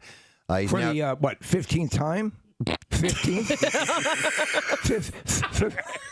All right, you have to stop. He's not going to be able to get through the show. I have to. Now I have to take it. I have to explore different letters. We're not going to make it through 7 a.m. S's are fine, but F's are.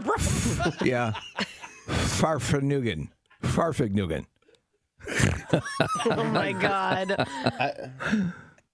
This is going to be the worst show we've ever done. No, it's not. No, that's saying it's a going to lot. be brilliant. I could never, ever, ever, ever do live stage acting. I can't even do it on camera when you get multiple takes. There's no way. We're hoping to one day master radio. I'm so self-conscious of don't mess it up.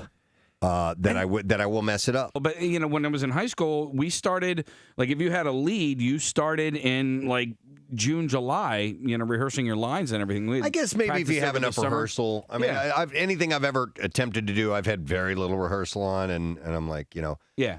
Even when we, excuse me. Again, here we are, perfecting radio. Dude, that was. You sound like snots. I'm nervous.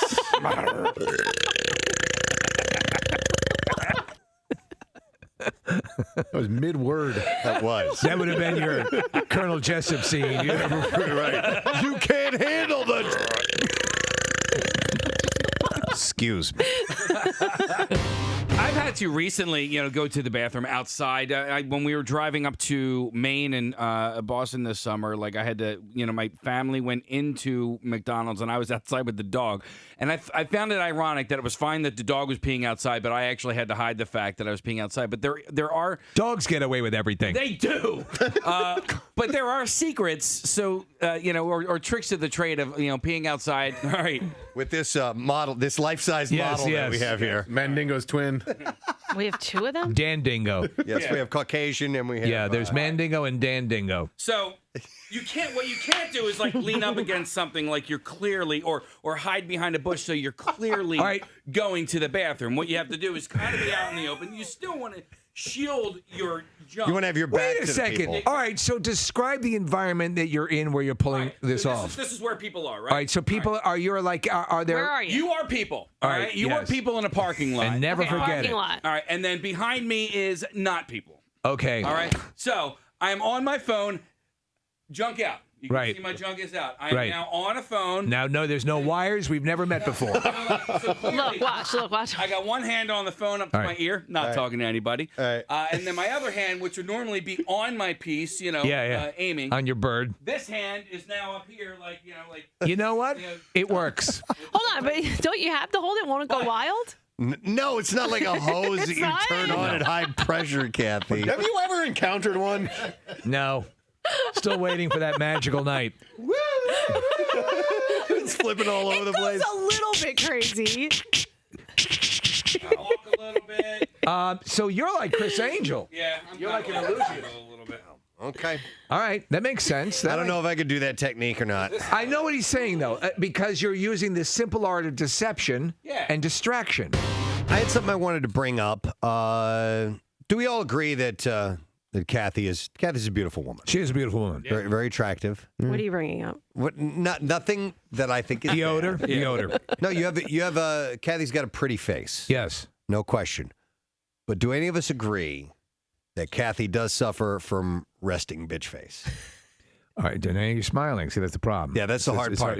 But if you catch to her not smile when she's like doing work or on her laptop or something like that. See, okay, and I'm interested to hear what you guys say because I would have never thought that I had resting bitch face.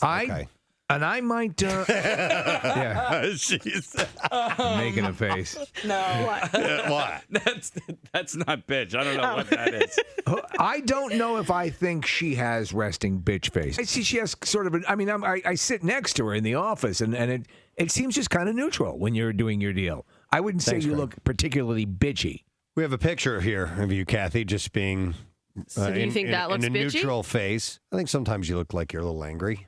Well, I think you're an a-hole. Oh. No, not. I'm just kidding. Now I'm gonna rest like this. Yeah.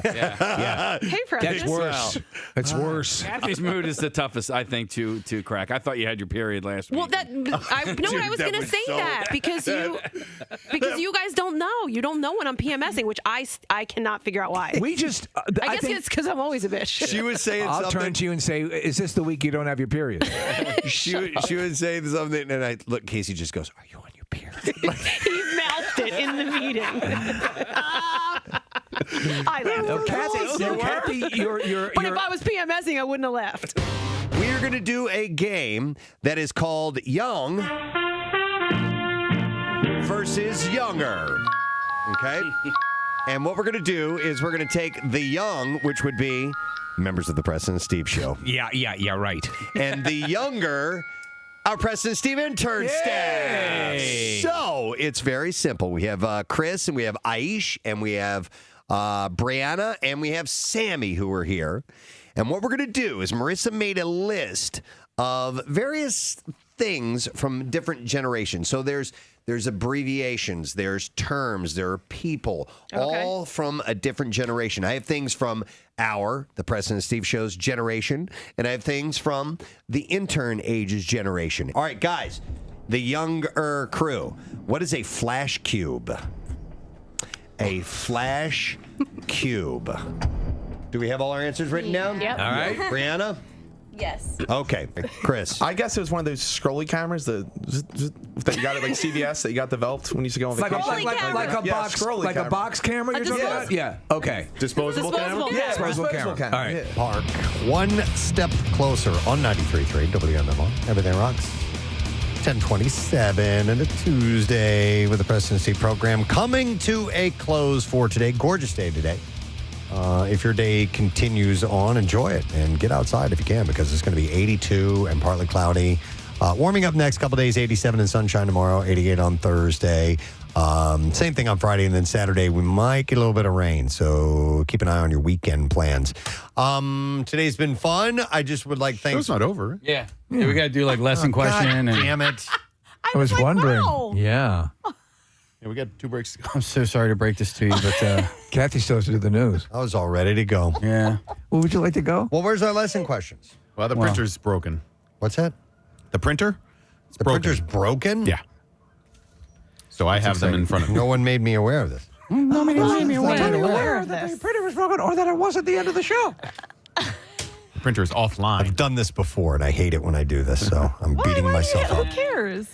Because I had a little spiel and everything, and now I got to think of something new to say in the last break, Why? and Just write it I'm not going to reiterate everything I just You want said. the bright side? Yeah. You get to continue looking across the console at Kathy. Oh, I was looking at Nick. Oh, man. Your loss. No. All right, lesson question time. Let's do that. We are going to give away a pair of tickets for an evening with Peter Billingsley and A Christmas Story. And it'll be closer to Christmas, Wednesday, December 4th at the Keswick Theater in Glenside. Nick, what is our question today? Gandalf and the Balrog of Lord of the Rings saga were fighting and falling for so terribly long that they actually started a podcast. What city did Gandalf find out that the Balrog was from? All right, 215-263-WMMR. If you heard that and you know the answer, you need to call right now. Where's the Balrog from? What city? From Lord of the Rings. The city's not in Lord of the Rings. If you heard, you know what we're talking about. All right, here we go. The trash business is a gold mine. 93.3 WMMR with Preston and Steve's Hollywood Trash. Brought to you this morning by Horizon Services. They can help you with any unexpected plumbing issue this summer. Get expert plumbing repairs or replacements fast. Horizon Services. Help is on the way. What's up this morning, Steve? Well, Blake Lively got a great deal purchasing one of Britney Spears' Versace dresses for $10,000. Lively says the dress fit like a glove once she was able to wash out the crazy. Oh. Hey! BTS star Suga had his driver's license revoked after driving his electric kickboard while under the influence. South Korean police were able to blow out his tires by laying down a speed strip made out of Hershey's Kisses. Oh, my God. And finally, Miranda Kerr, right, Kerr? Sure. Miranda Kerr is selling her Malibu home for $4.2 million. The place apparently has a great view of the sunset, as well as disappointed stalkers who just found out she moved. And that's your Hollywood Trash. All right, we need to know the answer to the question. Nick, can you pose that again, please? Gandalf and the Balrog of Lord of the Rings saga were fighting and falling for so long that they actually started a podcast. What city did Gandalf find out that the Balrog was from? All right, we'll go to George and see if he happens to know the answer. Hey, George, good morning. Hi, good morning. All right, George, what city was the Balrog from? Cincinnati. That is correct. Hang on, Bob. We're going to get your information, and we are going to give you a pair of tickets for an evening with Peter Billingsley and A Christmas Story, Wednesday, December 4th at the Keswick Theater in Glenside. Tickets are on sale now via AXS.com.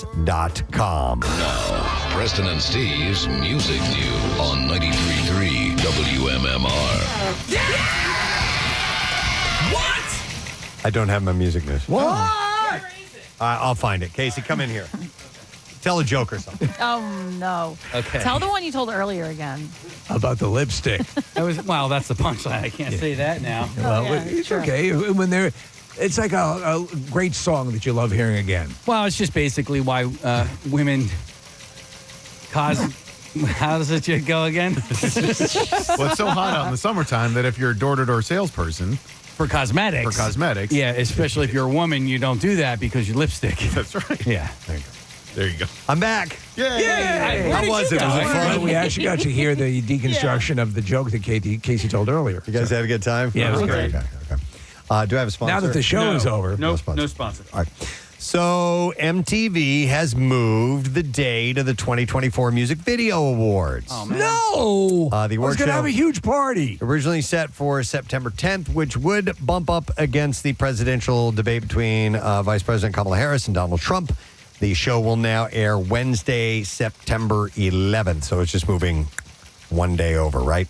And aside from announcing a new date, MTV confirmed some of the performers. More artists will be announced ahead of the show. The 2024 Video Music Awards will air live at 8 p.m. on Eastern. It's a bunch of people I don't know. Yes, of course. Move right along. I mean, it used to be a huge thing, and now it just has no merit, no worth. I personally don't care. I mean, some people get into it, but it's just not my thing anymore. AC/DC is headed to a turntable near you to celebrate the band's 50th anniversary. Columbia and Legacy Recordings are releasing a final group of 6 classic albums from the group on gold-colored vinyl. So they're going to release Flick of the Switch, Fly on the Wall, Blow Up Your Video, Black Ice, Live at River Plate, Above the Law, and Power Up. No, that was a Steven Seagal movie. Hard to Kill. Under Siege. Any others? Well, there was the 3 in a row that were 3. Yeah. Three words. So it's hard to kill. Above the law. Above the law. On deadly ground. On deadly ground. On deadly ground sounds good. Yeah. Oh, that's one of the absolute worst movies ever made. Right. But Michael the titles, Caine's in there, right? It's right. Michael Caine. He is. He has this vision. He's in this Indian cave, and this old spiritual woman leads him on a spirit quest. It's staggeringly horrible. Marked for death. Marked for death. for death. Yeah. Oh, yes. That's with the Jamaican connection, I believe. I saw a comedian one time describing these movies and saying, at least we know what was going on in the movies by the titles. Like, Yeah. In that movie, he was marked for death. You have the 3-word title is Under Siege 2. Yeah. There you go. Okay. I gotcha. Above the law, hard Actually- to kill, marked for death, out for justice. Actually, the Under Siege 2 is the full title is Dark Territory. You're I believe. right. I did like Above the Law. That was the first movie. That's right. That's where he really acted. Yeah. And then Under Siege was okay. What was the one with Kelly LeBrock? That was, I think that's Above the Law. That's Are you where sure that wasn't No, Above Marked the Law for was the Death? first one. Okay, so he is With Pam Grier was in it. He shot up. She nurses him back to health. Yes. And he's running in the mountain. She does the acupuncture on him. Yeah, that's the one. I'm trying to remember that. Yeah, I think that's what I'm that's saying. Yeah. No, it's not Above the Law. I know for sure No, and that's I know not that. Above the Law. Yeah. I was explaining what the movie, which Hard to movie Kill. we're talking Hard to about. Kill. That was Yeah. the one. Hard to kill. Okay. All right, so this is music news and AC/DC. Yeah, so each of the limited edition vinyl editions will come with a 12 by 12 inch print with new AC/DC 50 artwork specific to each album. And so if you're a fan, you're going to love it. And by the way, AC/DC has sold over 90 million albums in America. So what's the connection to Steven Seagal here? There is none. Oh. Because you said that. You said the title. Oh, yeah, that's right. As I was rattling off the titles. You're the one who brought it up. And then the final music news story, well, actually 2 more real quick here. The Who, meaning the Mongolian metal group, the more famous group, are hitting the road. They're going to be headlining a 9-date amphitheater tour starting in October, running through the first week of November. And the funeral portrait is in support. Tickets go on sale Friday. They will be in our general vicinity. They're going to be in Harrisburg at the Harrisburg Midtown Art Center on November 7th.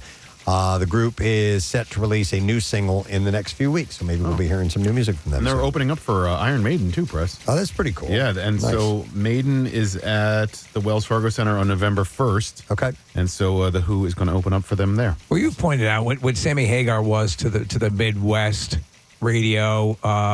Mongolian music is huge in Harrisburg. It's huge in Harrisburg. Central Pennsylvania instead of Central Missouri. Yeah, absolutely. And then a tune-in alert because Pierre, as he mentioned yesterday, is going to play back his sit-down with Trey Cool of Green Day today at 2 p.m. Marissa heard it. She said it's a really, really good interview. I love that. I shared a clip of that. So that is today at 2 o'clock with Pierre. So should be good to go on that. I'm looking forward to hearing that as well. All right, reminder, as we're getting ready to take a break, this is your last chance to text the word tattoo to 39333 because we have Tattoos Day. You might win that Floating World Tattoo and Piercing gift certificate. So do that right now. We'll come back, get that winner, and then we'll wrap up the show. At a tease. We'll be right back.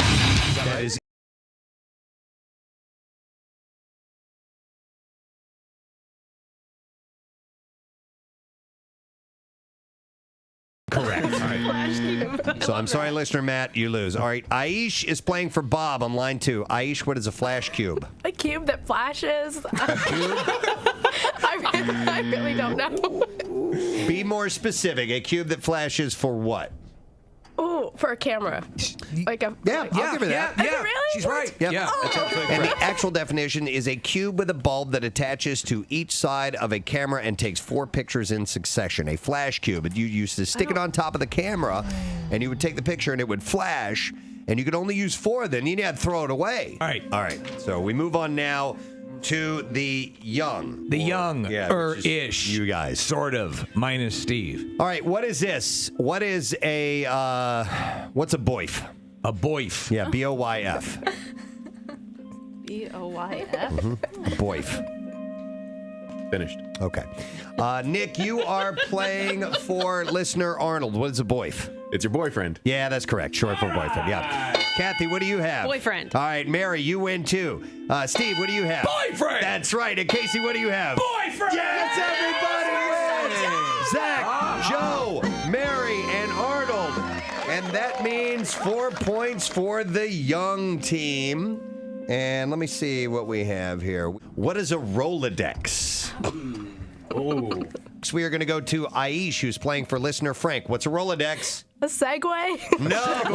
Segway. It rolls. Exactly. All right, Rolls across deck. I'm sorry, Frank, you lose. All right, listener Ryan is playing with Brianna. Brianna, what's a Rolodex? This is embarrassing. I said a game. A game. No. All right. And then Sammy, you're playing for listener Dan. What's a Rolodex? I put phone numbers in a rolly thing because I didn't know how to describe I'll take it. Phone numbers in a rolling thing. I thought somebody was going to say a watch. You guys ready? Yes, Yep. ready. What is BYOD? Okay. BYOD. Jot it down and let's see if you know. All right, let's go to, first we'll try Casey out, and he's playing for listener Alan. Casey, what is BYOD? It's bring your own. I wrote date. No, that's incorrect. I'm sorry. Alan, you lose. Steve is playing for listener Mike. Steve, what is BYOD? I wrote bring your own drugs. No, that is incorrect. Good Mike is thing. out. Kathy's playing for Gina. Kathy? I got it. What? Bring your own doll. No. Kathy's a half. Cow got in there somehow. The cow. Nick, Or I have 5 fingers. you're playing for listener Paul. BYOD. Bring your own dad. No. Is it drink? Hang on. No. Let's ask the interns. Brianna, you look like you know. I believe it's bring your own dog. No. No. Aish, I you know? have no idea. Is it bring your own dip? No. Bring your own dip. It's like a Super Bowl party. How like, bring come your own all these? Nobody knows these younger dip parties. phrases. I think because maybe Marissa's not as young as she thinks she is. It stands for bring your own device. Device! An IT policy where employees are allowed to use their personal mobile devices and notebooks to access enterprise data and systems. Harper Lee, who wrote one of America's most enduring literary classics, To Kill a Mockingbird, of course, about a child's view of right and wrong, and waited 55 years to publish the second book with the same characters from a very different point of view, died at the age of 89 on Friday. Yeah, I was surprised to see this. Yeah. For many years, Lee, a shy woman with an engaging southern drawl who never married, lived We were pretty much allowed to go. lived quietly and privately, always turning down interview requests. She alternated between living. She ran a laser tag place. Oh, yeah. That was her thing. They got to do something. We were very fond of the game laser tag, which simulated actual combat without the actual casualties. Through the use of science and technology, you could stalk your prey and virtually assassinate them without causing any physical harm.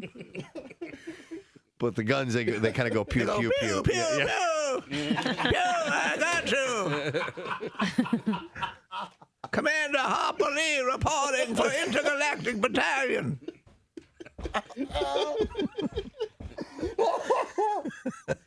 That'd be the wildest thing. She ran a laser tag place.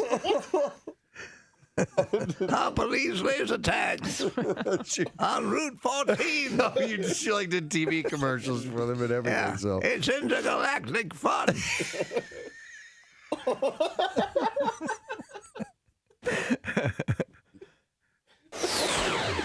That's the sound of excitement. Oh my! Oh God! I guess they don't want to report on that part of her life. Oh God!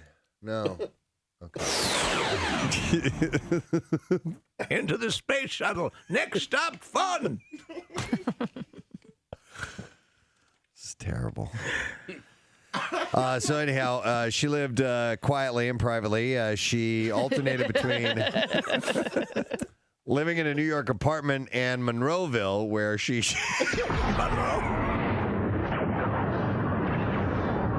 shared a home with her older sister, lawyer Alice Lee, who is the one That's this one. We were pretty much allowed to go.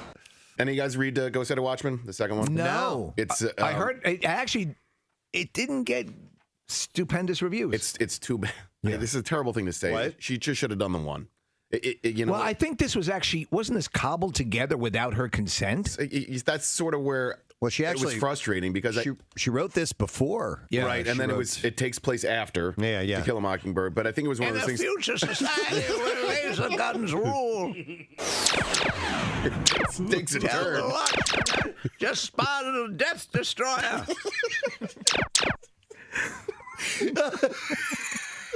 Nice try, Glaxon. We figured out how to remotely turn your shields off. I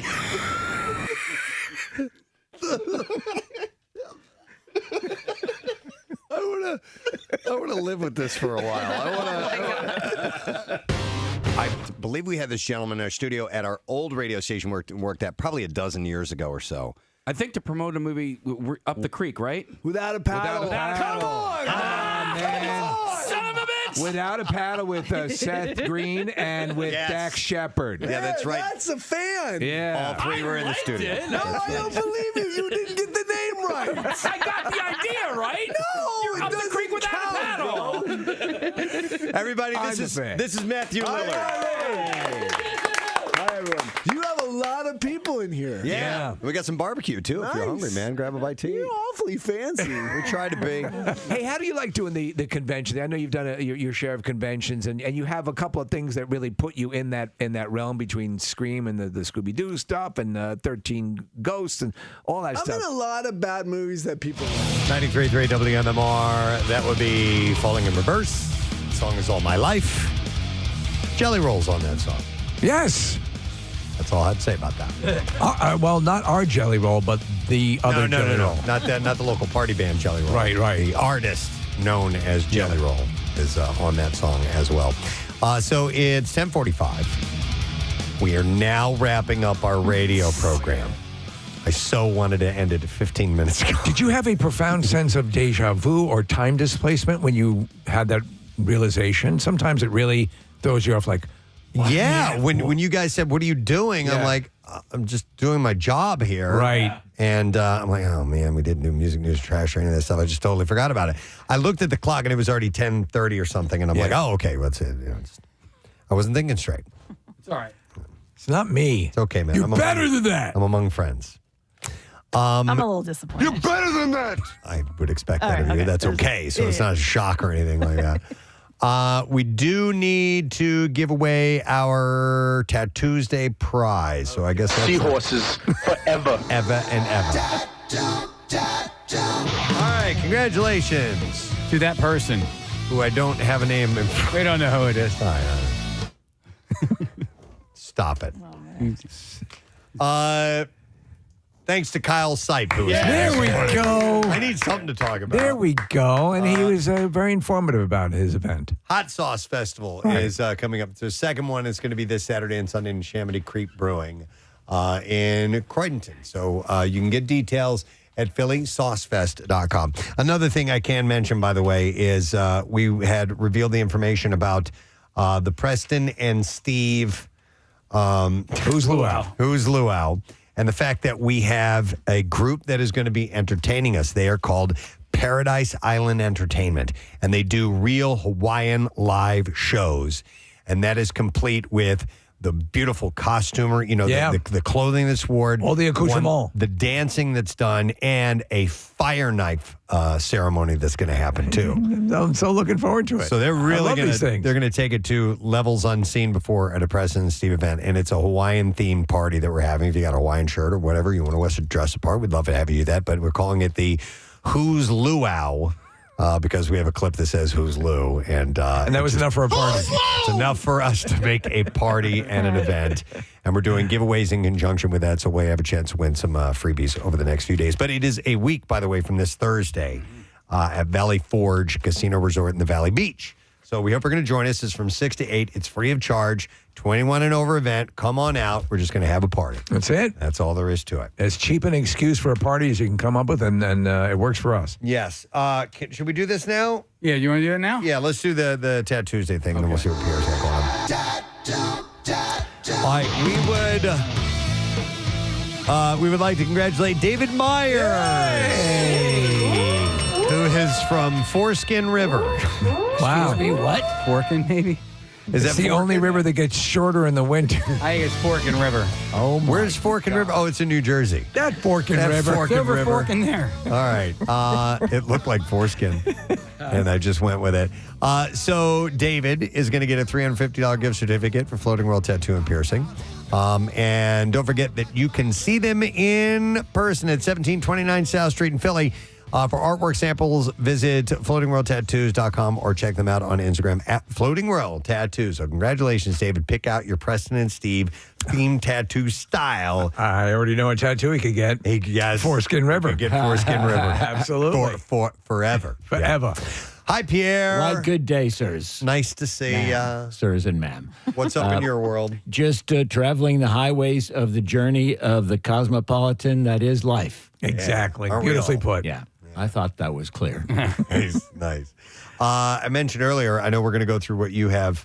Well, let's do the letter of the day first, then we'll find out. Okay. Because I had mentioned it. So here we go. Preston and Steve on 93.3 WMMR. Now, the Daily Letter. All right, the Preston and Steve Show is brought to you today by the letter A is in alpha. All right, we got an A, and we also have a pair of Anita Diamond stud earrings from Steven Singer Jewelers. They are real 3/8 carat natural diamonds. Steven Singer Jewelers, your diamonds are always worth what you paid with their full value lifetime trading guarantee. And visit IHateStevenSinger.com to get real natural diamond jewelry today. What? Sorry.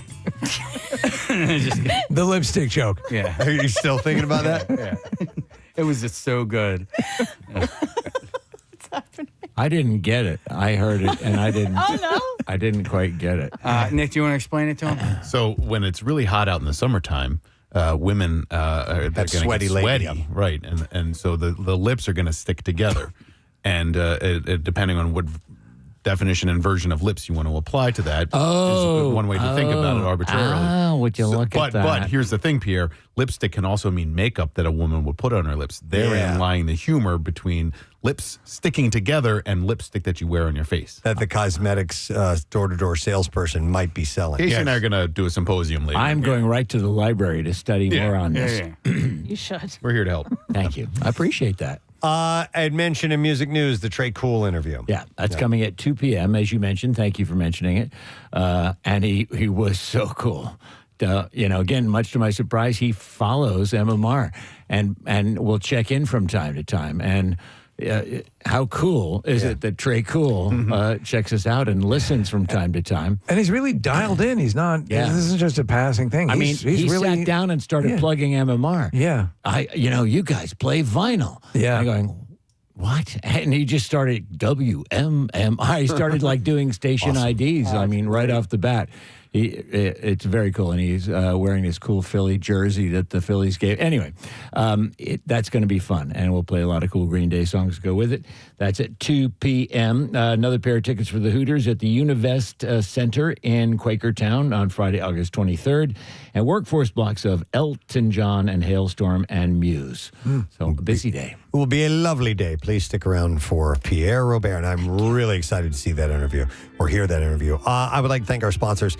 Preston and Steve Show brought to you today by Dunkin', and the Preston and Steve Show runs on Dunkin'. Also, Acme Markets, fresh foods, local flavors, and Wilmington University. Find your education home at Wilmington University, wilmu.edu.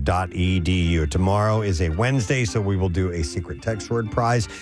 We will go live on Fox Good Day. We will have more of those wristbands to give away for the Who's Luau party, and many other things that we will enjoy tomorrow together. That's it. We're done. So rage on, and you have yourself a great day. We'll see you tomorrow, gang. Bye-bye.